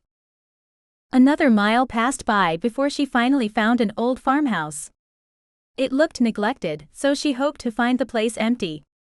With any luck, the pantry would be full, the well would be fed by fresh spring water, and a shiny new pickup truck sat in the garage with a full tank of gas. She could dream. Either way, she trusted the man with the glowing red eyes to provide for her needs, even if he only talked to her while she dreamed. The driveway ran about a football's field from the road through a thick line of trees. They provided blessed relief from the fire of the summer sun as it rained down on her. Tiffany imagined the farmhouse in its prime with a flawless coat of white paint on the 2-story structure, the red barn at the edge of the corral housing the horses, and the verdant fields of crops and plush grass. Mom, Dad, 2 boys and 2 girls all laughing as they played on a warm summer day together, while sipping on fresh lemonade. It's the life she never knew and would never know now, thanks to the rise of the dead. Tiffany had never lived a normal, happy life because of something broken inside of her. A snarl and growl snapped her attention back to the present, just in time to see the 2 zombies bum rushing her. One had been a large man, standing almost a foot over her 5'5" frame. He wore one old work boot and dirty torn denim coveralls, and ran with a comical stride because of the missing boot. The second had been a woman about the same size as Tiffany. Her clothing was gone except for a dirty and torn bra. Wounds to her midsection revealed the white of her ribs and allowed her intestines to flap in the breeze. Tiffany lost the rifle during the crash, but she still had a pistol tucked into her jeans and a hunting knife. The distance between her and the 2 attackers disappeared as she pulled the pistol out of her waistband. Bang, bang, bang. She pulled the trigger 3 times before the gun jammed. The first 2 shots struck the woman in the neck and the forehead, which dropped her into a heap. Bullet number 3 hit the large redneck in the chest, which caused him to stumble. He tripped on the fallen woman zombie's corpse, falling face first. She struggled to clear the jammed round from the pistol before the farmer zombie regained his footing and tore her to pieces. Too late. He hit her like a defensive lineman tackling a quarterback in the Super Bowl. They hit the ground, her flat on her back with the big boy on top. Darkness threatened to close in as Tiffany struggled to take a breath while she pushed the big man's snapping teeth away from her soft flesh. The jammed gun laid on the ground about 10 feet away from her, but it only served as a paperweight in its current condition. Her thin arms turned to rubber under the weight of her bigger attacker, while his teeth closed in on the smooth, unprotected skin of her neck. She longed to give up and give in to the attack, to rid herself of all the pain of living. But then she saw the lovely man with the red glowing eyes standing right beside her while they struggled in this death dance. He didn't help her, but stood with a smile on his face. Fight, Tiffany. It's not your time. That's when she remembered the self-defense class her best friend took her to when they were 13 years old. Both girls giggled during the lesson, and Tiffany almost forgot the moves when she needed them the most. She used the zombie's awkward lunges to leverage herself out from under the confused monster. Once out of his grip, she moved around the big man, grabbing his hair with her left hand and pulling his neck backward. With her right hand, Tiffany pushed the hunting knife through his right ear. The bucking bronco collapsed to the ground and Tiffany rolled off the corpse, gasping for breath as she stared at the sky. Once her breathing slowed, Tiffany scanned the area, looking for the man with the fiery red eyes. No one was there except for the 2 corpses. She shook her head to clear the fog from the adrenaline generated by the surprise brawl. Time to check the place out and get the hell out of here. This time, she would observe caution to avoid a repeat performance, because Tiffany didn't know how many lives she had left. The boards on the front porch creaked under her weight as she approached the door. A turn of the knob showed it unlocked, which wouldn't have been uncommon for a house this far out in the sticks. Country folk didn't understand the threats waiting for them outside their doors. No one was really safe anywhere. Rusty hinges squealed as Tiffany pushed the door open, and a musty smell caused her to choke. Moisture from a roof leak stewed in the summer heat within the closed-up house. No smell of rotting corpses, but she wouldn't be taking another chance by letting her guard down. She banged the hunting knife on the doorframe as she called inside. Hello. Anyone here? Nothing from inside the house. The front door opened directly into the living room, and she couldn't help but notice the over-under shotgun sitting on the coffee table in the center of the room. A box of shells fell scattered across the table and onto the floor. Tiffany opened the breech and loaded 2 of the loose shells.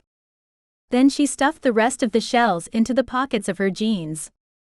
Not the perfect weapon, especially for close quarters, but not one you needed to aim. It made her feel at ease carrying the beefy weapon. One by one, Tiffany cleared the rooms of the large 2-story house.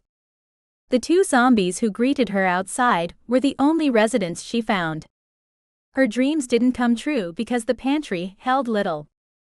Inside the dark closet she discovered 6 bottles of water, 3 sports drinks, all red and she hated red, half a bag of moldy potato chips and 4 stale granola bars.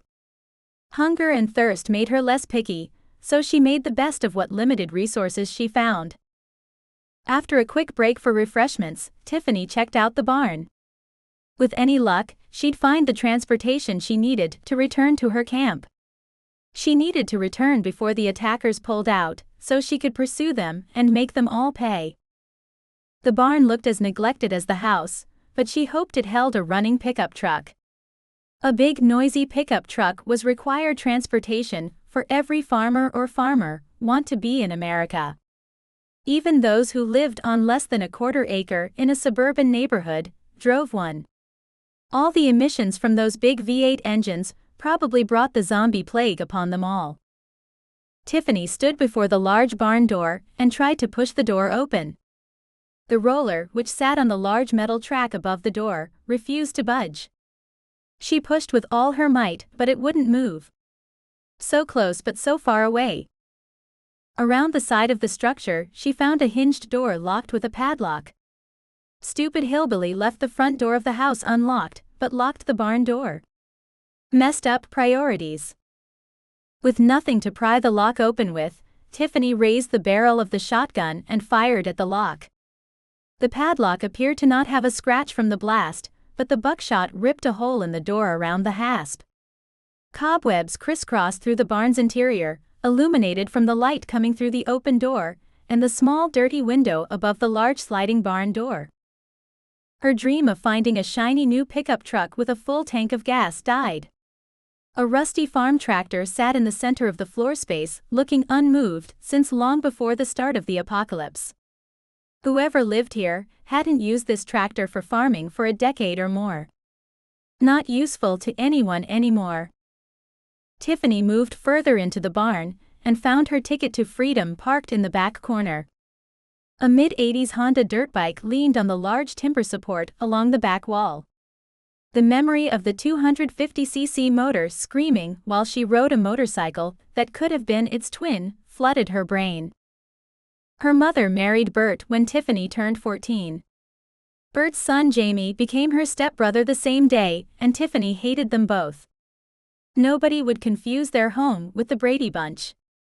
Jamie received all the family's attention, while Tiffany became an invisible pariah. Their weekends revolved around Jamie's motocross events, because Bert expected him to become a champion and make them all wealthy. One weekend, Tiffany raced the old Honda dirt bike Jamie outgrew, at her mother's behest.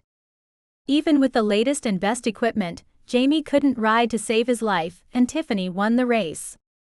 She hoped her stepfather would be happy to have a winner in the family, and he might encourage her to compete. Instead of throwing a party for her win, Bert fumed all the way home. The reward for her win was her mother's first broken jaw, and Tiffany's first time getting raped by her older stepbrother Jamie. Bert laughed while he watched his son violate her multiple times. She never competed in a race again, but the unwelcome sex continued for another 6 months, along with her mother's beatings. The uninvited visits from Jamie stopped the night Tiffany brought the bolt cutters to bed with her. Jamie burst into her room looking for pleasure and found himself emasculated. Tiffany left home that night for good. Her secret wish was for Bert to become the zombie's first victim, but she'd never know his fate. The motorcycle showed the least neglect of anything at the farm, so it must have been a treasured possession of the former owners. Before things turned bad at home, Tiffany paid attention when Bert worked on the dirt bikes, so she got the Honda running within 15 minutes. A musty backpack held the rest of the supplies, and she found enough gas to fill the tank. The gasoline looked cloudy and smelled foul, but she had no other options and hoped for the best. Since the old Honda had a low-tech engine, it should run on the suspect fuel. It might not be 100%, but it would still be faster than walking. After the third kick, the 250cc engine roared to life, and a smile crossed Tiffany's delicate face. She kicked the shifter into first gear and drove down the long driveway toward the country road. Two zombies bound across her path, but she blipped the throttle and raced away from their gnarled outstretched hands. "Why didn't I get a dirt bike earlier?" Tiffany said to herself. The scenery raced by, and she briefly questioned the wisdom of not looking for a helmet before departing the farm. A pair of cheap sunglasses provided the only protection for her head. If the zombies didn't get her, a human enemy would, so why worry about a motorcycle accident? Thoughts of ambulance chaser lawyers turning into zombies caused her to roar with laughter. Before she knew it, Tiffany reached her old camp. The raiders had left, but the damage they inflicted remained. People she knew now walked as zombies. The walls knocked down and all the supplies pillaged. Tiffany didn't care for any of these people, but she longed for revenge against the quarterback and his buddies. One of his friends walked with the dead, and the corpse of the other laid too damaged to reanimate. They must have taken the quarterback with them, which made her need for revenge convenient. As she prepared to leave, a man's presence startled her, and she almost dumped the bike. Then she recognized the eyes, and Tiffany relaxed in his presence. "There's no time to waste, child, pursue them. I've given them into your hands. Go now." When he smiled, his red eyes glowed even brighter than normal. His face was frightening and attractive at the same time, and Tiffany felt the trance overtake her. "Yes, my lord?" With the members of the DOT either zombies or otherwise occupied with survival, the roads suffered from severe neglect. This disregard to maintenance caused the grass and weeds to cover the roadway, so anyone who traveled left tracks, just like in the newly fallen snow. Tiffany pointed the Honda into the trail in the compacted foliage, and followed. Her victims would die soon enough if she remained patient. When they did, she would celebrate their end with the red-eyed man. Chapter 17. Sergeant Brian Hughes. Brian discovered the challenges of tailing a mark during the apocalypse. The roads suffered from neglect because of the lack of travelers and maintenance crews. Tree branches and grass encroached on the roads from both sides, which hid the various obstacles left behind as people fled the zombie hordes. Overgrown vegetation worked like a roadside sign pointing the direction the large SUVs traveled, but almost caused him to crash into 3 economy cars. A large crunch of sheet metal would surely cause the thugs he followed to investigate. Then being outgunned 16-1 would end his story. He passed a "Virginia is for lovers" sign about an hour ago, and his luck held out. No crashes, no zombie hordes, and the GMC continued to run. He had 3/4 a tank of fuel, and no one spotted him. If not for the welcome sign, he would be clueless where the SUVs led him. To avoid being seen, he remained well behind them, but followed the signs they left behind. A dense population before the fall filled this area, and the relics of this surrounded him. Strip malls, big box stores, car dealerships, apartment buildings, and single-family homes lined the streets, all showing their various states of decay. Fire ravaged several structures, and Brian wondered what caused the fires.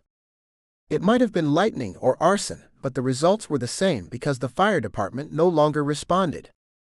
Both the 911 operators and the fire crews became zombies or lived in hiding from all the evils in the world. Maybe the evils weren't new, but took another form? As dusk faded into evening, Brian found he could close in without being spotted.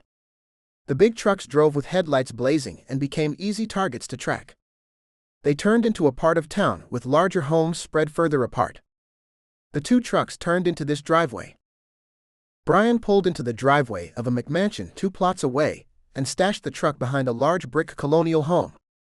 He assumed it would have cost over $1 million when new, but the property appeared to be half the size of the one the armed men entered. They drove with a confidence that made Brian guess this place had been their intended destination, and not a waypoint along their journey. Assuring nobody could see the GMC from the street, he headed toward the compound to discover what the crew was up to.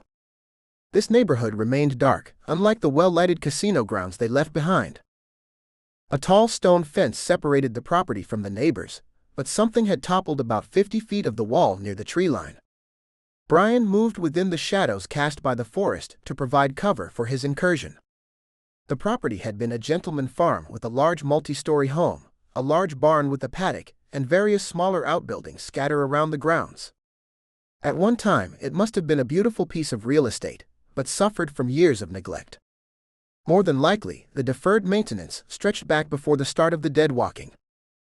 As he moved toward the front of the property, the familiar moan of a zombie came from his left. A second groan responded, letting him know he wasn't alone. Both walking corpses appeared around the corner of a shed, collapsing under its own weight. Between the oncoming darkness and the amount of decay, Brian couldn't tell what either monster had been when alive. Both stood between 5 and 6 feet in height, so they had been adults.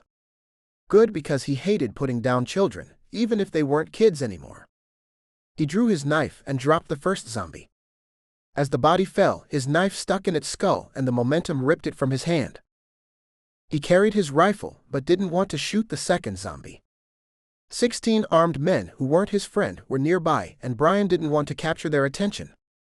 The zombie advanced but lacked vigor, displaying the age of this monster. Even though they were dead, they still wore out the longer they roamed. Entropy wouldn't be foiled, even by the dead. Brian took 2 steps back and let the feeble monster come to him. Just before it reached him, he charged shoulder first, striking the zombie in its solar plexus. If it still breathed, it would have had the wind knocked out of it, but the dead don't breathe. Instead, the zombie flew backward, tripping over its fallen comrade. He continued to move forward and brought his combat boot down on its head. Brian stomped until a puddle of black slime grew under the caved-in skull. After the adrenaline and rage faded, Brian scanned his surroundings for any other threats.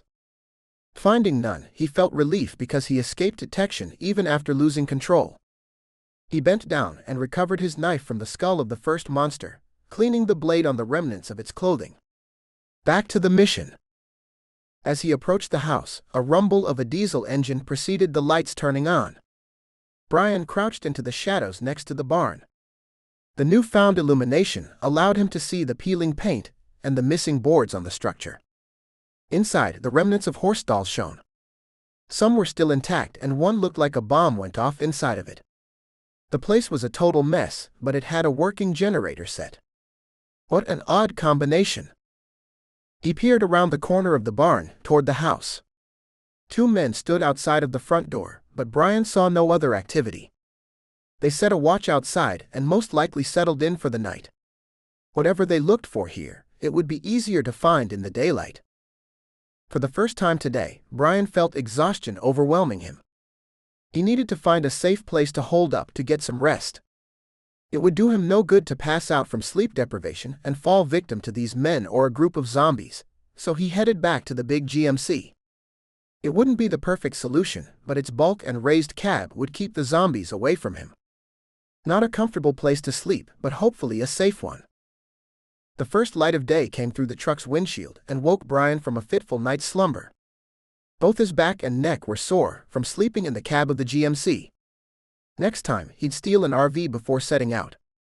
He yawned and wished for a high octane from his favorite coffeehouse, Moonstag. They advertised it had 4 times the caffeine to get you through your day. Man, he missed civilization. After taking a leak and finishing one of the last protein bars, he retraced his steps back to the compound at the end of the street. When he arrived, Brian found the men hard at work in the barn.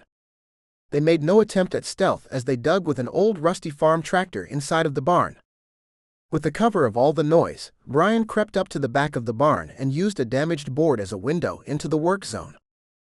The strength of the tractor and the efforts of the men cleared the debris surrounding the badly damaged horse stall. A heavy metal door opened where the rubble sat the night before. Who would put a steel door like that in a horse barn? Based upon his military experience, he recognized it as a blast-rated door. What the hell? An older man stood off to the side, supervising the work. This task must be important because they didn't leave anyone on guard outside. All hands on deck for this mission. The man yelled and gestured wildly at his minions, but Brian couldn't decipher the words because of the cacophony of the work. He imagined the men couldn't hear him either, but it didn't keep them from their tasks. After an hour or two of effort, the rattling engine on the rusty tractor shut off, and the old man approached the doorway. A man appeared from inside of the hole, and the old man smiled before embracing him in an enormous bear hug. He let the man go and turned to the remaining men. "Go make yourself useful somewhere else. Donnie and I need to talk." Each man turned without hesitation or question and left the two behind. The old man looked the newcomer straight into the eyes. Donnie took a half step back from his gaze. "It's good to see you alive, Donnie. Since the supply of goods ceased, we thought everyone died. Where's my nephew? Our last raid was against a farm southwest of here. They had several female prizes for the casino and a large cache of supplies. We thought our plan was solid, but they surprised us. They killed Nate and the rest of the men, then they forced me to show them the compound. I figured they were going to kill me too, but they locked me inside the storm cellar and took everything except the last SUV." Donnie stopped talking, and the old man just stared at him.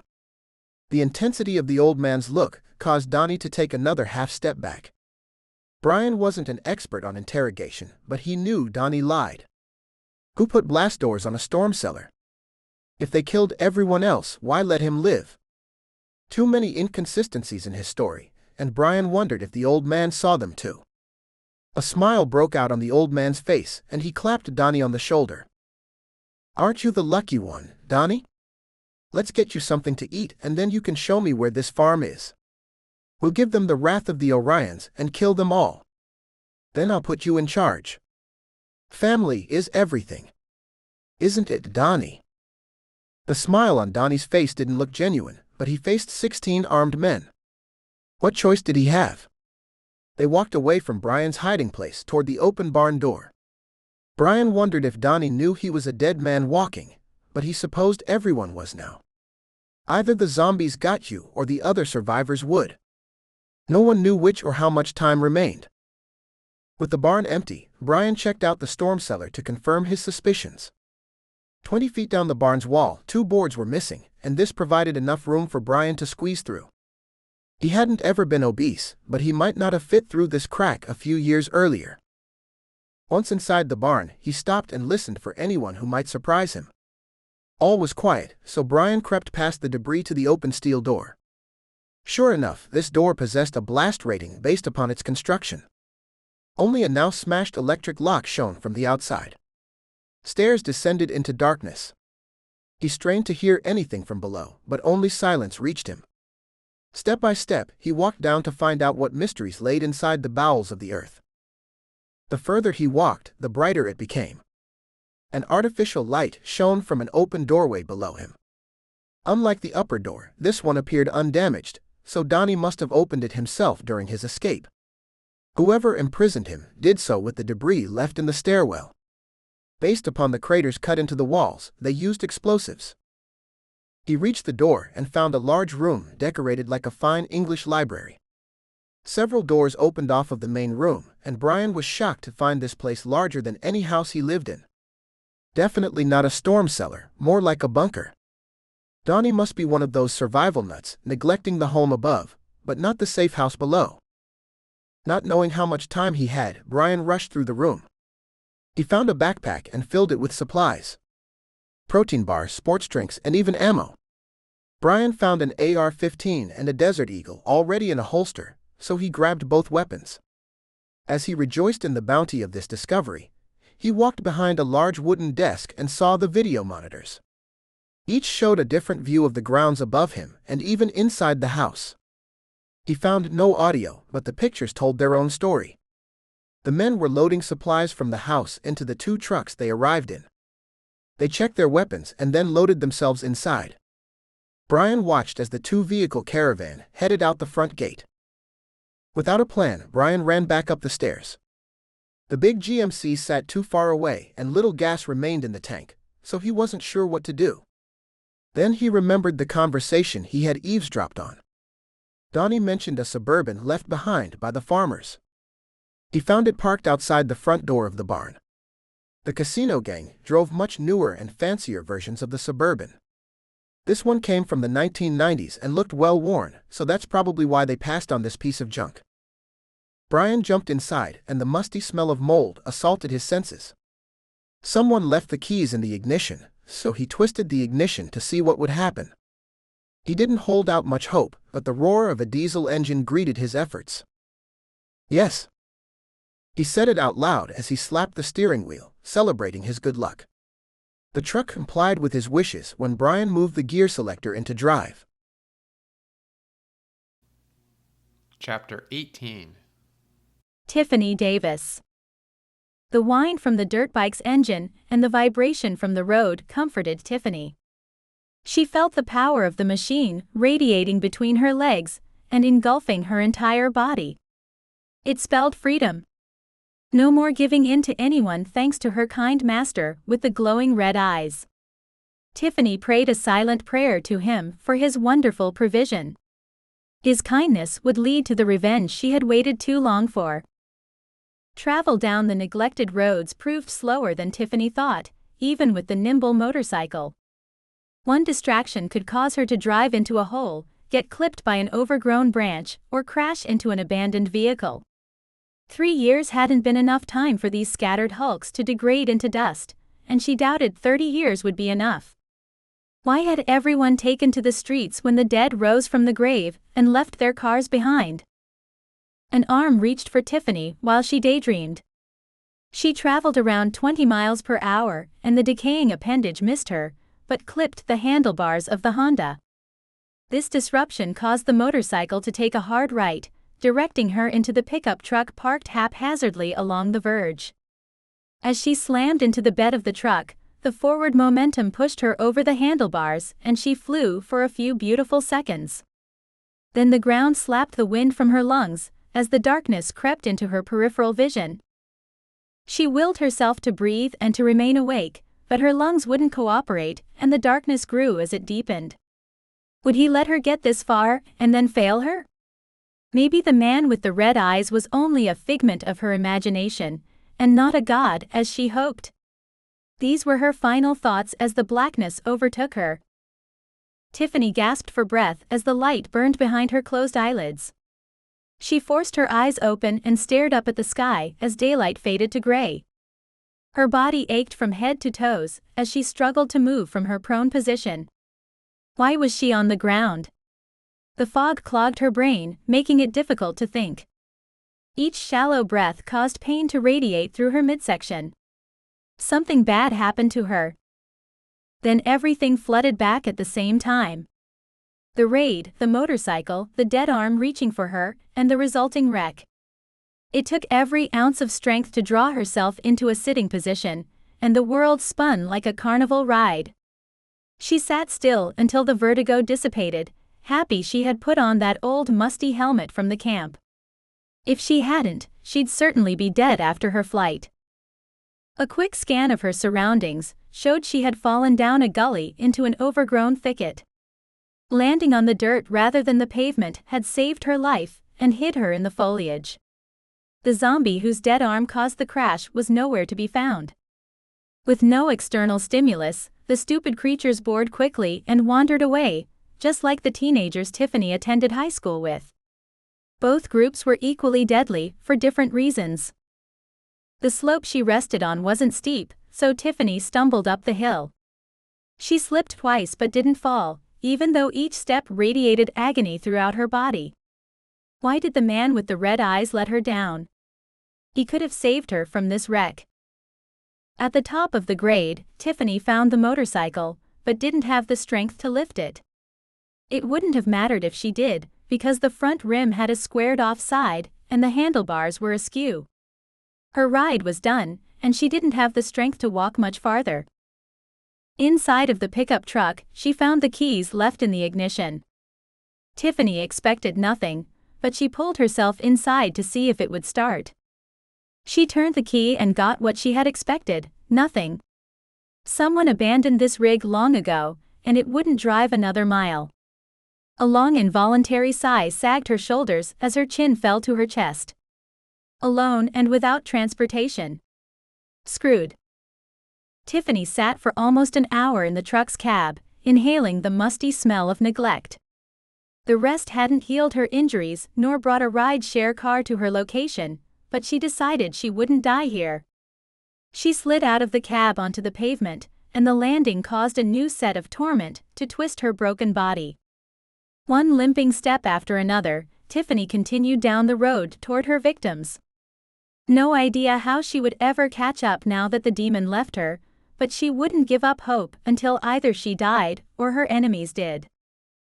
With each step, she continued down the road with a new determination to win. She checked each abandoned vehicle along the way, but all were as dead as the pickup truck. The summer sun fried her skin as she sipped the last drops of water from her canteen. How much further would her legs carry her? As she rounded the next bend in the road, Tiffany found a small pickup truck parked alongside of the road. One man sat in the passenger seat of the truck, and the driver's side door stood open and empty. Off to the left side of the road, she saw a second man standing with his back to the road about 20 feet into the woods. She recognized the gift the demon gave her, and immediately hatched a plan to take advantage of the situation. After drawing her hunting knife from its sheath, Tiffany crept up on the man, taking a leak. She stepped over the broken branch and around the dried leaves as she approached. Tiffany stepped into his personal space, placing her left hand on his left shoulder. "Hi, good looking." He started from her touch and her words. "Wow, you scared me. Where did a sweet little thing like you come from?" "I came straight from hell." "What are?" She interrupted his words. He never finished his question or emptying his bladder. Her left hand snapped from his shoulder to the hair on the top of his head. In one fluid move, Tiffany pulled back on the handful of his hair, which exposed his neck to the razor-sharp blade in her right hand. With a strength greater than her own, she plunged the blade into his soft flesh, practically decapitating him. Did he bleed to death or drown in his own blood? No one would ever know or care. With a renewed purpose, she strode toward the mini-truck. As she approached, Tiffany heard the man inside speak. "Chappie, are you finally done yet? We need to get moving." Tiffany climbed into the driver's seat with Chappie's blood still on her knife and running down her arm. The distracted passenger looked over as she sat behind the wheel. "What the?" Like poor Chappie, she cut off his protest mid-sentence by thrusting the blade of her knife through his left eye socket. He screamed something unintelligible, which encouraged Tiffany to push harder until nothing but the handle remained outside the man's skull. All bodily function ceased, and Tiffany found herself alone again. She prayed another prayer to the man with the glowing red eyes, because she was sure he hadn't abandoned her. After her devotional, she opened the passenger side door and dumped the second body on the side of the road. Neither would reanimate, because she destroyed their brains to keep them dead. Her remarkable strength faded, and she struggled to remove the dead weight from the cab, but after some effort, the corpse fell to the ground with a crunch. From inside the truck, a CB radio broke the silence. "Chappie Brent, where are you? We're waiting at the rendezvous spot. Come in." A smile lit up Tiffany's face as she heard the transmission. The group she pursued was waiting for Chappie and Brent. They'd never arrive, but she would drive their truck to the meetup. No one would suspect a thing until it was too late for them all. What a blessed life she lived. After calling out 2 more times for the 2 dead men, the radio went dead. How long would they wait? Would they come looking for them, or continue on without them? She never got a count of the number of attackers, but she killed 3 and left a 4th behind. Did they lose any during the attack? Tiffany guessed there couldn't be more than 6 fighters left. With any luck, she could thin out the herd more before they reached their camp. Chappie had a pump shotgun strapped over his shoulder, which did him no good. Tiffany took it after she dispatched the 2 men. A box of shells and a hunting rifle in the back window of the truck rounded out the armory she now owned. Not impressive weapons, but they would have to do for now. The keys were still in the ignition, and when she turned them, the truck's small engine responded with a high-pitched squeal. A good sign after finding nothing but rotting junk since her crash. The truck had a 5-speed standard transmission, but her experience with riding a motorcycle gave her enough experience to drive this heap. It bucked as she drove off, but she kept the engine running. There wouldn't be any traffic, but she would have to watch out for broken-down vehicles. No sense repeating the crash with this truck. At least the pickup's cab would protect her from the random zombies. A horde would be a problem for this small truck though. As she drove, Tiffany pictured the man with the red eyes smiling down on her. His presence still evaded her, and she longed to see his face again. Why did he stay away? What had she done to offend him? He probably hid his face to strengthen her. Relying on a god rather than herself would make her weak, and he knew that. A smile broke out on her face at this thought, and it made her look like the beautiful young woman she was. The sun slipped over the horizon, and Tiffany faced a choice. She'd need to use the lights soon if she continued driving, because running off the road or into something would be a death sentence. How many lives did she have left? If she turned the headlights on, she'd become a target, since they would be visible for miles in the land of darkness. Stopping for the night would be the smart option, but there wasn't a place along the road to provide shelter. She slowed her pace, moving only a little faster than a walking pace. When Tiffany thought she couldn't go on any further, she saw a bright light ahead of her. Tiffany eased on the brakes to keep them from squealing, and pulled the truck to the side of the road. As she stared into the distance, she realized the light came from a campfire in a clearing about a half-mile down the road. It stood out like a searchlight against the darkening sky. As she climbed out of the truck, Tiffany grabbed the hunting rifle and the box of ammunition for it. The box held about 20 rounds, and she emptied them into her pockets. With a cheap scope and its .308 load, she would have to get within 0.2 of a mile of her targets to assure a kill. It wasn't a top-of-the-line weapon, but one you might find in a Waltz superstore on special during deer hunting season. Her ribs throbbed with every step she took as she crept closer to the bonfire. Once Tiffany had a clear view, she saw 10 men and 2 women sitting around a large campfire. 3 of the men and the 2 women were bound, and she recognized them from the camp. She scanned their faces and found the one she wanted dead. Tonight would be an unfortunate night for him. Tiffany checked the load and found 6 rounds ready to go. Not knowing how long it would take her to eject the magazine and reload, she knew to make the first 6 shots count. She took a deep breath to steady her nerves and winced as the pain throbbed through her midsection. After taking a moment to gather herself again, she scanned the clearing, looking for the one she suspected to be the alpha dog of the group. Kill the head and the body will scatter. She pulled the trigger and the rifle barked. Not waiting to see the pink mist exiting the man's head, Tiffany lined up the next target and eased back on the trigger. Bang bang bang bang. As she fired the last round, she dove off to the left because at least one of her targets fired back.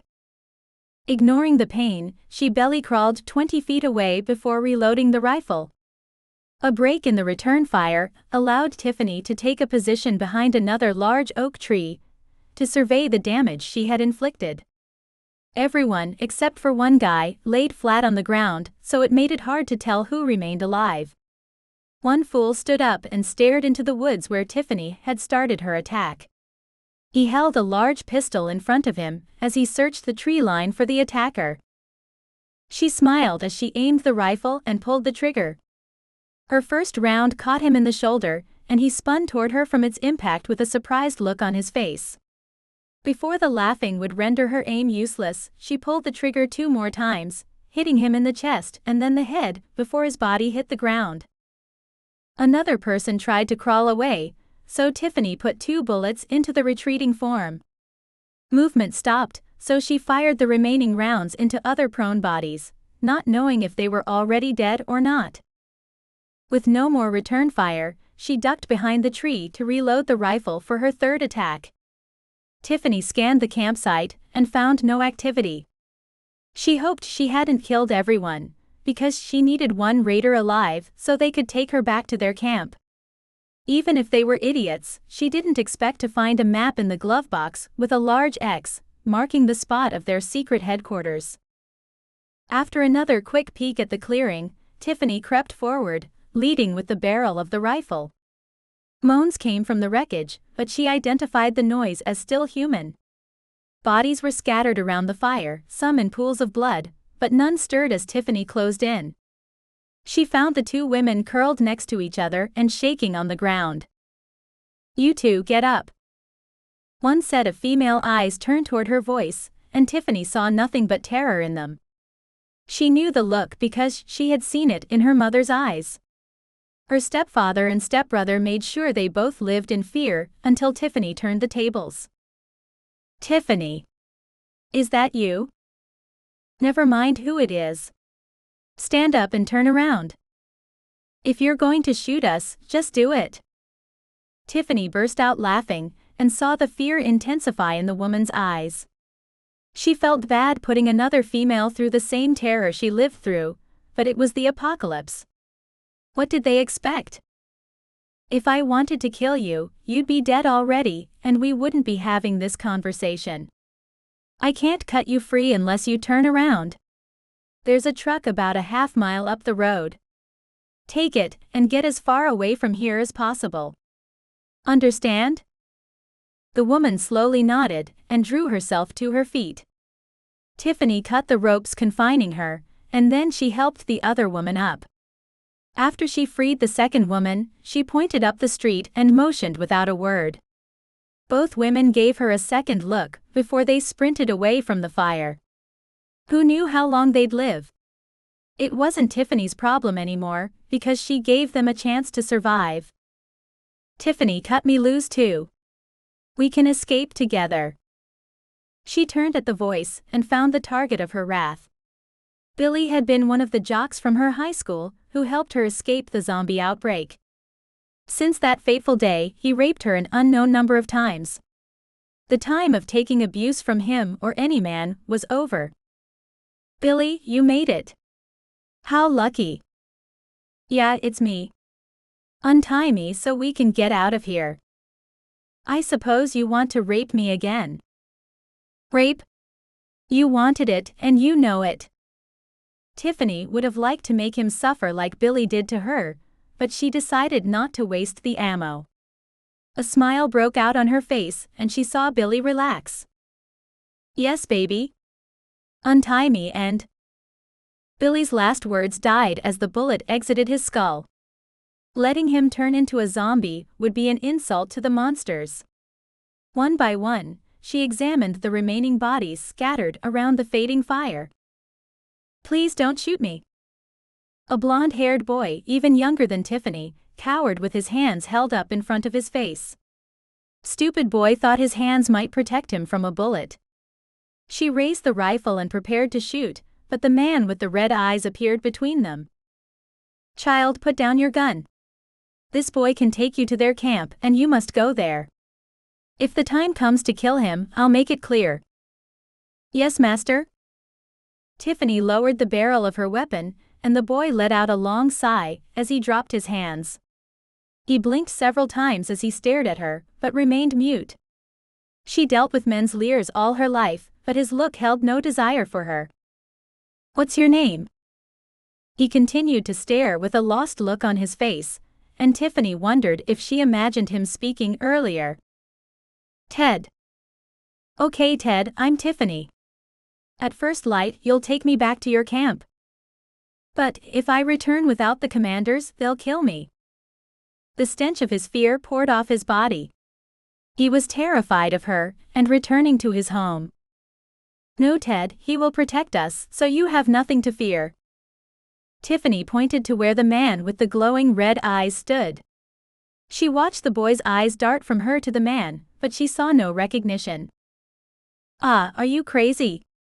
There's no one here except you and me. You don't see him? He's standing right there, clear as day." His eyes shot back and forth, but he didn't acknowledge her god. Was he blind? "Child, only the worthy can see me, and he isn't worthy. Use him as your tool, nothing more." "Yes, master." The boy slid away from her, but a fallen log kept him from moving far. She smiled at his foolishness. "Never mind, Ted. Take my word, everything will be fine once we reach the camp." Get some rest because tomorrow will be an amazing day. Tiffany strode over to the prone boy and brought down her entire weight on his left ankle. She heard the snap and his scream at the same time. His fear and pain invigorated her, and she couldn't help the broad smile. Sorry, I couldn't have you trying to escape. It took hours for Ted to stop crying, and it wore on Tiffany's nerves. If she didn't need him, she'd sing a cheerful tune while putting a bullet through his skull. He didn't know how lucky he was, living long enough to see her assured victory. The man with the red eyes told her so. Tiffany awoke refreshed as the sun rose above the horizon. She glanced at the prone body of Ted to make sure his chest still rose and fell in a normal rhythm. The pace of his breathing let her know the boy remained asleep. She let him have a few more minutes to himself before she commanded his service with his broken body.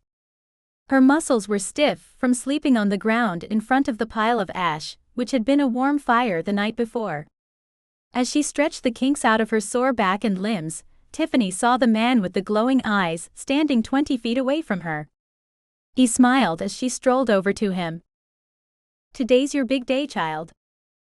What do you want from me, master? When the time comes, I'll tell you. For now, know that I'm with you every step you take. Even if you don't see me. Thank you, master. For now, I want you to wake the boy and have him bring you to his camp. What do I do then? I'll tell you when it's time to act. The plan is for me to know, not you, my simple servant. His nostrils flared and his glowing red eyes bulged as he spoke. She cowered from his wrath before she replied. Sorry, master. It's okay, child. I understand your flesh is weak, especially in the power of my presence. You may stop with the master and address me by my proper name, Abaddon. Yes, Abaddon. I live to serve only you. A crooked smile grew across his face before he disappeared. Tiffany scanned the area, but he wasn't anywhere to be found. She felt a mix of emotions in his presence: lust, fear, anger, and strength. The lust wasn't for him, even though he had the chiseled body of a Greek god, but a lust for power and dominion over all. A cry broke Abaddon's spell and brought her back to the clearing and her upcoming mission. Ted woke from his sleep and cried out because 2 zombies closed in. Tiffany strode over and dispatched the 2 monsters with her blade. She felt the strength of the demon flowing through her body. Stop the crying. We're leaving in a few minutes. You broke my ankle. Yes, I hobbled you so you wouldn't leave me. Get it together so you can take me to your camp. If I return without the commander, they will kill me. Ted, if you don't take me back, then I will tie you to a tree and let the zombies rip you to pieces. Do you want that to happen? His face turned pale and he turned away. She liked the person she became since Abaddon came into her life. No more fear or weakness. Nobody would take advantage of her again. Tiffany laughed at his weakness and her strength. Get off your ass and get in the truck. We have places to go. His head snapped back and she saw the daggers in his eyes. It made her laugh even harder. No need to fear this little scared mouse. She climbed inside of the truck and waited for Ted to join her. He sat on the ground for a few minutes before getting to his feet. As Ted tried to move, he put weight on his broken ankle, and he cursed before hopping toward the truck. As he climbed inside, Tiffany noticed the paleness of his complexion and the sweat beading up on his forehead. She hoped the damage done to his leg wouldn't kill him before she finished with him. Abaddon would keep him alive long enough to reach the camp. Are you finally ready? Ted glared at her before reaching for the key. The look said she'd be dead if he had the opportunity. Silly boy. She cackled, and he broke the stare while twisting the key on the large SUV. How long until we reach your camp? You know. They're going to kill us both. We're returning with nothing. Let me worry about that, you silly boy. When will we arrive? He stared at her with his peripheral vision while he eased the truck down the road. At first, she thought he would remain mute. A personal rebellion against his captor. The only weapon he had available to him. But then he broke the silence. If there are no issues, we'll be there early this afternoon. Tiffany smiled, sensing how close they were. If Ted lasted long enough, then everything would be okay. She had no reason to believe Abaddon would get her this far and set her up to fail. He had been absent since his appearance earlier this morning, but he said he would travel with her. What reason did she have to doubt him? Hours passed, and Ted kept up his slow but steady pace. If she hadn't driven along these neglected roads herself, she might suspect he was wasting time. They ran into a few scattered zombies, and Ted either drove around them or pushed them out of the way with the SUV's bumper. She felt the end of her journey approaching. Abaddon would use her to conquer the infidel, and she'd have infinite power. Shit. Ted cursed as he slammed on the brakes, jolting Tiffany from her thoughts. They rounded a blind corner and found the road blocked by a horde of zombies. The rattle of the V8 engine drew the attention of the closest monsters, and hundreds of zombies started a slow stroll toward the truck. His eyes bulged and Tiffany swore. His face turned even more pale after her reaction. He seemed frozen in place and unable to do anything about their impending doom. Tiffany prepared to yell a command to the scared little boy when she noticed the smiling face of Abaddon sitting in the back seat. His eyes glowed bright red, reflecting the look of mirth on his face. "How can you look so happy? Don't you see what's happening here?" Abaddon chuckled, but Tiffany's words broke the spell the dead held over Ted. He put the SUV into reverse and backed away from the incoming crowd. The retreat caused the zombies to pick up speed as they charged the truck. "Tell him to stop. You need to move forward. I'll part the Dead Sea and you'll pass through unharmed. This is a test of your faith, child." She reached over and pulled the shifter lever into neutral. "What the hell? They're going to kill us. We need to find another way." "No, Abaddon says we must go forward." "Who? Are you crazy, woman? Who the hell?" "Stop it, boy. If you back up, then you'll die. You must go forward." Tiffany pointed the pistol at his head, and she was prepared to use it. She would trust Abaddon because he was a god. The demon's chuckle turned to a full roar of laughter at this new situation. Ted stared back and forth between the barrel of the gun and the incoming zombies. After several double takes, he pulled the shifter into drive and eased the vehicle forward. "I'm dead either way, so I might as well take you with me." As the bumper reached the first zombie, she watched it step to the side. Then the next in line did the same. They moved forward as the monsters surrounded the truck, snarling and growling while they moved. True to his word, not one even touched the SUV as it passed through the crowd. Neither did they retreat. Sweat dripped off of Ted's face, but he kept driving forward. It took over 10 minutes for them to breach the horde, but once they did, the zombies didn't pursue them. Abaddon delivered them as he promised. "I praise you, Almighty Abaddon." Ted glanced at her while she prayed, but he stayed focused on the road. They drove for another hour before an enormous wall became visible over the horizon. The closer they got to the wall, the better the roads were. Life radiated from inside the 15-foot-tall structure surrounding the city. "That's the NUS nation up ahead. Last chance to run. They'll kill both of us because of this failure." "Run with you? Not a chance, Ted. Just keep driving. Don't do anything stupid once we get there, or you'll be the first to die." He shook his head but kept driving toward the gate. As they drew closer, Tiffany noticed the armed soldiers patrolling along the top of the wall and guarding the gate. Ted eased the SUV up to the gate and stopped by the first armed man. There were at least 12 rifles pointed at the two of them, but Tiffany didn't fear the men because Abaddon promised her safe passage. "Halt. Identify yourself. It's Corporal Scott of the 13th Regiment. Returning to base, sir. Where are the rest of your squad, Corporal? We had difficulties, sir. We're the only survivors, and I need medical assistance. The armed soldier peered inside, and Tiffany gave him a big smile. He returned the look she gave, even though he looked so serious only moments before. She was a beautiful woman no man could resist. Okay, Corporal. The commander will want to talk with you after you're treated. Head to the base. Yes, sir. Thank you. As the gate parted, Tiffany got her first view of the city beyond. People walked the streets without weapons, wearing clean clothing.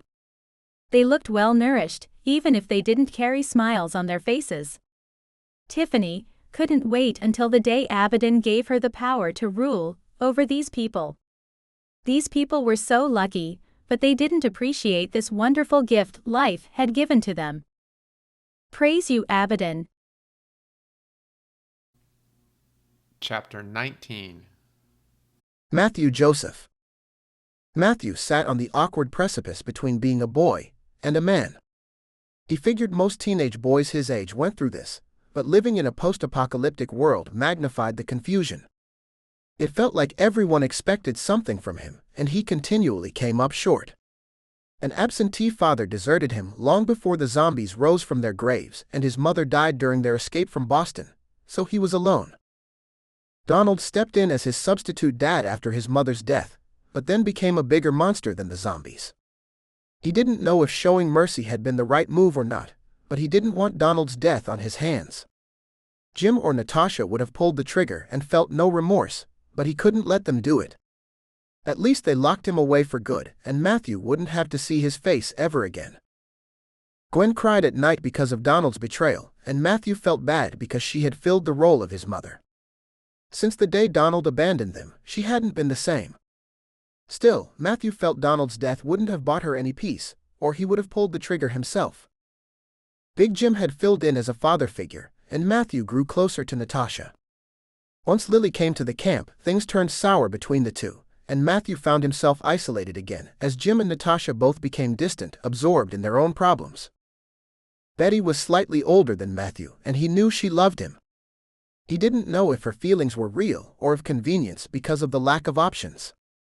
Matthew thought she was pretty and fun to be with, but he didn't think he loved her romantically. If something happened to her, he would grieve, but the loss wouldn't destroy him. When April arrived at the farm, he discovered what love felt like. Her long blonde hair glowed in the sunshine, and her deep green eyes twinkled when she smiled. April was 7 years older than him and treated him like a little brother, so Matthew couldn't win in the love department. These late summer days were an excellent opportunity to spend some time alone with his thoughts while he performed the hard work necessary for their survival. He worked alone in one of their newer fields out behind the barn, picking the produce not destroyed during their recent battles. Why did people have to take what didn't belong to them? They worked so hard to grow and preserve this food, and others looked for a shortcut rather than hard work. Matthew chuckled because he remembered his mother complaining about the same thing before the apocalypse. It wasn't raiders or the Walking Dead wreaking havoc back then, but overreach by the government. She used to say she worked so hard to make a living and they'd take it all away without a thought. He warmed at the pleasant memory of his mother. Even with the field in disarray, Matthew gave thanks for the bountiful harvest. He had another wheelbarrow full of vegetables, and he would drag it back to the house after a brief rest. The attacks dwindled their numbers and the work to rebuild grew, so he felt worn out and lonely. Everyone had scattered about the farm to complete the remaining chores. They had to eat, and they had to reinforce their security to prevent further invasions by the living or the dead. Betty and April were currently working on the wall out front, while Jim worked in the field on the opposite side of the farm. Matthew hadn't stuck around long enough to find out everyone's assignment because he needed to get away. He took one last sip from his canteen, wiped the sweat from his brow, and prepared to pilot the wheelbarrow when the first explosion rocked the ground. Before the earth settled, the gunfire started. Matthew reached for his hip and discovered only his knife. How could he have been so stupid to leave his gun back at the house? Deep down, Matthew wanted to be a hero, but he knew today wouldn't be the day for bravery. He was only a 13-year-old boy armed with a knife, and he couldn't face down a gun. Big Jim and Natasha might make a fight of it with only a knife, but he didn't have the skills. Staying in this open field would be a death sentence, so he ran. Jim taught him the techniques from the Sarah training the military went through, and he knew he'd need all those skills to stay alive today. The intensity of the battle amazed him, and he didn't know how anyone would survive. He sprinted for the woods because the trees would provide cover, and he knew them better than any enemy soldier would. Natasha had been seriously paranoid, so she insisted on placing stashes of supplies and weapons in case of a shit-hitting-the-fan event, and he figured today qualified as one. He tore blindly down a path which led to a stash behind the barn. The noise and confusion disoriented him during his escape, and Matthew crashed into a rogue zombie drawn by the clamor. This zombie possessed more mass than Matthew, even in its advanced stage of rot, and the force knocked Matthew flat on his back. He didn't know if zombies suffered from shock, but this big boy didn't. It leapt on top of Matthew and snapped its jaws toward his neck. Matthew knew the end drew near for him because this monster outweighed him by 50 pounds. He pushed the snapping jaws away from his flesh with all his strength, but he lacked leverage pinned underneath the behemoth. His knife might as well have been 100 miles away, secured in the sheath on his belt.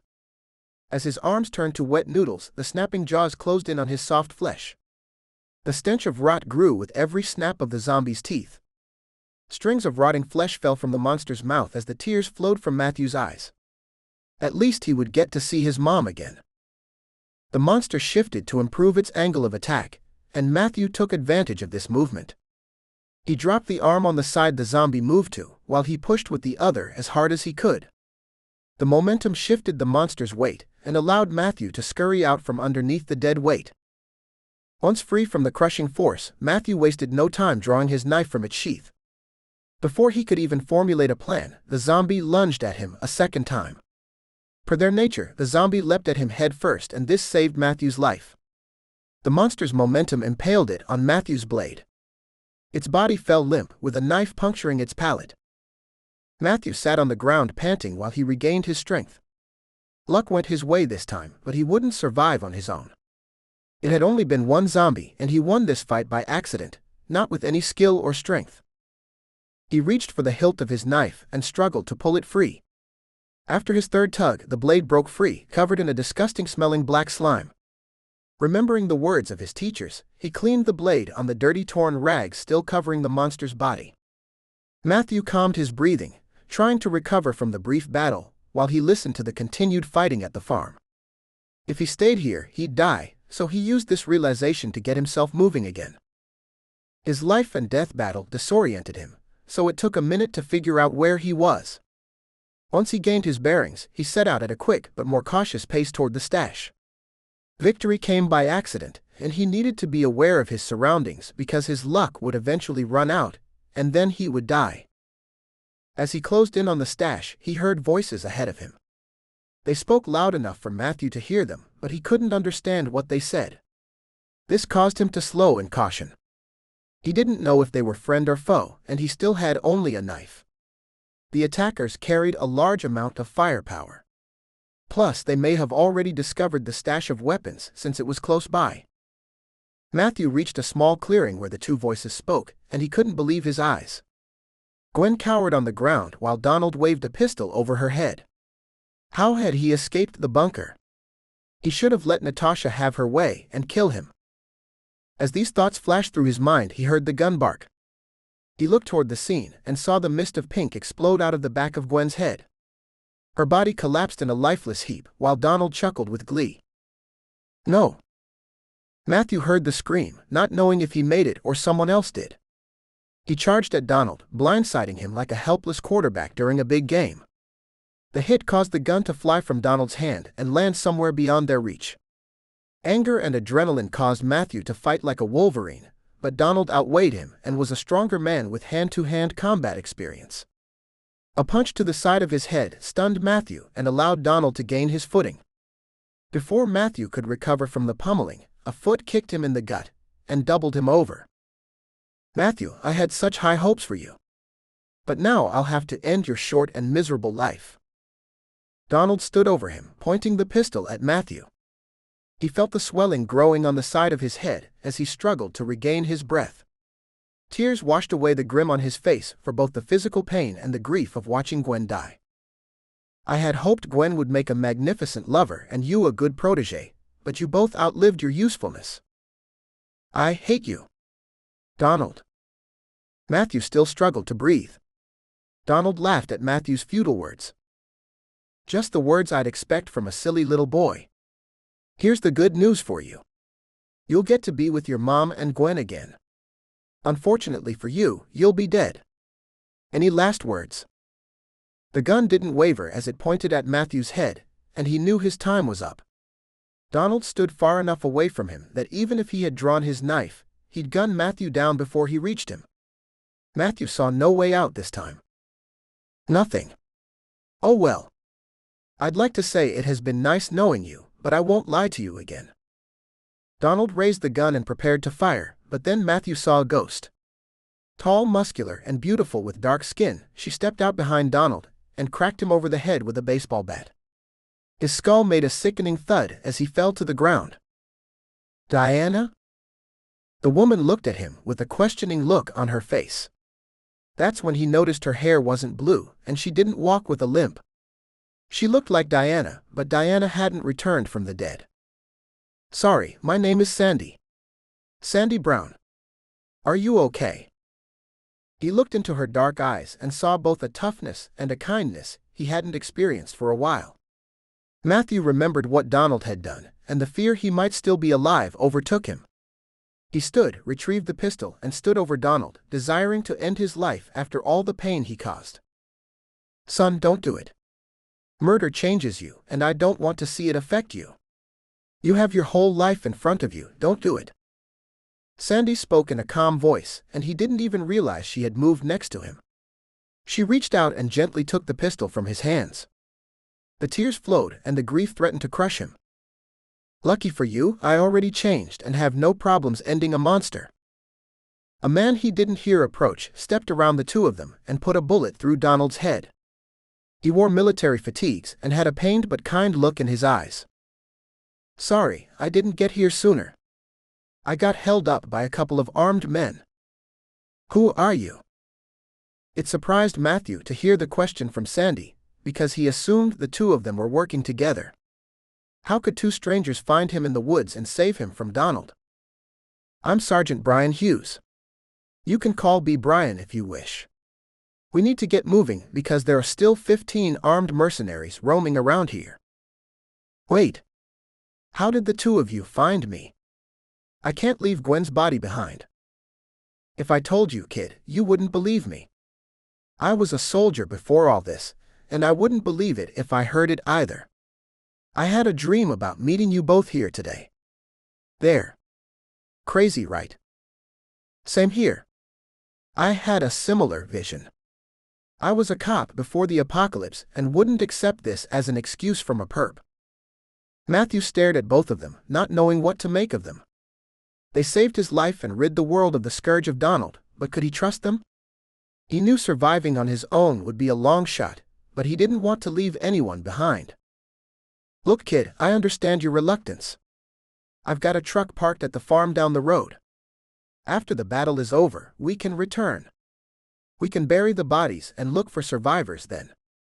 We can't do that if we're dead. Come on this way." Matthew looked at Sandy and she shrugged. Sure, he only met her seconds before he met Brian, but her resemblance to Diana gave him some comfort.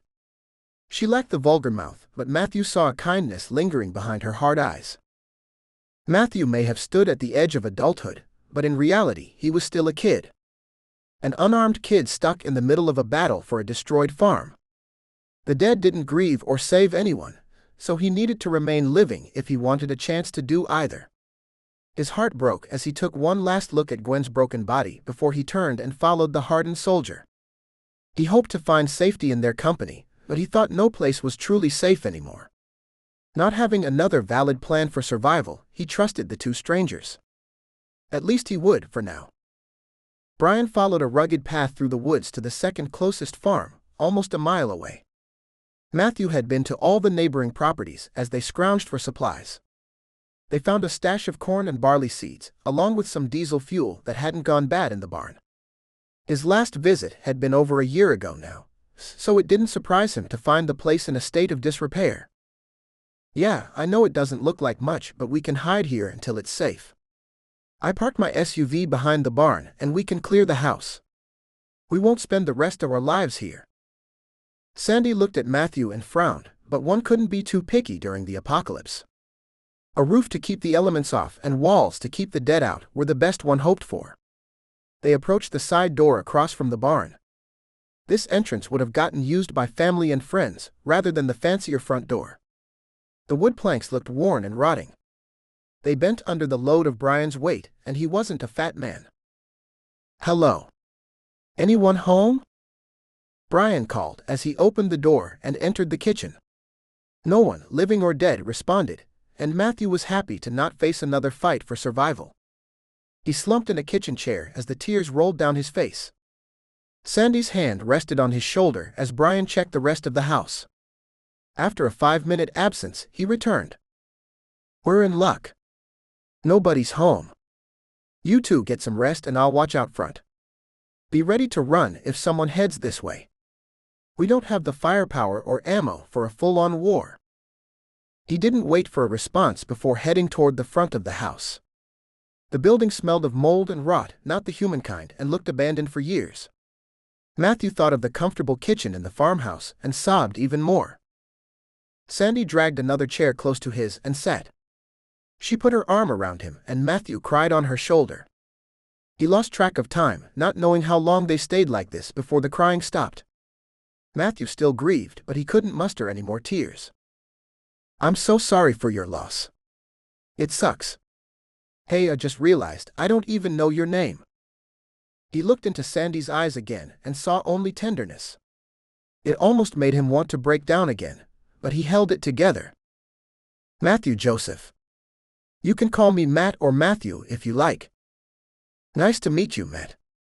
Are you hungry? I've got a granola bar and some water." "Yuck, I hate granola." She laughed, and it made her look beautiful. Sandy broke the bar in half and presented half to him. He didn't like granola, but Matthew knew he had to keep his strength up. The next few days might be tough because the rest of his family may have died during this attack. How many random strangers could there be in the woods to save everyone?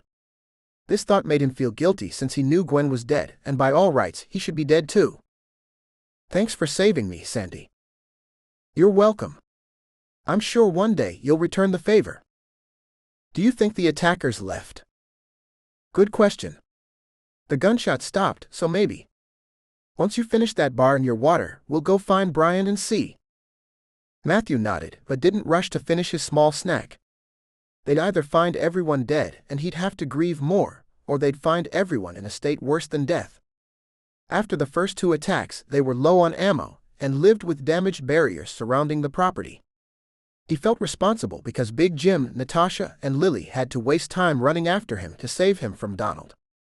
Then he asked for mercy, and look where that got them.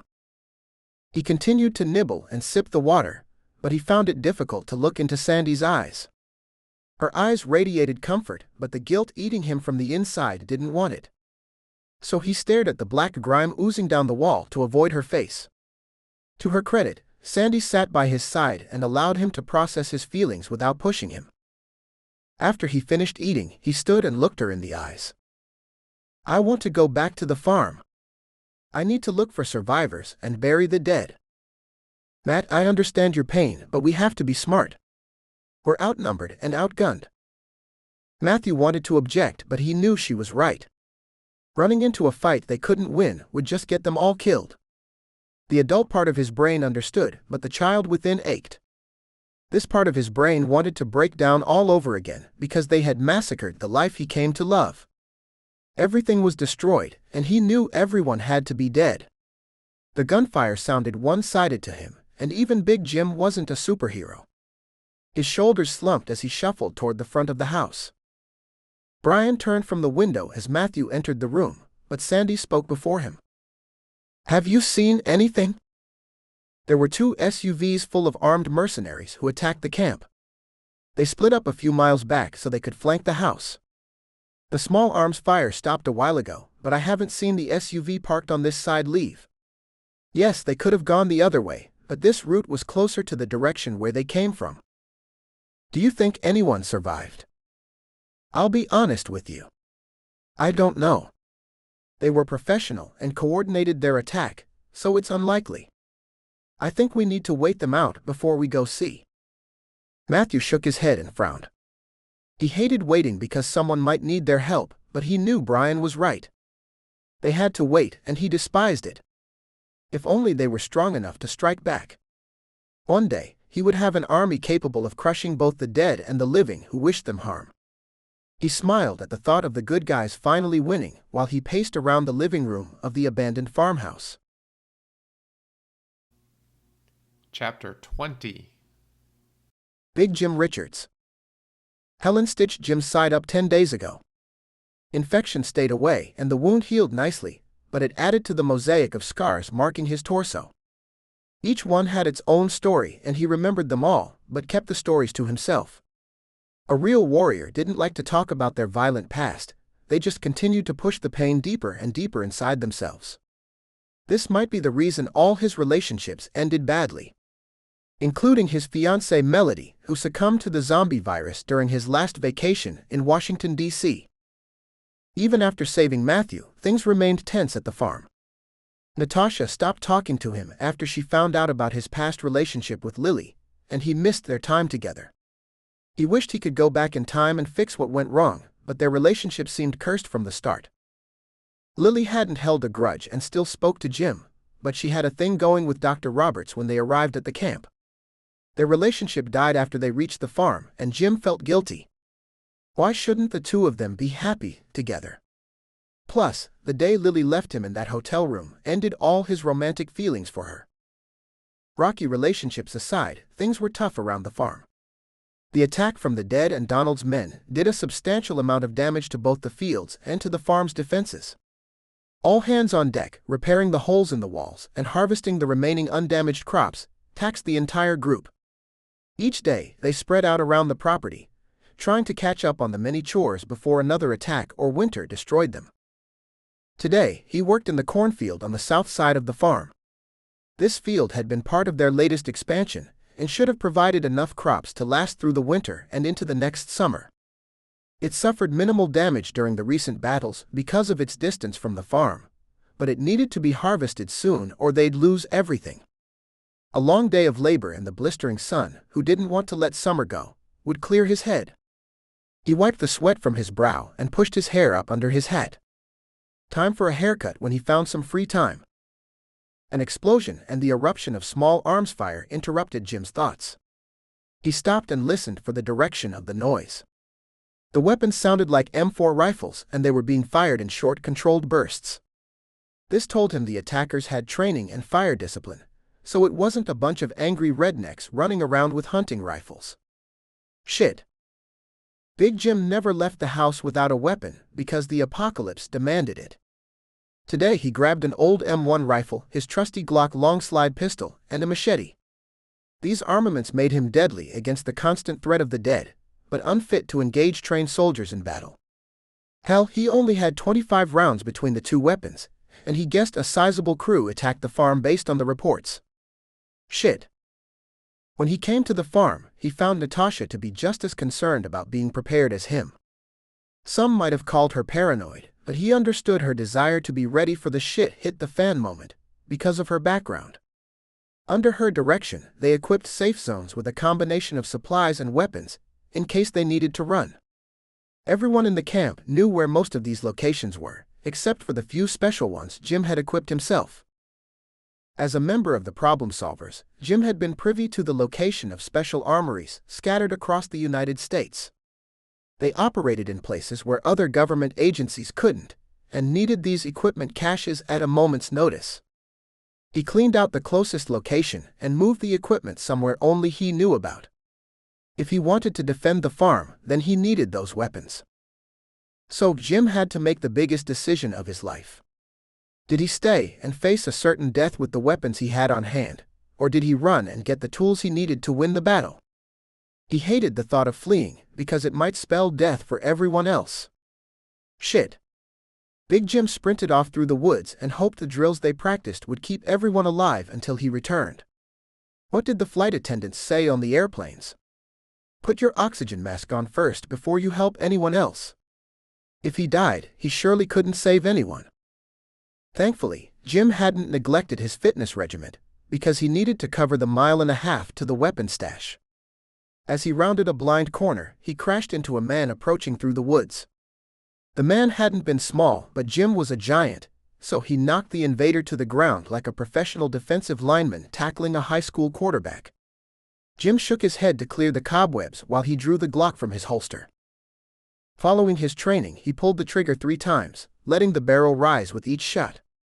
The first hit the target dead in the center of his chest, and Jim heard the distinct sound of the bullet striking body armor.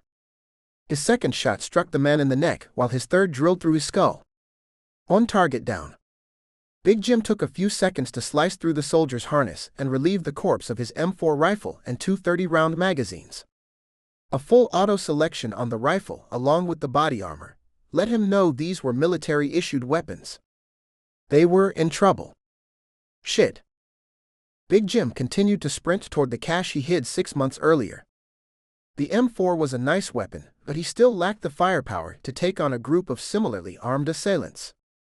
He ran past a few wandering zombies as he continued through the woods.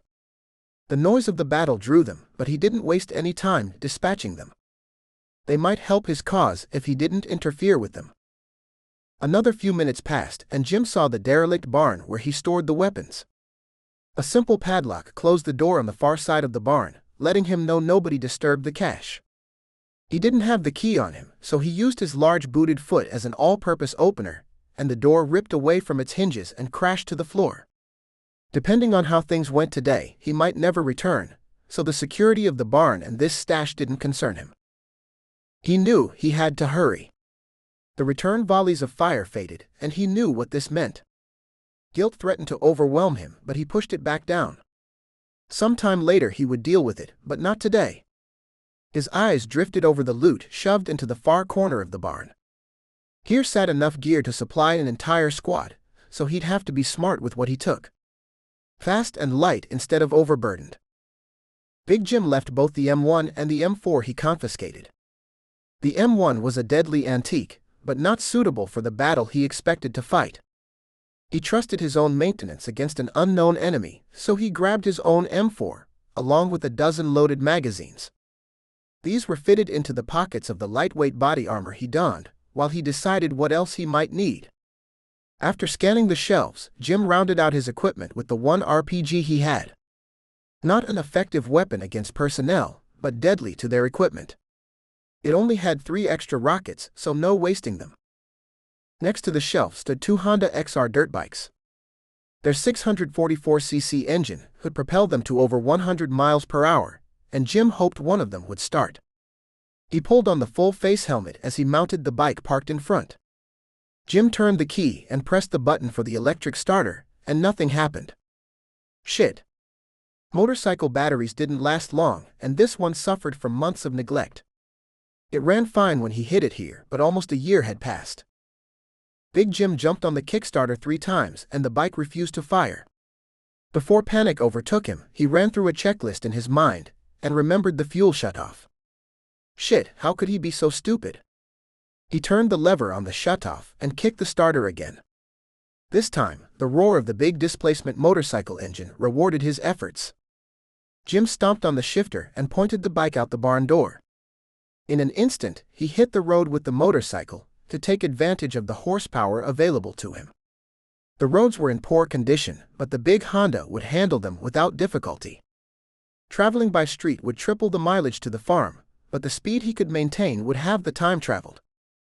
He maintained his fitness with regular exercise and plain hard work, but running another 1.5 miles back through the woods fully kitted out felt too much. His age had caught up to him because of the apocalyptic lifestyle he lived. The condition of the roads made travel slower than expected. Jim kept the Honda to 35 miles per hour, even though most people would have said it was way too fast. He needed to reach the farm unscathed if he had any hope of saving anyone. A long blind corner ended, with Jim locking up the rear tire of the big dirt bike. Shit, what now? A horde of zombies blocked the road from one side to the other. All the gunfire must have drawn them, but now they stumbled around without direction. The gunfire stopped a while ago now, and the monsters loitered like teenagers on a Saturday night. Unfortunately for Jim, the skidding tires and the rumble of the engine drew their attention his way. They turned as one angry mob and moved as one jaw-snapping mass toward the idling motorcycle. Shit.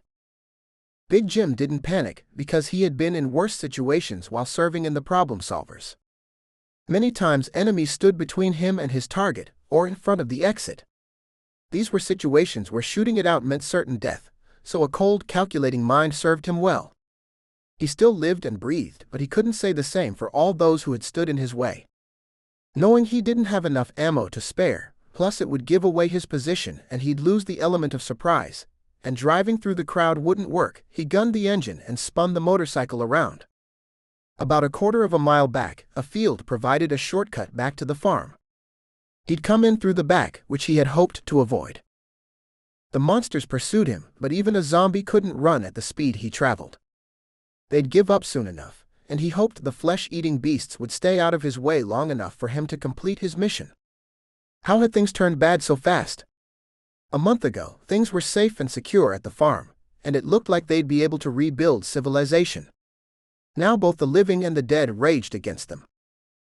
Jim found the neglected field smoother than the road, but he kept his speed in check because he feared running into something in the tall grass. Crashing this close to the farm wouldn't serve anyone, except for the zombies trailing behind him. An unconscious or otherwise incapacitated meal would make them happy. Almost there. A large SUV raced away from the farm as Jim reached the tree line. He pulled hard on the brakes and brought the Honda to a stop. As he pondered his next move, a second SUV raced away after the first. Shit, another decision to make. Since the gunfire ceased a while ago, he chased the trucks. Jim dreaded what this meant for everyone left at the farm. Had he wasted too much time? He twisted the throttle and raced across the field to the road. This road ran in front of the farm, and they had done a decent job of keeping it clear. It helped them travel easier, but allowed a quick getaway for their attackers. As he reached the pavement, Jim had the bike up to 80, and he twisted the throttle for more. This road didn't support speeds like this before the apocalypse, but he couldn't help recalling the memories of the GTO on the farm roads where he grew up. Big Jim survived driving like an idiot then, and he hoped to make it through this unharmed too. Overgrown vegetation flashed by in his peripheral vision, as he hyper-focused on the path in front of him. One mistake would kill him. It felt like an hour, but had only been minutes, when the taillights of the trail vehicle came into focus. Now what? If this were an action movie, he could shoot out the tires on the SUV while racing down the road on his motorcycle, but not in real life. The truck could hold 9 people, and even Jim wouldn't be able to beat those odds. They reached a fork in the road, and the SUV went left, so Jim knew his next move. He twisted the throttle all the way and took the speed from insane to oh shit as he flew down the right side of the fork. If he didn't wreck, he could beat them to the turnoff near the town's exit. An extreme gamble, but he had nothing left to lose. The turn came up fast and Jim almost missed it, but he slid the tires and leaned the bike over hard. Somehow the Honda responded to his commands to turn, and he rocketed down the connector street, which should put him in front of the SUV. Only 1 mile to go. He reached the branch road in less than a minute. The bike skidded to a stop, and Jim ripped the backpack off with one hand as he grabbed the RPG with the other. Jim wasted no time loading the first rocket into the launcher and taking a position on the side of the street. Its effective range covered a little over a quarter mile, and with the truck closing fast upon him, he'd have little time to line up the shot. As he slowed his breath and calmed his nerves, the vehicle appeared. Big Jim aimed for the grill and counted to 3 before pulling the trigger. The rocket hissed before it took flight toward the helpless truck. No time to admire the shot. It should penetrate the engine block and stop the SUV in its tracks, giving Jim enough time to eliminate the occupants with the M4. He dove toward the large tree. He left the motorcycle and M4 behind as the projectile struck the target. A white-hot flash preceded the pressure wave, which knocked Big Jim flat on his back. Shit, what was in that rocket? An RPG normally relied on kinetic energy, but the weapon he took from the problem solver's cache packed a mighty punch he hadn't expected. The blow from the explosion had been a violent shock, but Jim jumped to his feet within a tick of the clock. He scanned the road and found a mess of twisted, unrecognizable metal. If he hadn't known the wreckage was an SUV seconds ago, he wouldn't have guessed what it had been. No way anyone survived the explosion, but he ambled toward the wreckage to make sure. Before he made 6 steps, a second SUV raced into view. Shit, the RPG sat on the ground behind him. With no other options, Jim fired the M4 on full auto as the truck streaked past him. 30 rounds fired in the blink of an eye, but the vehicle continued to race away from him. Wild firing from the hip usually wasn't productive unless you got lucky, and Jim never prayed to lady luck, so the fleeing attackers didn't surprise him, but it still didn't make him happy. Shit. For a moment, he considered chasing the second vehicle, but then thought better of it. If anyone survived back at the farm, they would need help and revenge wouldn't serve them. Plus, this road headed toward DC, and he knew the options for hiding were slim. The nuke that struck the capital hadn't been huge, hence him still being alive, but it would have made the area uninhabitable. He'd be sure to hunt them down if they killed everyone back at the farm. After a quick check of the wreckage and confirmation no one survived, Jim climbed back on the Honda and drove to the farm. Caution kept Jim alive all these years, so he stashed the bike about a half-mile from the property and hoofed it back to his home. He hoped for the best but prepared for the worst. As he closed in, Jim confirmed the large black column of dissipating smoke came from the farmhouse. The building was old and probably burned like kindling. A well-charred and twisted skeleton stood where the quaint home once stood. Shit, things looked bad. Beyond the wreckage, 2 men walked among the bodies scattered on the ground and fired their sidearms into the corpses. He knew why they did this, no sense leaving any zombies behind, but their actions fueled his anger and he saw red. Abandoning any sense of caution, Jim sprinted toward the 2 men and fired the M4 in 3-round bursts, dropping them both. The crack of a round being fired and a punch to his chest hit him at the same time. He threw himself to the ground while he fired wildly in the general direction where the shot came from. Shit, he messed up. Jim emptied the magazine and slapped a new one home as he cursed himself for being reckless and stupid. He equipped himself with body armor from his cache, so a sore black and blue spot on his chest would be his only injury. But this lapse in judgment could have cost him his life if the bullet struck him elsewhere. More shots rang out, letting Jim know he hadn't gotten lucky with the 30 rounds he fired in anger. The barn sat in the opposite direction from the incoming gunfire, and it provided the only cover available, so he belly crawled toward the structure. A second rifle joined the first, and both fired on the location he vacated. Neither attacker knew his position, or they enjoyed firing blindly. Maybe they lacked the training he thought they had. He was close enough to the barn to smell the diesel fuel leaking from the tractor's tank. Almost. There. Jim reached the barn at the same time the gunfire stopped. Either they ran out of ammo or they thought they hit their target. He peeked around the doorframe and saw a figure moving toward the place where he originally dove for cover. They ducked down as they approached, trying to minimize the target. A quick scan of the area didn't reveal the second attacker, but Jim would make it one-on-one shortly. He took a deep breath and let it out as he aimed at the moving figure. A smooth pull of the trigger launched a 3-round blast, and he repeated it 2 more times after the body went down. His burst of gunfire took out the target, but also revealed his location to the other soldier.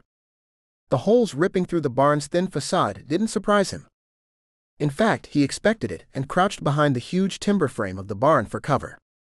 The antique support beam ran all the way from the foundation to the roof, and it absorbed or deflected every round fired at him. Big Jim pitied this last shooter. They outnumbered him 4-1, and this poor slob had to watch Jim gun down each of his buddies. Afraid to run away, or their adrenaline kept them firing on full auto at the barn until their rifle went dry. This wasn't a movie where guns fired endlessly until the director yelled, "Cut." While Jim waited for a pause in the barrage, he switched his M4 to single shot because he needed precision. When the shot stopped, Jim peered through the scope mounted on top of his rifle. The M4 wasn't a sniper rifle, but he sat well within the effective range of the weapon, and he had always been a crack shot. As the head popped up over the hill it hid behind, Jim pulled the trigger. An explosion of pink mist told him he hit the target. 4 down. Not wanting to be a fool or test his body armor again, he climbed to the top of the barn to make sure he really was alone. A quick but complete scan of the grounds showed him only a collection of dead bodies, but he wouldn't let his guard down until he knew for sure. After returning to ground level, Big Jim began the depressing task of identifying the bodies. From a practical perspective, he had to make sure none of them could revive. An almost impossible task to perform when you knew the person in life. He started with the 4 attackers, being sure to shove his hunting knife through each of their skulls. Jim searched each soldier as he assured their continued death and discovered they belonged to a group called Black Raven. A group of mercenaries who all shared one particular trait, washing out of the military. It didn't matter if they came from the U.S. or foreign service, as long as they received a dishonorable discharge. They worked for the highest bidder, even if the work wasn't legitimate. Shit, the rats survived the apocalypse. But why would they invade their small farm in rural Virginia? Big Jim recovered a half-dozen loaded magazines for his M4 off the 4 men, but nothing that answered his questions. After putting off the dreaded task long enough, Jim walked toward the remaining bodies to see who he had let down. The first corpse he found belonged to Dr. Eli Roberts. He came to the farm with April and Lily after his escape from the CDC lab, where he worked before the apocalypse. There were things he knew about this zombie virus he hadn't revealed to anyone, but took to the grave with him. Lily held a special place in her heart for him, but Jim didn't like the man much. He suffered multiple gunshot wounds, burns, and 1 round to the head. Rest in peace. About 20 yards away, he found the corpse of Helen, their resident doctor. Jim felt embarrassed when he realized he hadn't even known her last name, but she still stitched him up multiple times. Shit. She suffered similar wounds to the doctor, and he remembered she had been treating him for a minor wound, suffered during the first human attack. Both had been inside the farmhouse, and judging by the damage to the structure, it surprised Jim they made it outside. Around the side of the barn, he found Betty Bowman's body. He noticed 1 large caliber wound to her chest and a knife wound to her head. Betty and April had been on watch before the attack, and he guessed they were Black Raven's first targets. Big Jim scanned the area, looking for April's body or a blood trail, but he found neither one. Did April survive? After half an hour of searching the grounds, he found no other bodies, so he wondered about the others. Matthew was just a kid, and he hoped someone survived with him. He'd need an adult to look after him. Natasha and Lily trained with 2 different governments, but both were tough as nails. Big Jim hoped one or the other would find Matthew and April. They could find a new place and start over again. He taught them all how to hunt and grow their own food, and the 2 women knew how to defend themselves already. April had been his protégé in Tennessee, and he thought she had died once before, but she survived and carried on without him. He knew she'd do the same this time, even if she escaped by herself. Jim did not find Gwen Quinn during his search either, and he feared for her life. She wasn't stupid, but she lacked survival skills. Gwen was an expert archer, but that's where her expertise ended. Shit. He carried the bodies of the farm's residents to a spot under a large shade tree they all used to sit under. Jim fired up the tractor and dug 3 graves. Then he lowered Betty, Helen, and Eli's bodies into their final resting places. It seemed a fitting tribute before he left the farm for the last time, since he could do nothing else for them. Once he finished, he parked the tractor back in the barn, in case someone else returned and needed it. Big Jim took one last look over the damaged fields, the burned-out house, and the growing graveyard. A tear leaked down his cheek, but he pushed the grief deep down inside. He needed the emotions to brew and fuel his need for revenge. Anyone responsible for this attack would die at Jim's hand. It was a promise he made to those he had loved and lived with. Everyone dies, and he grew tired of the death of those he cared about. Time to become the angel of death he had been a lifetime ago, and tried so hard to walk away from. Time to kill, even if it cost him his life. He fired up the large Honda dirt bike as he watched a horde of zombies overrun the farm. The group from the road must have regained their bearings with the renewed gunfire, or the roar of the diesel engine from the tractor while he buried the dead. Shit, he hoped everyone else got far enough away.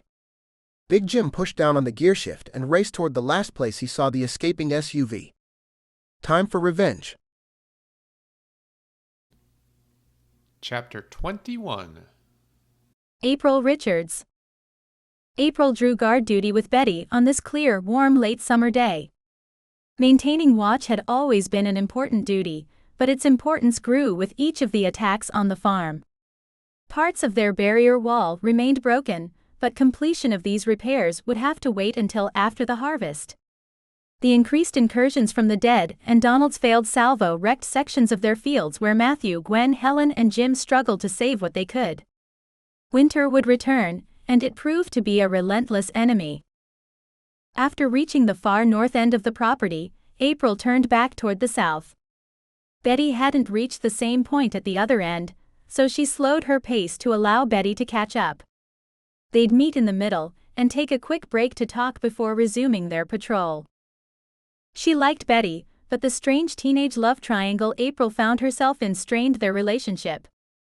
Strange for April, because she left her teen years behind with her last birthday, and she had no romantic feelings for either of the other participants.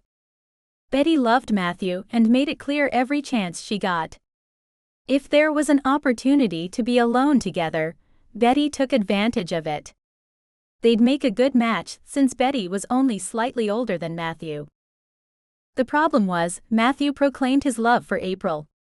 She saw him as an annoying little brother, but nothing more. Their 7-year age difference was too much, even with the lack of living, non-crazy prospects in the apocalypse. April thought of the crush as one where the young boy desired his older babysitter.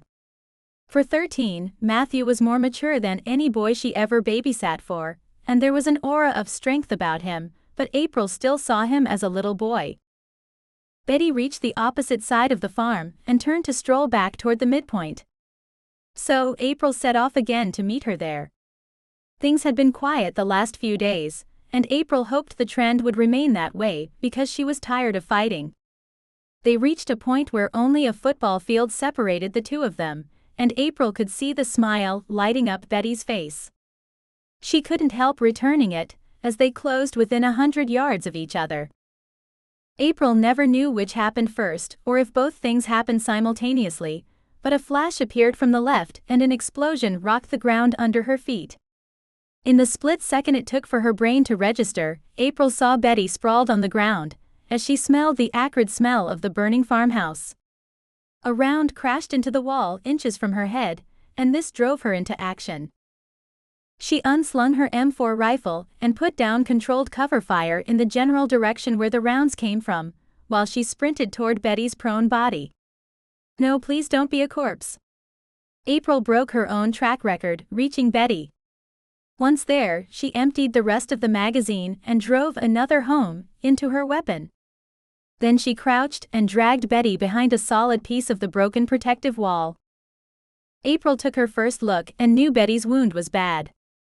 Helen might be able to save her, but the sucking chest wound wasn't anything April's first aid skills could fix. Gunshots went off all around her, and she noticed the farmhouse blazed like a bonfire. The barn beyond the house looked untouched, so she grabbed Betty in a firefighter's carry and sprinted for the cover of the barn. She hoped the others would head there too, and they could patch up the wounded and mount an offensive. As she ran, April saw the shot up and burned body of Dr. Roberts, and it pushed her to run even harder than she thought possible. She rounded the corner farthest from the initial attack, and put Betty's body down as easy as she could. Betty moaned, so April knew she hadn't died. "Stay with me, Betty. I'll get Helen in a minute and get you all fixed up." "No, it's too late." Betty's breathing came slow and erratic, but the blood flowed freely from her wound. "No, Betty, listen. Stop. Tell Matt that I loved him. You can tell him yourself." April felt a tear run down her cheek. She dealt with so much loss, and she tired of everyone around her dying. Betty shook her head. "Watch over Matt. She labored to speak these last 3 words and then her eyes glazed over. April felt the weight of grief and anger threatening to overwhelm her. Part of her wanted to jump up and rush the incoming army, but it would only result in her death too. Instead, she pulled her knife and assured Betty wouldn't come back as a zombie. The entire group requested this last act, but it was the hardest thing April ever did. A strange face popped around the corner, and April lifted the barrel of the M4 and fired. She had left her rifle on full auto after grabbing Betty, so 30 rounds shredded the stranger within seconds. Stupid move, because this left April with only 2 loaded magazines. Shit, remember Jim's training? April remembered the various caches of weapons and supplies they hid in the area, so she calculated the closest one. She'd need to cut through the woods to another farmhouse down the road.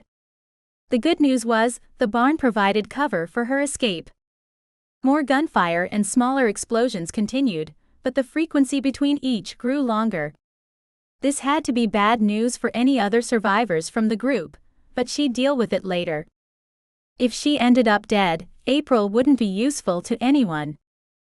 She proceeded down the path with an abundance of caution, because she didn't know who might roam through the woods. A snap of a branch sounded off like a gunshot during a respite in the battle. It drew her attention to the 3 zombies as they shambled through the trees toward the sounds of death at the farm. April determined her best course of action.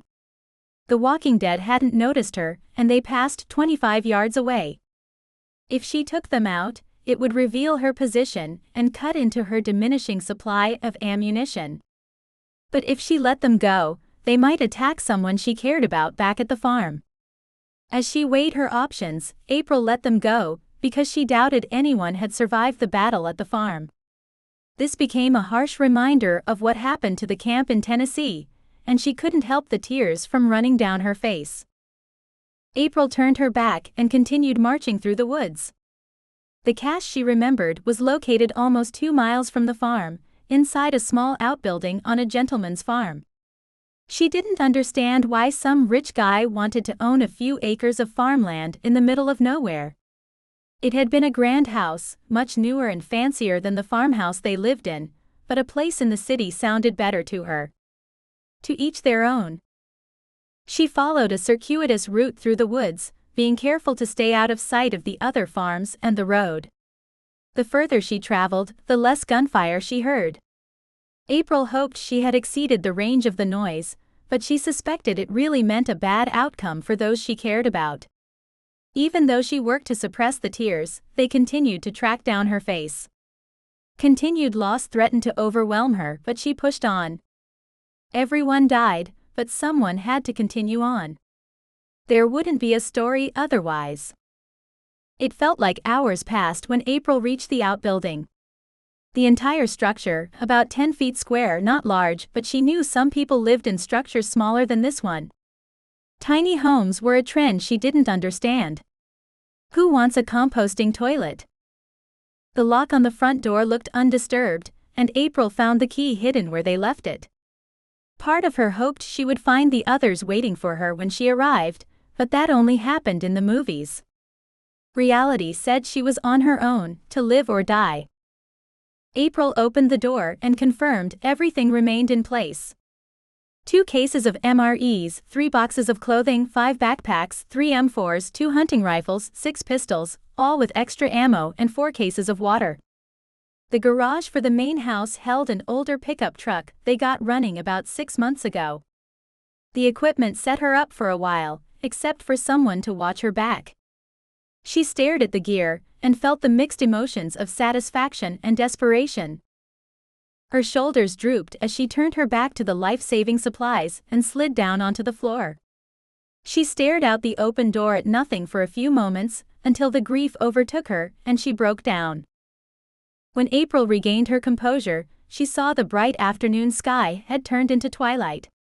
Happy thoughts brought no other survivors to the shed, even though everyone knew about its location. There were a dozen such stashes scattered around the area, so the others could be at a different one, but she believed they all died. She popped the top of a water and drank it in 4 swallows, but her churning stomach wouldn't allow her to eat. Eventually, she'd have to eat, or turn the gun on herself.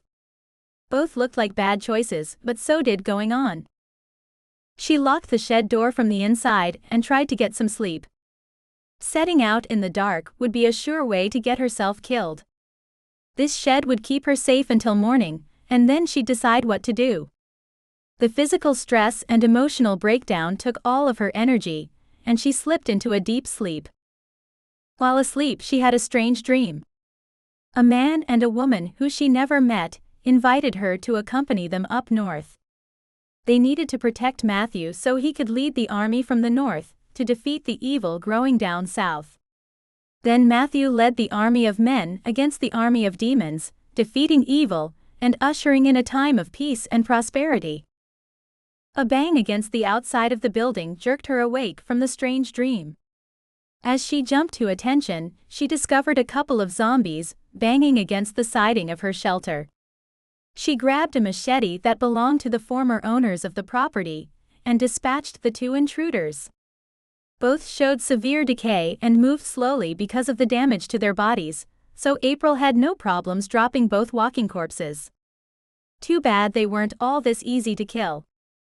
April prepared an MRE for breakfast and pondered the strange dream. Was Matthew still alive, or was the dream only wishful thinking?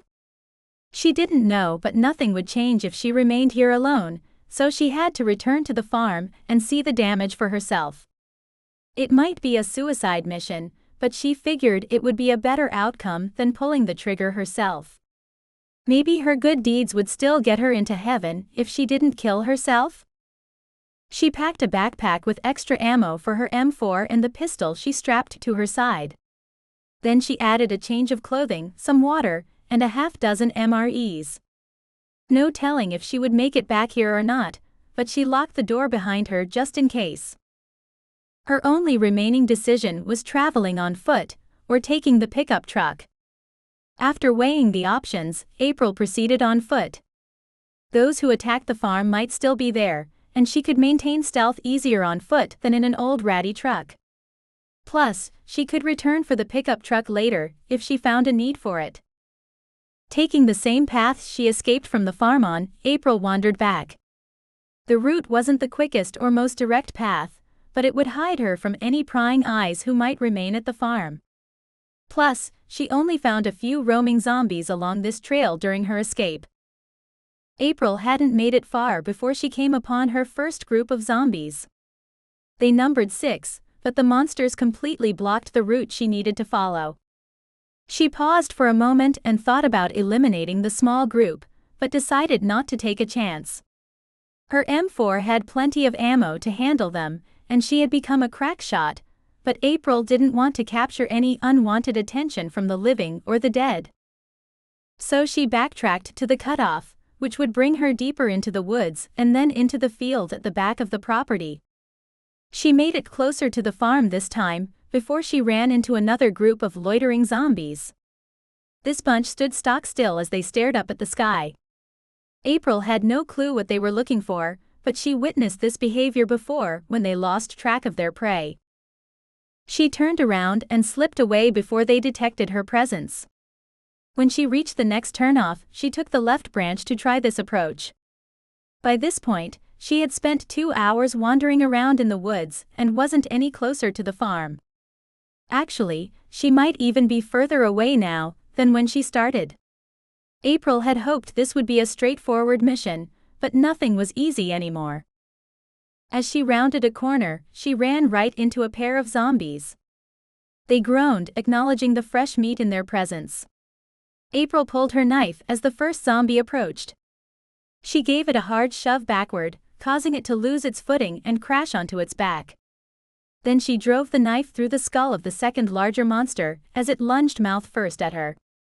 When they attacked this way, they looked comical, and she might have laughed if it wasn't a life-and-death situation. The first zombie tried to right itself from the fall, and April kicked it hard in the side, causing it to topple. She stomped on the monster's skull with all her weight. After the third blow, April heard a crack and the zombie went still. Before letting her guard down, she scanned her surroundings to make sure there wasn't a third. Satisfied she was now alone, April pushed forward toward the farm.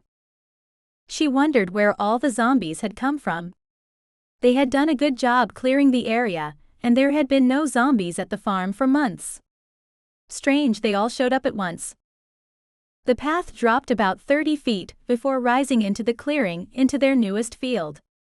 They planted these staple crops just after she arrived at the farm, and because of the more remote location, it avoided any major damage from the earlier battles. April moved through the rows of corn, using the cover of their mature stalks to hide. When she reached the end and had a view of the farm, her breath caught in her throat. Roaming zombies in various states of decay filled the yard. Some appeared fresh, while others displayed rotting mortal wounds inflicted months or possibly even years ago. She saw no reason to take a census of the dead. The number of the horde ran at way too many. A tear clung to her cheek, as the truth of the situation reflected in her emerald eyes. Any hope of finding the others still alive died. No one could have survived. April pushed the grief down deep inside as she returned to the trail. If she wanted to live, she'd have to be cautious now, and her strained emotions wouldn't help. She picked up her pace when she reached the cover of the woods, leaving the horde behind her. Would her little shack be a safe place to stay? The question plagued her, because she didn't know what other options she had, after being by herself. As she turned another corner, a group of 5 zombies shambled away from her. They moved slowly and without direction, which told April they weren't aware of her presence. With no easy bypass paths behind her, she followed at a distance, being careful to not step on anything that might make a noise. She could handle 5 zombies, but the gunshots would ring the dinner bell for the rest of the horde. The strange group of 6 crept forward at a pace which made April sweat. She didn't perspire from the exertion, but from nerves. April would prefer to sprint from the woods to the safety of her shed, instead of lumbering behind a group of cannibalistic monsters. When they reached the next fork in the path, the zombies took a right. April debated following the group, or taking the direct path back to her hideout. Curiosity won out, and April followed the group of zombies. The smart thing would have been turning left, but a small bit of hope drove April to pursue them. What if they tracked other survivors, and she abandoned them? A stupid idea, but she figured she could run if things turned bad. Invincibility was a curse for any 20-year-old. After deciding to follow, April found a calmness spread throughout her. She wasn't any safer, but having a plan, even a reckless one, renewed her purpose for living. Why go on living if you were only going to hide yourself away? They wandered through the woods for half an hour before they reached a clearing, demarcating another farm. The overgrown fields hadn't been planted in years, but the forest hadn't claimed them back either. Her group of 5 zombies joined the others, roaming around the old, neglected farmhouse. There weren't anywhere near as many here as at their old home, but that didn't surprise her since no one lived here for years. Besides their group, nobody else lived within a 10-mile radius because of the rural nature of the area. She almost gave up to return to her shelter when April noticed the large SUV parked behind the barn. It looked well worn, but not neglected enough to have been sitting for the last 3 years. The truck had matted the tall grass down around it, confirming her initial observation. April turned toward the house and saw movement come from inside. She turned her scope on the window to see who was inside. If they were friends or foe, she'd deal with them. As she focused on the house, she saw a man she didn't know, but something looked familiar about him. Had he been part of the crew who attacked them? If he was, April would make him pay. She continued to watch, and Matthew walked into the room behind the man. He moved with a confidence that said he wasn't being held prisoner. What the hell? Without taking an official count, April estimated between 2 to 3 dozen zombies surrounding the house. Once they had your scent, the monsters wouldn't go away until you died or you destroyed them. While she struggled to develop a plan, a woman walked into the room with Matthew and the man. Strange, something looked familiar about her too. She wished for Big Jim because he would know how to save Matthew from the horde and get away without a scratch. Think April. Nothing came to her. In theory, she had plenty of ammo, but the zombies would swarm her once she started shooting. She needed a distraction. But what? The answer wouldn't come with her staring at the crowds surrounding the house. She knew they wouldn't be able to escape on their own, with all those zombies surrounding them. They wouldn't leave until they found a way into the house and their meal of living flesh. So, she retreated to her shed to take inventory and create a plan for everyone to survive. She needed to create a distraction big enough to draw the zombies away from the farmhouse, but not large enough to attract all the zombies from the area. There were enough zombies surrounding the house already. April reviewed the inventory inside the shed, but nothing changed. There weren't any explosives or grenades, not that she would know how to use either without blowing herself up. There were 4 M4 rifles, including the one she brought with her, but she failed to see how she could use more than one at a time. The hunting rifles were good for long range, but she wasn't an experienced sniper. Each only held 6 rounds, so April saw no advantage to using them. All 6 pistols shared the same 9mm rounds, but again, using more than one pistol at once made no sense. Think April. As she loaded each weapon and checked its action, an idea came to her. April loaded each weapon and separated them by type into 3 different bags. She loaded the extra ammo for the pistols and the M4s into a 4th bag. Then she grabbed the bag with the 3 extra M4 rifles and headed to the garage. Luck continued to bless April because she found the old pickup truck parked in the barn where they left it. Nobody touched the stash of supplies or the lone vehicle left behind. The keys hid in the barn's corner, and the old truck roared to life when she turned the key. She headed to the country road and turned toward the farm, swarming with zombies. April didn't dare to push the truck over 25 miles per hour, since this dirt road hadn't been in good shape before the rise of the dead. The farmer who lived on the road probably took care of it, but they left or died years ago, and no one took their place as the local DOT. After driving for 10 minutes, April reached the paved road. She took a left and dodged random zombies who wandered across the road. There were more monsters out here than she could imagine. It might have been a good move to grab the other weapons and supplies from the shed, and she hoped she wouldn't regret leaving them behind. The turnoff for the long driveway came into view, and she took the corner without slowing down. She slammed into 3 bodies along the length of the approach. 3 less to deal with later, but she couldn't afford to damage the truck. April reached the yard in front of the house and drove to the far corner of the yard before she slid to a stop. The roar from the exhaust and sudden motion drew the attention of every zombie on this side of the house. She waited until the group closed in, before she emptied the first M4 into the crowd without worrying about aiming. Some would take fatal hits, but she counted on grabbing their attention, not stopping them. She threw the empty rifle onto the passenger side floor, while she slapped the shifter into drive, and headed to the next corner of the yard. To make sure she had their attention, she blew the horn while she drove, growing the crowd of followers.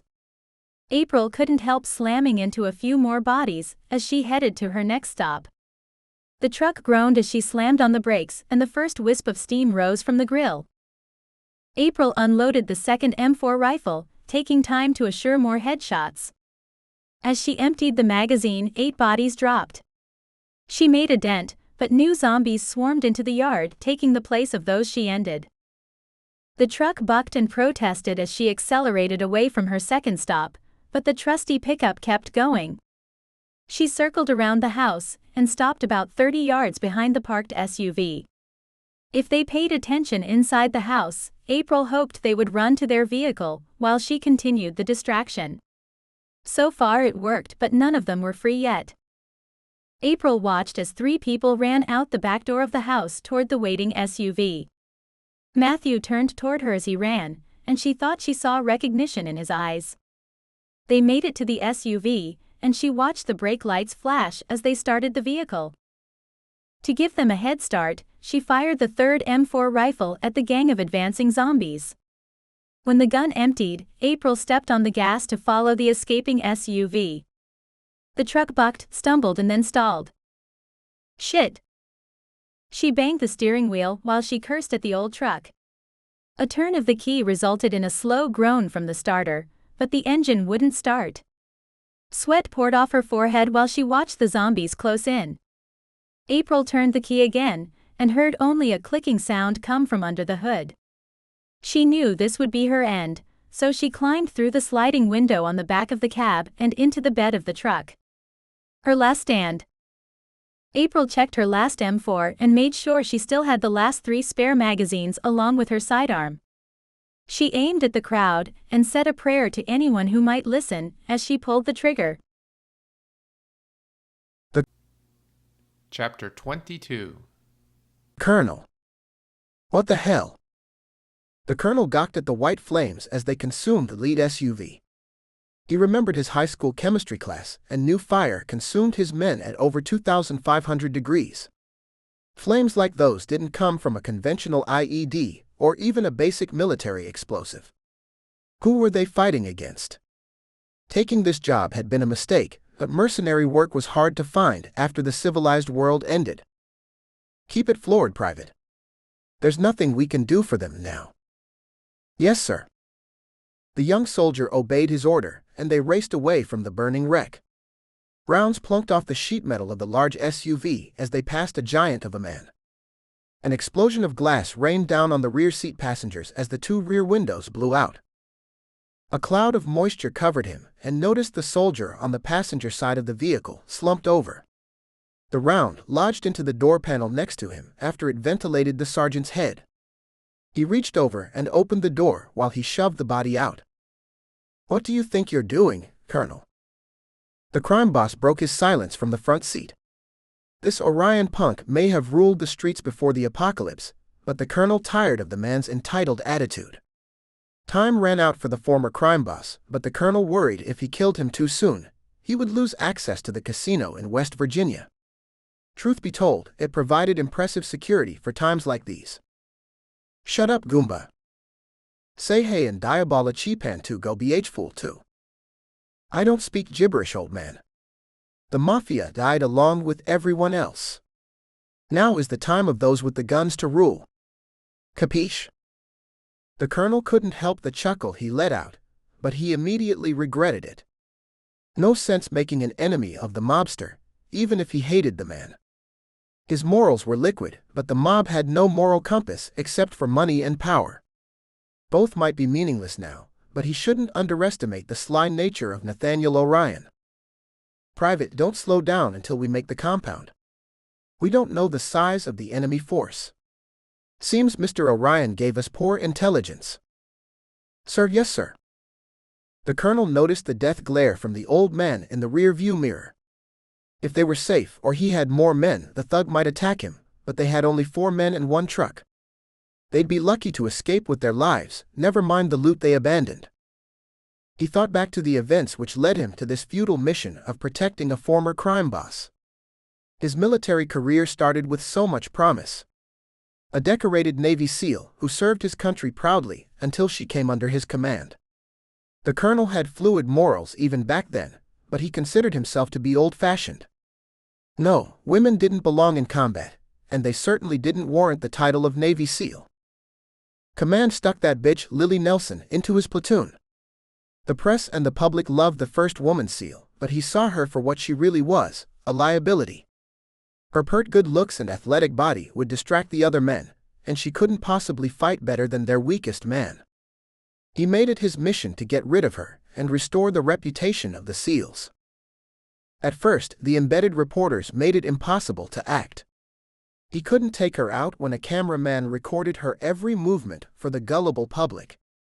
Like any fake news story, the leeches finally tired of Lily, the incredible SEAL woman, and they departed for the next big thing.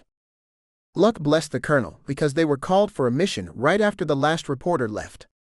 Now he would act. The plan wasn't grand or complicated, but he looked for the opportunity to take her out once the action started. They were part of two different squads, so it should deflect any suspicion away from him. He loved the stories from Vietnam where the soldiers fragged the reckless and inexperienced first lieutenant before he got his men killed. These men were heroes, and he expected the same glory for his brave action. As he expected, the shit hit the fan and the bullets flew. He acted on his plan to frag the bitch, but things didn't go as he hoped. Instead of Lily being KIA, she shot him 3 times, and he spent a month recovering from his wounds. The end result was a limp that wouldn't go away, and a dishonorable discharge. How could they do that to a hero? The bitch shot him, and she received a promotion. The Navy never made him a colonel, but when he formed Black Raven, he crowned himself a colonel. He looked for other men, never a woman, who the military misjudged to join him in his new endeavor. They made more money working in the gray parts of the world in a month than any of them would have made in a year, serving the country who turned their backs on them. When the dead rose, he commanded half a company of men who acted as security for the mafia. Organized crime had gone upscale and grown old, so none of these men wanted to experience violence anymore. Lucky for them, Black Raven thrived on violence and inflicting pain on others. It paid well and then provided them with a remote secured location when the shit hit the fan. Things hadn't gone smoothly. They lost 25 men as they tried to figure out how to battle this undead enemy. It was a major loss, but things settled down after these first battles. His men enjoyed the riches of women and supplies instead of the rich paychecks. Money meant nothing anymore. Then he agreed to accompany the big boss, Nathaniel Orion, on some vendetta, because he hadn't heard from his son for weeks. The colonel normally wouldn't give a damn, but young Nate delivered the fresh meat to the casino, and with the reduction of new women recruits, his men were growing restless. It seemed like a quick in-and-out mission, but now he lost almost as many men as they had at the start of the apocalypse. A lack of women and a loss of comrades would further erode the morale of his remaining men. The old man became a liability, and the colonel wanted him dead, but he thought better of it. For now, anyway. He felt the SUV slow as it turned into the long driveway for the compound. The place had seen better days, but the security was better than most places, so it would serve as their waypoint. Traveling at night would be too dangerous, and they wouldn't make the casino until well after midnight. As soon as the truck came to a stop, Nathaniel leapt out the passenger's door and sprinted for the front door of the large house. The colonel secretly hoped the place had filled with zombies while they were gone and the mobster got eaten. It would make his return to West Virginia difficult, but not impossible. We're going to have to make do with a 2-and-2 watch tonight. Close the gate and stay close to the house. We move out at first light. Understand? 4 nods along with 4 "yes sir" acknowledgments responded to his command. Uncle Sam may have rejected these soldiers, but they served him well. Each man understood his role and importance to the mission. Especially after losing so many others. Black Raven Base, this is Raven 1, come in. Over. Go for Raven 1, this is Mother Hen. You're coming in 5 by 5. Over. Mother Hen, send squads 5 and 7 to the rendezvous point ASAP. Over. Roger. Orders are live. Over. Have them radio their status once they're 10 clicks out for further orders. Over. Roger, Raven 1. Any further orders? Over. Not at this time. Just watch your back. Over. Roger, Raven 1. Mother Hen out. 20 men would allow them to return without incident and assure no difficulties re-entering the camp upon their return. There were still several mafia men there, but each one of his men was worth 20 street thugs when it came time for a fight. Even Nathaniel would see the error of his ways and beg the colonel for mercy. Then he would die. The colonel grabbed an MRE and headed inside the house. He'd take a room on the 2nd floor facing the driveway and the road. It would provide a defendable position and allow him to get some sleep. Tomorrow would be a big day. He hoped for both revenge against the giant who attacked his men, and then a surrender of the rest of the mafia men at the casino. Everyone would answer to the colonel, and he would shape the post-apocalyptic world in his image. Those happy thoughts led him into hours of restful sleep. He had always been able to sleep anywhere, and then wake refreshed at a predetermined time. It might be genetics or his training, but he couldn't remember a time when it hadn't been true. The sun peeked over the horizon, breaking through the cracks in the clouds. Rain today would make their travel difficult, but it would hide their approach to the camp once they returned. He smiled with the sure victory waiting for him. Out front, he found his 4 men eating their breakfast around a fading fire. He grabbed one of the last 3 MREs and chowed down. Nathaniel wasn't down yet, and it pissed the colonel off. "Anyone see the old man?" "No, sir. He must have got his panties in a knot last night." The colonel laughed at his own joke and his men joined in. He didn't know if they found it funny or if they only feared him. Either way, he considered it a win. "Be ready to go as soon as we hear from the 2 incoming squads. If the Goomba isn't ready, then he can make this his home." He stormed away from his men before they responded. What could they add? It was his show, and the colonel ruled the day, deciding who lived and died. The man, the commander, and a demigod. No one could stop him or change his mind. The colonel spent the next hour and a half by himself. His men knew their roles, and the crime boss stayed hidden away inside the grandiose mansion. If Nathaniel had a way to communicate with the outside world, the colonel might worry, but the mobster was totally impotent. He had the old man right where he wanted him. A squawk from his radio jolted him back to the present. "Raven 1, this is Raven 5-1, come in." "Over." Finally, the leader of Squad 5 checking in. This put his reinforcements a little over 6 miles away from his location. They'd arrive within the hour, and they could get moving again. Time to gain some genuine power. "Raven 5-1, Raven 1 here. What's your 20? Over. Approximately 10 clicks from your location. No obstacles so far. Over. Good. Double time it here. Over. Roger that. Hey, what the?" An explosion rattled the speaker on his radio, interrupting the transmission from the squad leader. What the hell was happening? "Raven 5-1. What's your status? Over." When the mic opened again, the colonel heard small arms fire across the channel. Heavy breathing preceded the response. "Taking fire. Raven 7 is gone. Not sure how long." The radio went dead again, and the colonel banged his fist against the wall in frustration. His 2 squads were close and under attack. What did he mean by Raven 7 being gone? Why did he stop talking mid-sentence? This couldn't be good. "Raven 5-1, come in. What the hell is happening?" He waited for a response while he paced. Did Nathaniel get a hold of someone and send them to attack his men? No, it would be stupid for him to do that now, because he relied on Black Raven to get him home safely. This place wouldn't protect him for long, so the mobster couldn't be planning on staying behind. Did the giant find his men? If so, how? They were over 2 hours away from the farm they raided yesterday, and there were many hiding places in this direction besides this compound. It would have to be awful lucky on his part, and the colonel didn't believe in luck. He felt his blood pressure rising, and the colonel felt powerless because he did not know what had happened to his men. When he thought about giving up hope and bugging out a different way, the radio silence broke. "I don't know who you are, but you're dead. I've killed your men and you're next."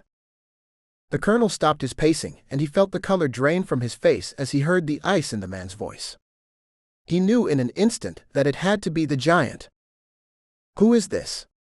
What do you want?" "Who I am doesn't matter. What I want is your head. You killed my friends in an unprovoked attack. I took out one of your vehicles yesterday and then killed the 4 men you left behind. Today I killed 20 more. I won't stop until you join them. Let's make a deal. What do you want?" "You don't listen well, do you? You killed my people and they can't come back. My only solace will come from your death. You better run yourself. Escape while you still have your life. I've got more men, you know." Laughter rolled through the tinny speaker on the radio. Then the man spoke again. "You crack me up. I've already killed your men, and I won't stop until you're all dead. You better start running, because I'm coming for you. The colonel remembered the white flames from yesterday, and knew this man wasn't the typical redneck with a hunting rifle. He never saw anything burn so hot from an explosive before. Where did this guy get his equipment from? How did he take out 20 men so easily? Both questions were rhetorical, and the colonel had no answers. He knew they wouldn't wait around to answer them.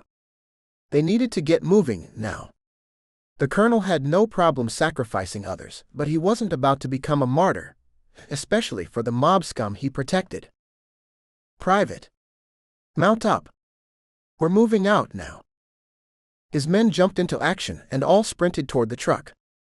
Nathaniel had made his way downstairs while the colonel talked on the radio, and he made a beeline for the passenger side of the SUV.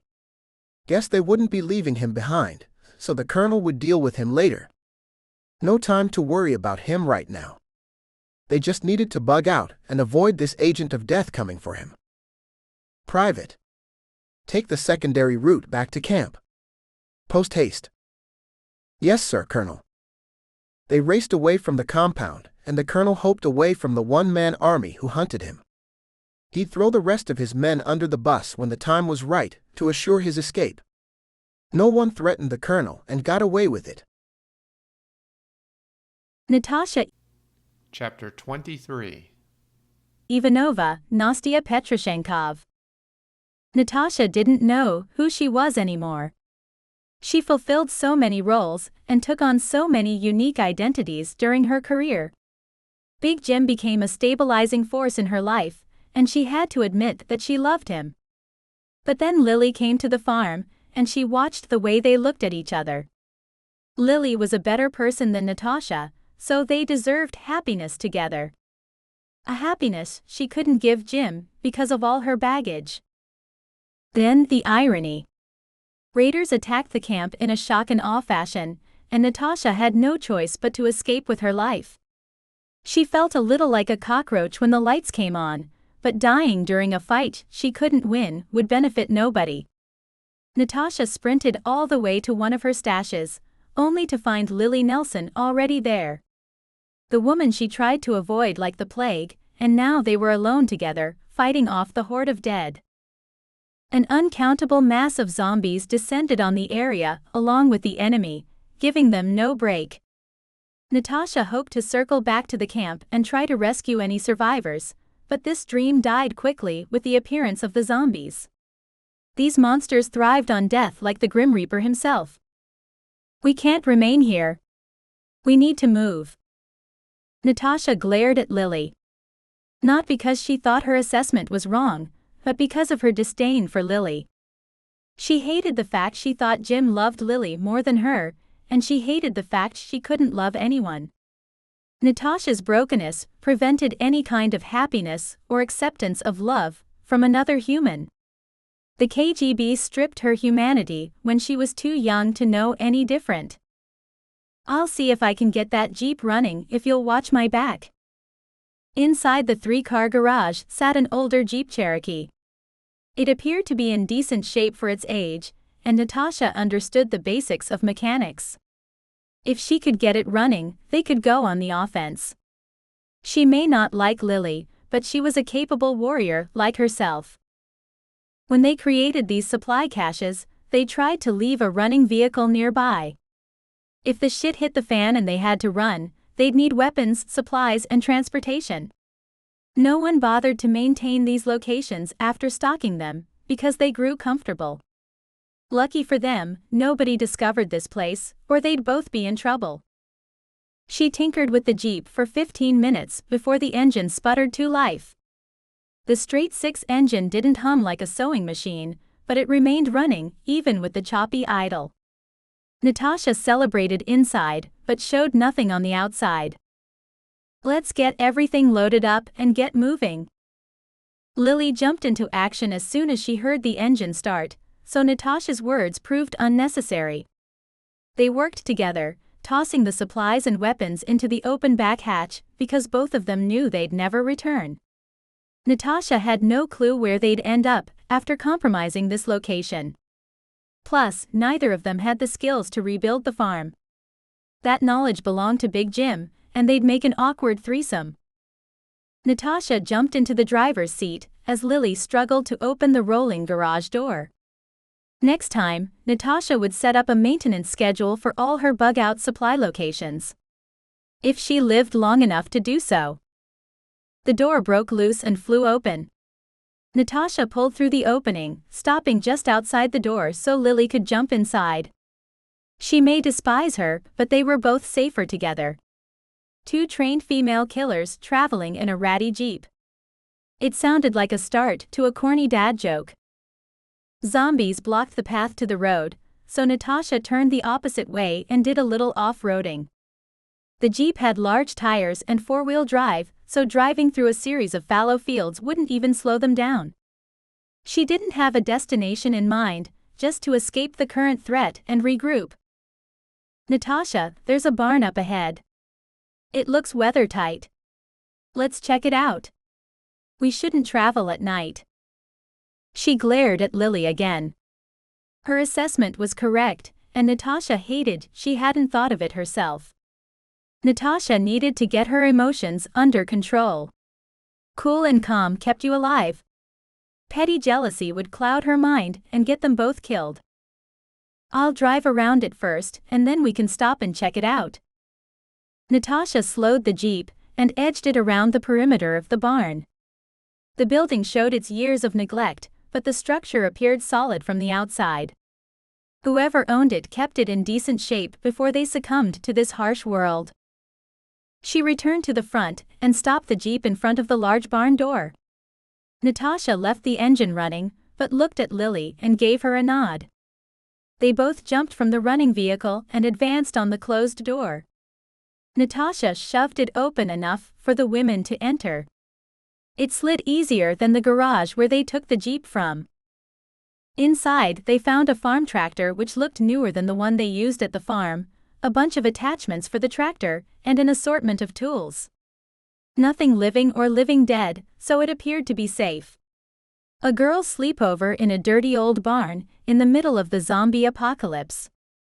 Lily slid the door open further, and Natasha pulled the jeep inside. She turned the key and hoped it would start again in the morning. Taking a leisurely hike with the Walking Dead wouldn't be a great way to spend the day. It would get them killed, so she put a lot of faith in the old clunker. Natasha popped the rear hatch, and they ate a simple dinner in silence. She guessed Lily had no fondness for her either. Their relationship would be one of necessity, not one grounded in any kind of love. Do you want the first watch, or should I take it? Lily's words were the first break in the silence. It seemed they lost the dead, because the moans and groans had faded. Natasha thought for a moment before she responded. I'll take the first, Lily. Get some rest. Okay, be sure you wake me up by 2. Natasha nodded, because she saw no point in further conversation. She would do her best to keep Lily alive, and she had to hope Lily felt the same way. There would be nothing deeper to their relationship. Lily climbed into the hayloft, and Natasha heard her snoring a few minutes later. She laughed as she thought about Jim putting up with this nightly racket. Natasha missed Jim and hoped he remained among the living. Her troubles caused her to step aside to let Jim and Lily get back together, but it had surprised her neither made any moves toward each other. Now their chance might be gone forever. Time passed quickly while Natasha strolled around the barn looking for any threats. Thankfully, her patrol proved nothing but boring. Nobody, living or dead, approached. She had a good view because the moon was full and the sky was clear. When 2 a.m. rolled around, she woke up Lily so they could change places. Natasha stashed the keys to the jeep before she climbed into the hayloft, just in case Lily wasn't as faithful as she seemed. Exhaustion overtook her, and Natasha fell asleep. Natasha woke from the nightmare with a start.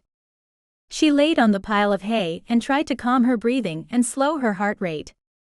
The dream eluded her, but it left pure fear behind.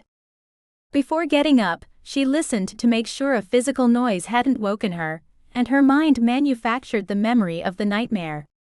No, she heard nothing, so she rose and climbed down the ladder. The Jeep sat in the same place she parked it the night before, and the first light of the morning backlit the wide gaps in the barn's siding. She hadn't noticed them earlier, but the sun had reached the horizon when they arrived the night before. Lily wasn't inside the barn, but that didn't surprise Natasha. If she took her guard duty seriously, then she would be outside, patrolling the grounds. Natasha walked toward the door, but before she reached it, it slid open and Lily walked in. "Oh good, you're up, Natasha. I was just going to wake you so we could go." "Any threats?" "No, it's quiet, but we should leave before the dead find us." "Any ideas on where?" "I'd like to find who did this and kill them all." Lily had a dead look in her eyes Natasha recognized. The same look reflected at her each time she gazed into a mirror. An ice-cold look you didn't want to see on the face of someone who you wronged. "Problem is, I'm not sure we can reach the farm. At least not directly. Too many zombies wandering around," Lily said. Natasha nodded. What else could she say? She'd pull the trigger just as quickly and with no guilt if she found the people responsible. If she dwelled on the thoughts, she might break down, and that would become a disaster. Crashing down those walls would free all of her demons, and she didn't know what the eventual result of that would be. Nothing positive. They dipped farther into their supplies for a light breakfast, because they needed to keep their strength up. Chances were high they would end up fighting with someone today. Too many zombies and unknown human enemies wandering around for them to pretend otherwise. Once the food was done, they climbed back into the old Jeep. A twist of the key rewarded Natasha with a rumble of exhaust. She thought it a good omen for their day, but then again, maybe not. Lily eased the barn door open, and Natasha drove through the opening into the unknown. Again, she stopped and waited for Lily to get in after she closed the big barn door. Natasha gave her a puzzled look once she sat in the passenger seat of the truck. "Just in case we need to return. We don't want it filled with zombies." She nodded in response to Lily's words and marveled at her foresight.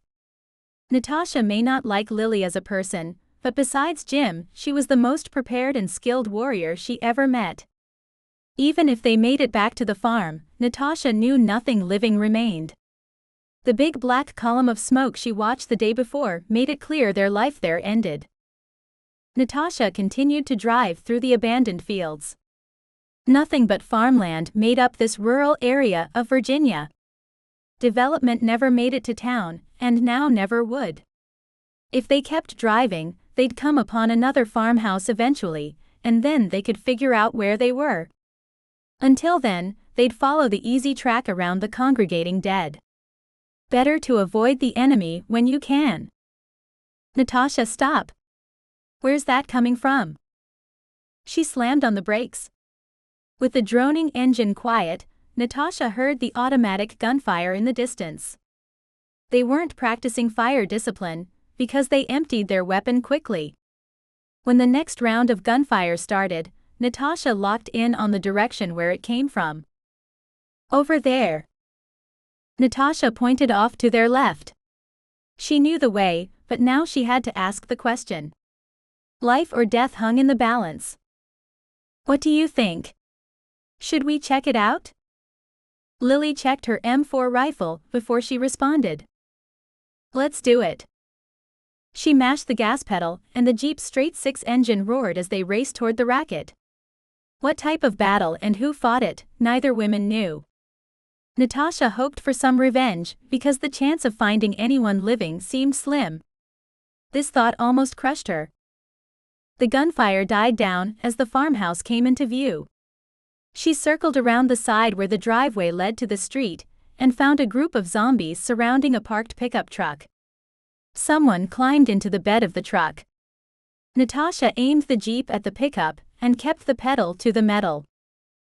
"That's April." Lily said the words at the same time Natasha recognized her. April held a special place in Jim's heart, and Natasha wouldn't let her die. She struck a couple of zombies as she closed in, and Lily put her M4 to work on the rest of the crowd. The Jeep slid to a stop next to the truck's bed on the driver's side. "April, get in!" Lily yelled out the window as she slammed a new magazine into her rifle.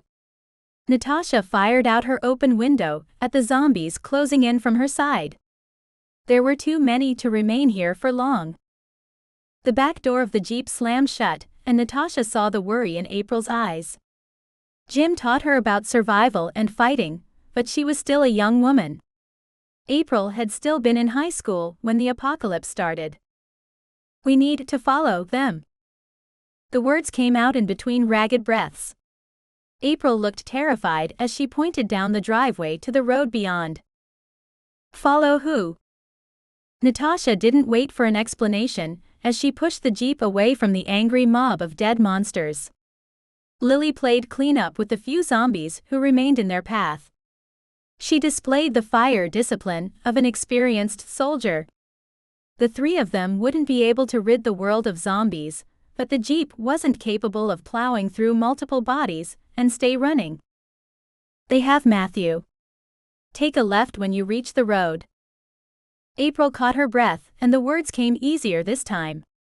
Natasha still didn't understand, but she followed her directions. They couldn't have gotten far. They left only a few minutes ago. "Who has Matthew? Why did they leave you behind?" Lily took over the interrogation, and Natasha was glad. It would allow her to concentrate on the driving. She needed to avoid the hazards scattered on the road. "A man and a woman. I don't know who they are.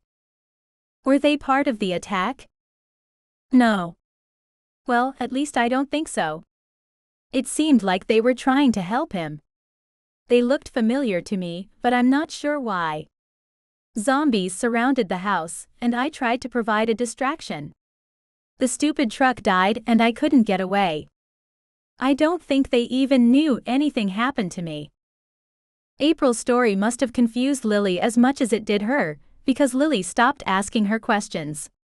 Either that, or Lily completely understood, and Natasha just couldn't focus on anything but the road. "I'm not sure I understand, but I'm glad to see you're okay, April. We'll do whatever it takes to get Matthew back." Natasha felt better, knowing Lily didn't get April's story either. Even though she went to a Western finishing school, she still found times where the English language confused her. "Join the club, Lily. I've had the dreams and seen Matthew with my own eyes, but I'm not sure I understand it either. Once we find him, it will be clear." In her peripheral vision, Natasha saw Lily shrug. The world went crazy when the dead rose, and it continued in its insane ways. She glanced at the gas gauge as she continued to push the Jeep hard on the neglected road. They still had half a tank, so no need to stop yet. Natasha raced on, but then she reached a fork in the road and skidded to a stop. Right or left? One way would be correct, and the other would be a one-way road to losing Matthew forever. "Why did you stop?" "We reached a fork in the road." "Which way?" "Right. Go now." April didn't hesitate to answer, and Natasha caught Lily's eyes. She shrugged again, so Natasha followed April's direction. They had a 50-50 chance of being right. Natasha pushed down hard on the gas pedal and tore off down the street. After another half hour of driving, Natasha saw an older SUV parked in a clearing on the side of the road. She slowed to check it out. They didn't need someone sneaking up behind them while they searched for Matthew. "Stop. That's it. Over there." April pointed toward the vehicle Natasha saw only moments before. She heard Lily check her rifle as she looked for a defendable place to stop. They didn't have enough intelligence to trust anyone, except for those they knew before. Consider everyone an enemy, because they probably were or would turn on you if it served their needs. She eased to a stop, and the three women took defensive positions behind the open doors of the Jeep. Natasha couldn't see anyone inside the SUV, but they stopped a good 50 yards away. Lily looked over at her, and she signaled toward the truck. Someone needed to approach it. When she received a nod from Lily, she knew the time had come and prepared to move. But then a male voice sounded out from behind them. "That's close enough. Put your weapons down and your hands up." Chapter 24. Matthew Joseph. Matthew spent the night at an abandoned farmhouse with Brian and Sandy because a group of roaming zombies filled the yard. The gunfire drew them in like moths to a flame. Somehow, they knew the three humans were hiding inside the house, and they wouldn't give up on the chance to sample fresh meat. He overheard the two adults talking and knew they didn't have enough ammo to shoot their way out. They barely had enough bullets to reload their weapons. Besides the lack of firepower, they had 3 protein bars and 4 bottles of water left. It was a race to death by zombie or from dehydration. Neither sounded like the way Matthew wanted to die. He preferred the idea of dying from old age peacefully in his sleep, but the chances of that happening seemed slim. What a poor rescue mission. He pasted on a smile as he walked into the kitchen where the two whispered. "Matthew, you're awake," Sandy said. "What are you discussing?" "We're planning our escape." "Don't worry. Have some breakfast," Brian said. Even though Matthew didn't know either of them well, he could tell by the looks on their faces they didn't believe the story they told him. He took the protein bar and the bottle of water from Sandy as he sat at the kitchen table. Brian stomped out of the room with slumping shoulders while he stared at the floor. "Don't worry about him. I've discovered his attitude sucks." Sandy's face lit up with a smile as she spoke to Matthew.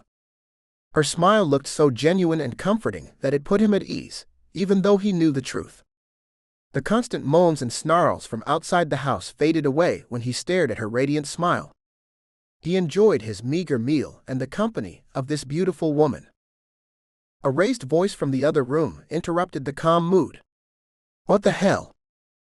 They both jumped and rushed into the front room of the farmhouse, and before they reached the windows, the shooting started.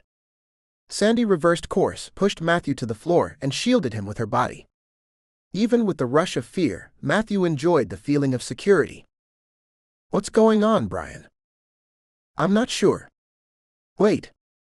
They're providing a distraction. Get ready to run." Sandy stood and helped Matthew to his feet before she dragged him to the back door. Right outside the kitchen door sat Brian's old SUV, and he followed right on their heels. "When the truck gets over here, we'll make a run for the Suburban. They're saving our asses," Brian said.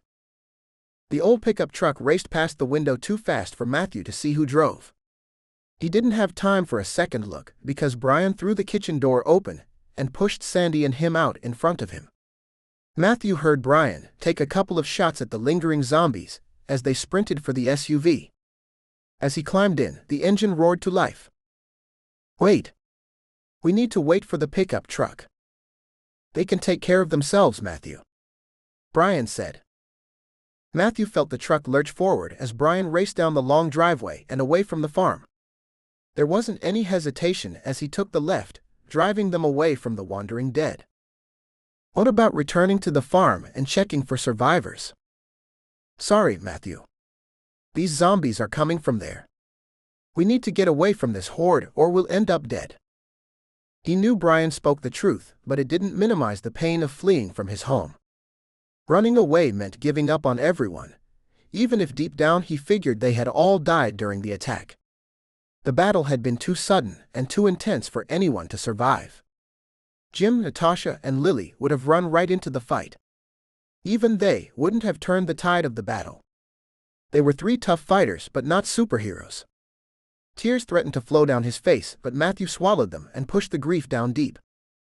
Brian slowed the rig down after they escaped the reach of the zombie horde. Matthew still wasn't legal driving age, but he could see the state of the roadway justified a slower pace of travel.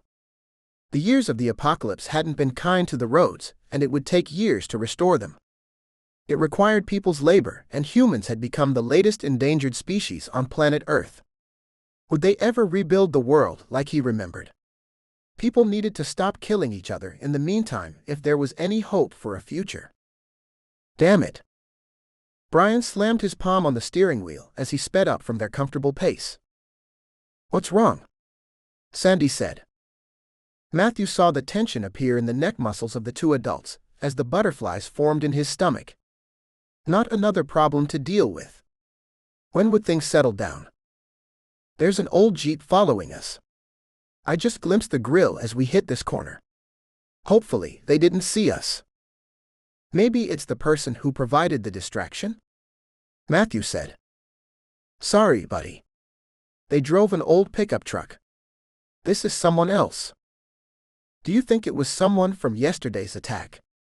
Sandy said. They drove big SUVs like this one, only newer. Was there an old Jeep Cherokee at the farm, Matthew? No, we had a couple of pickup trucks and a tractor. Okay, we have to assume the worst. These roads suck, so we can't outrun them. The Jeep is better off-road than this beast, so we can't head off-road either. Keep your eyes open for a place where we can stop and set up an ambush. Matthew tried to swallow, but found no moisture remaining in his throat. Sweat coated his palms, and his heart thudded in his chest because he dreaded another dangerous encounter. Sure, he wanted revenge for the death of his friends, but could he pull the trigger on another human being? How about that clearing on the right? Sandy pointed to a turnoff about a quarter-mile ahead of them. It appeared to be empty, with the tree line closing in around the open parking area. The perfect place to stop and ambush an unsuspecting enemy. Yeah, that'll work. As soon as we stop, I want you and Matthew to head into the woods in front of the SUV. Don't come out, no matter what happens to me. Matthew, you stick to Sandy like glue. Do you both understand? He tried to respond, but his mouth had become a desert, and speaking wasn't possible. Matthew nodded instead, but he couldn't tell if Brian or Sandy saw the movement of his head. The Suburban screeched to a stop at the far end of the cleared parking area. Brian didn't pause once he stopped the vehicle, so he saw the acknowledgement or other thoughts occupied his mind. Go now. Don't come back until I come get you, Brian said as he jumped out of the SUV. Doors opened, and the two adults leapt out like a practice team. Sandy threw Matthew's door open and dragged him from his seat. He turned to see Brian rush into the woods behind them, while Sandy dragged him forward into the woods. Come on, Matthew. Move your ass. Matthew had no choice but to keep up with her, because Sandy's grip was like a vice around his wrist. His mouth was dry, his heart pounded, and breathing proved difficult, but Matthew saw no signs of fear on her pretty face. They crossed into the woods and her grip loosened as she pulled the two of them behind an enormous tree. The trunk had to be 20 feet in diameter, so they both had plenty of room to hide. Sandy trained her weapon in the direction they'd run from, and Matthew took advantage of his freedom to peer around the opposite side of the tree. Within seconds, the Jeep reached the clearing and stopped behind their truck. It took forever before 3 of the doors opened and 3 armed people stepped out of the vehicle. They approached the parked Suburban with stealth, and Matthew couldn't believe his eyes once he got a clear view of the driver. He watched Brian step out from the woods behind the 3 occupants with his rifle raised and pointed at the 3 newcomers. Brian spoke to them, but Matthew couldn't decipher the words. The soldier had the drop on them, and Matthew had to defuse the situation before someone got hurt. Matthew sprinted from behind the tree toward the parking area. He heard Sandy yell something, but he didn't have time for her right now, because he had to stop anyone from getting shot. As he ran, he yelled as loud as his dry throat would allow. No, Brian, put your gun down. Please stop. Nobody shoot. It's me, Matthew. Don't hurt anyone, Natasha. He saw 4 heads snap toward his voice, and their weapons followed their confused stares. Footfalls echoed from behind him, but he had to reach the clearing before Sandy intercepted him. His words and actions caused the 4 armed people to point their weapons at him while they measured the unknown threat running at them. Recognition showed on Natasha's face by the big grin she flashed at Matthew. He closed the distance between the two of them and jumped into her arms. She wasn't the most affectionate person he ever met, but she returned his embrace with enthusiasm. Natasha, you're alive. 2 streams of tears flowed down his face as he stared into her emerald green eyes. She pulled him close to her, as she raised the barrel of her rifle at Sandy as she approached them. Put your gun down. Matthew is coming with me. Sandy stopped mid-stride and raised her hands, palms out. Anyone who saw Natasha's cold eyes knew instantly the violence she was capable of.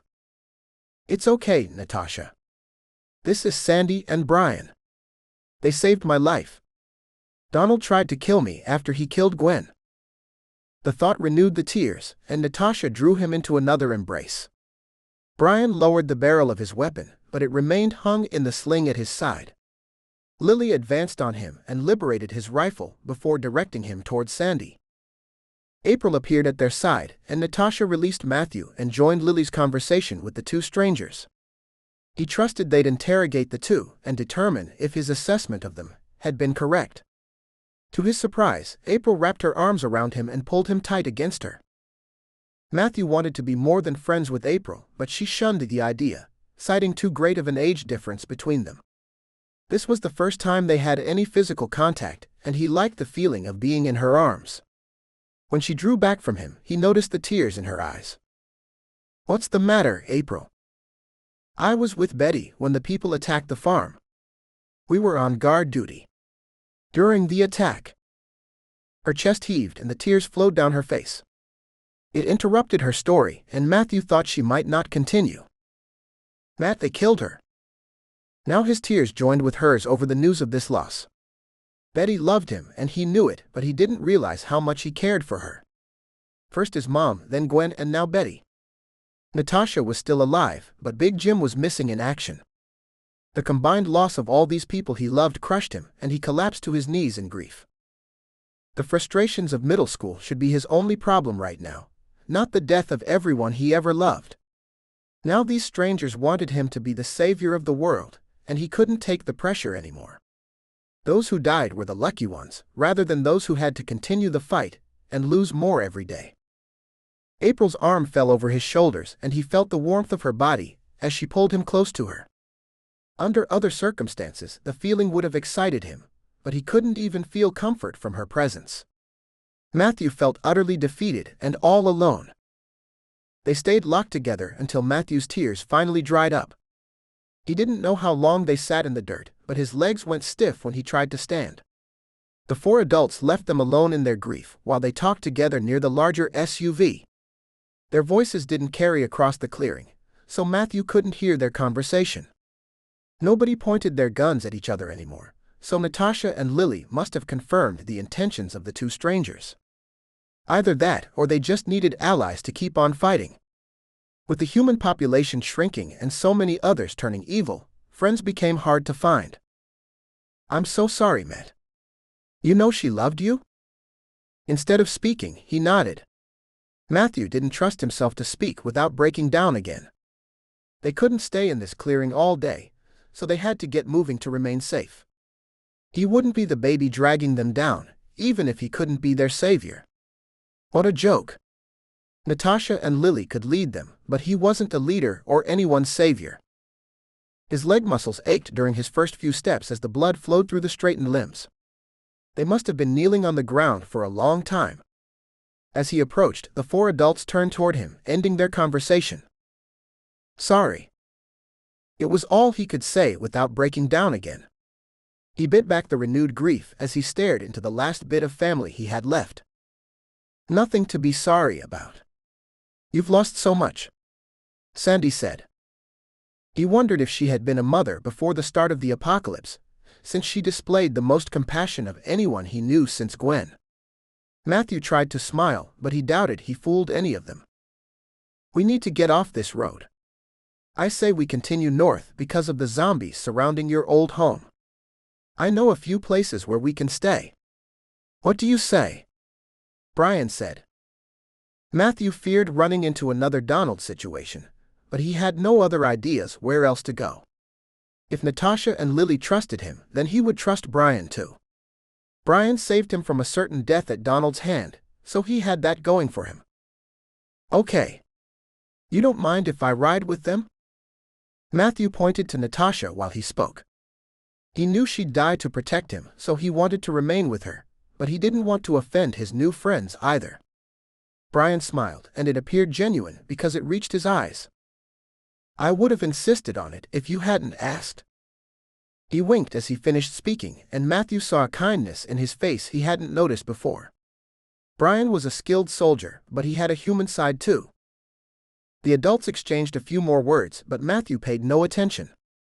His grief threatened to return, and it took all his concentration to force it back down. He walked with April toward the jeep while the four adults finished their conversation.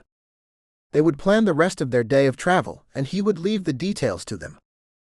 They were steps away from the jeep when the screech of tires snapped Matthew away from his thoughts. Four heavily armed men leapt from a large SUV with Cadillac emblems before it even came to a full stop. Their sudden appearance prevented anyone from acting. "Well, looky here. This has made our trip worthwhile.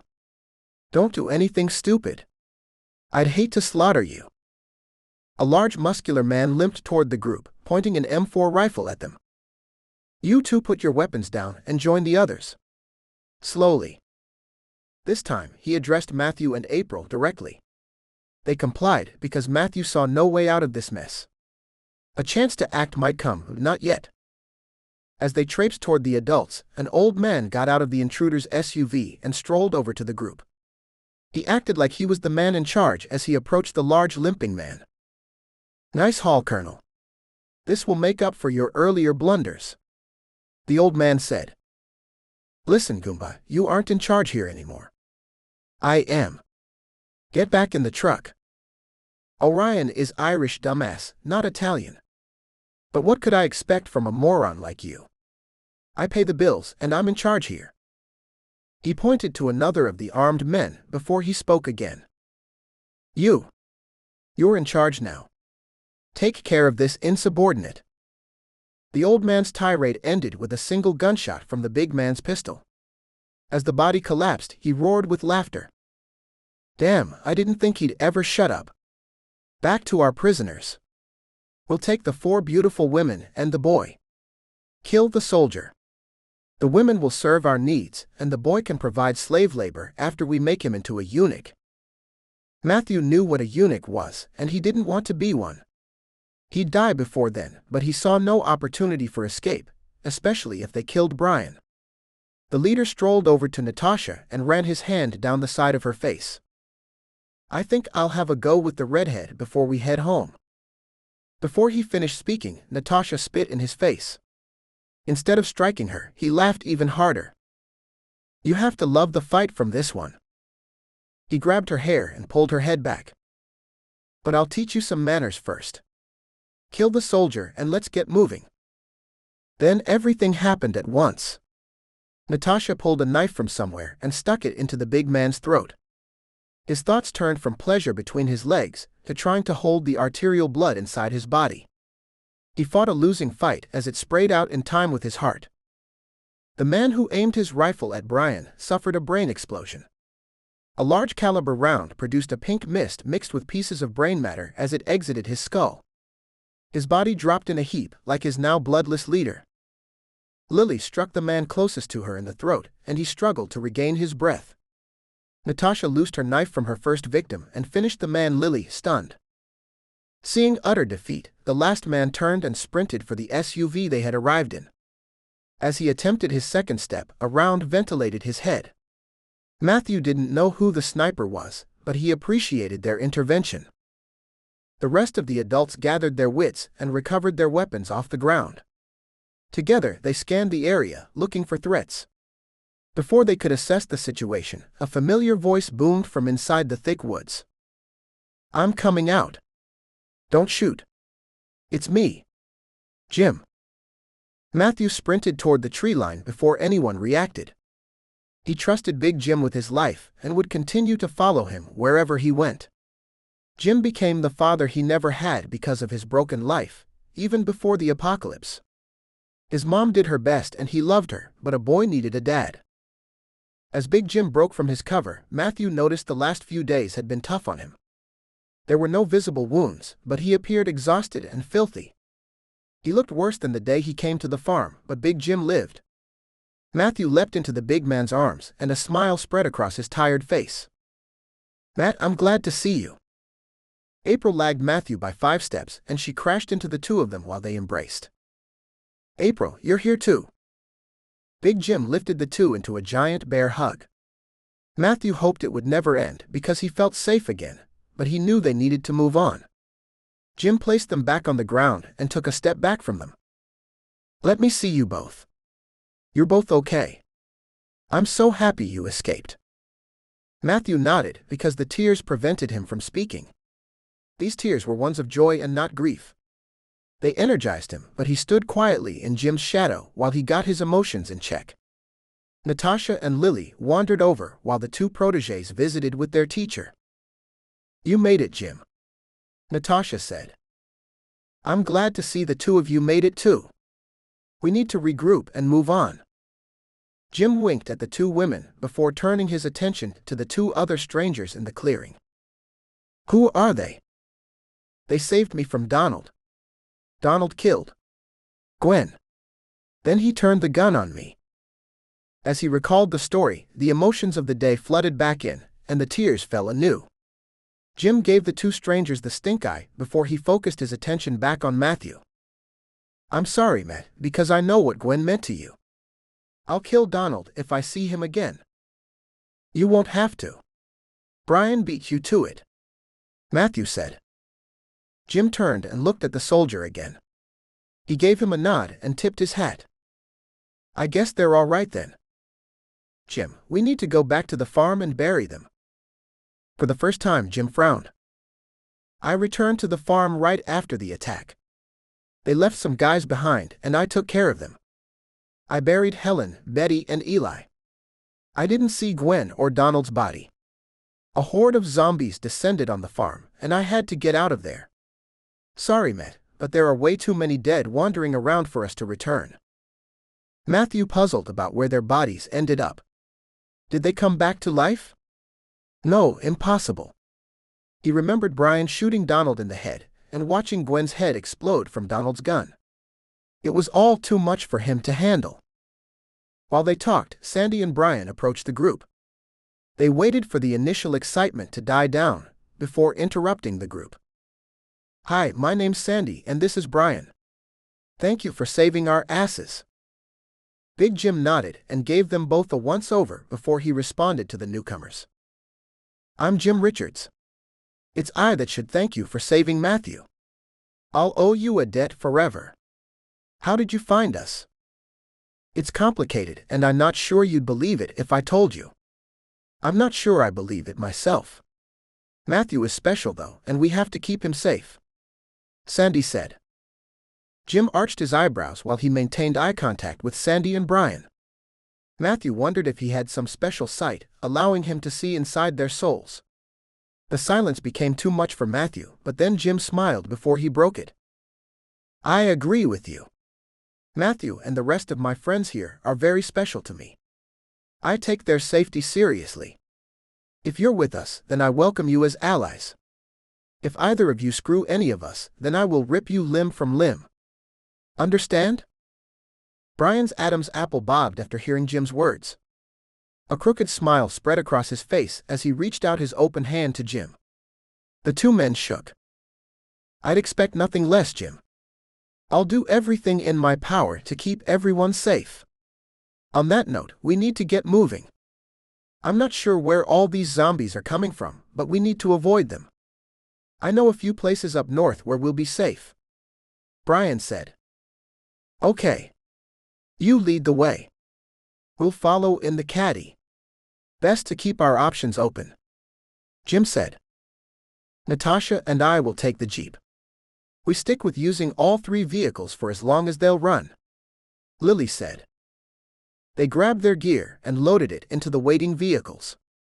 Brian and Sandy led the way in the Suburban, Natasha and Lily followed in the Jeep, while the teacher and his pupils brought up the rear in the Cadillac. April headed toward the back seat before Jim stopped her. "Why don't you drive, April? I could use a little sleep." "Me?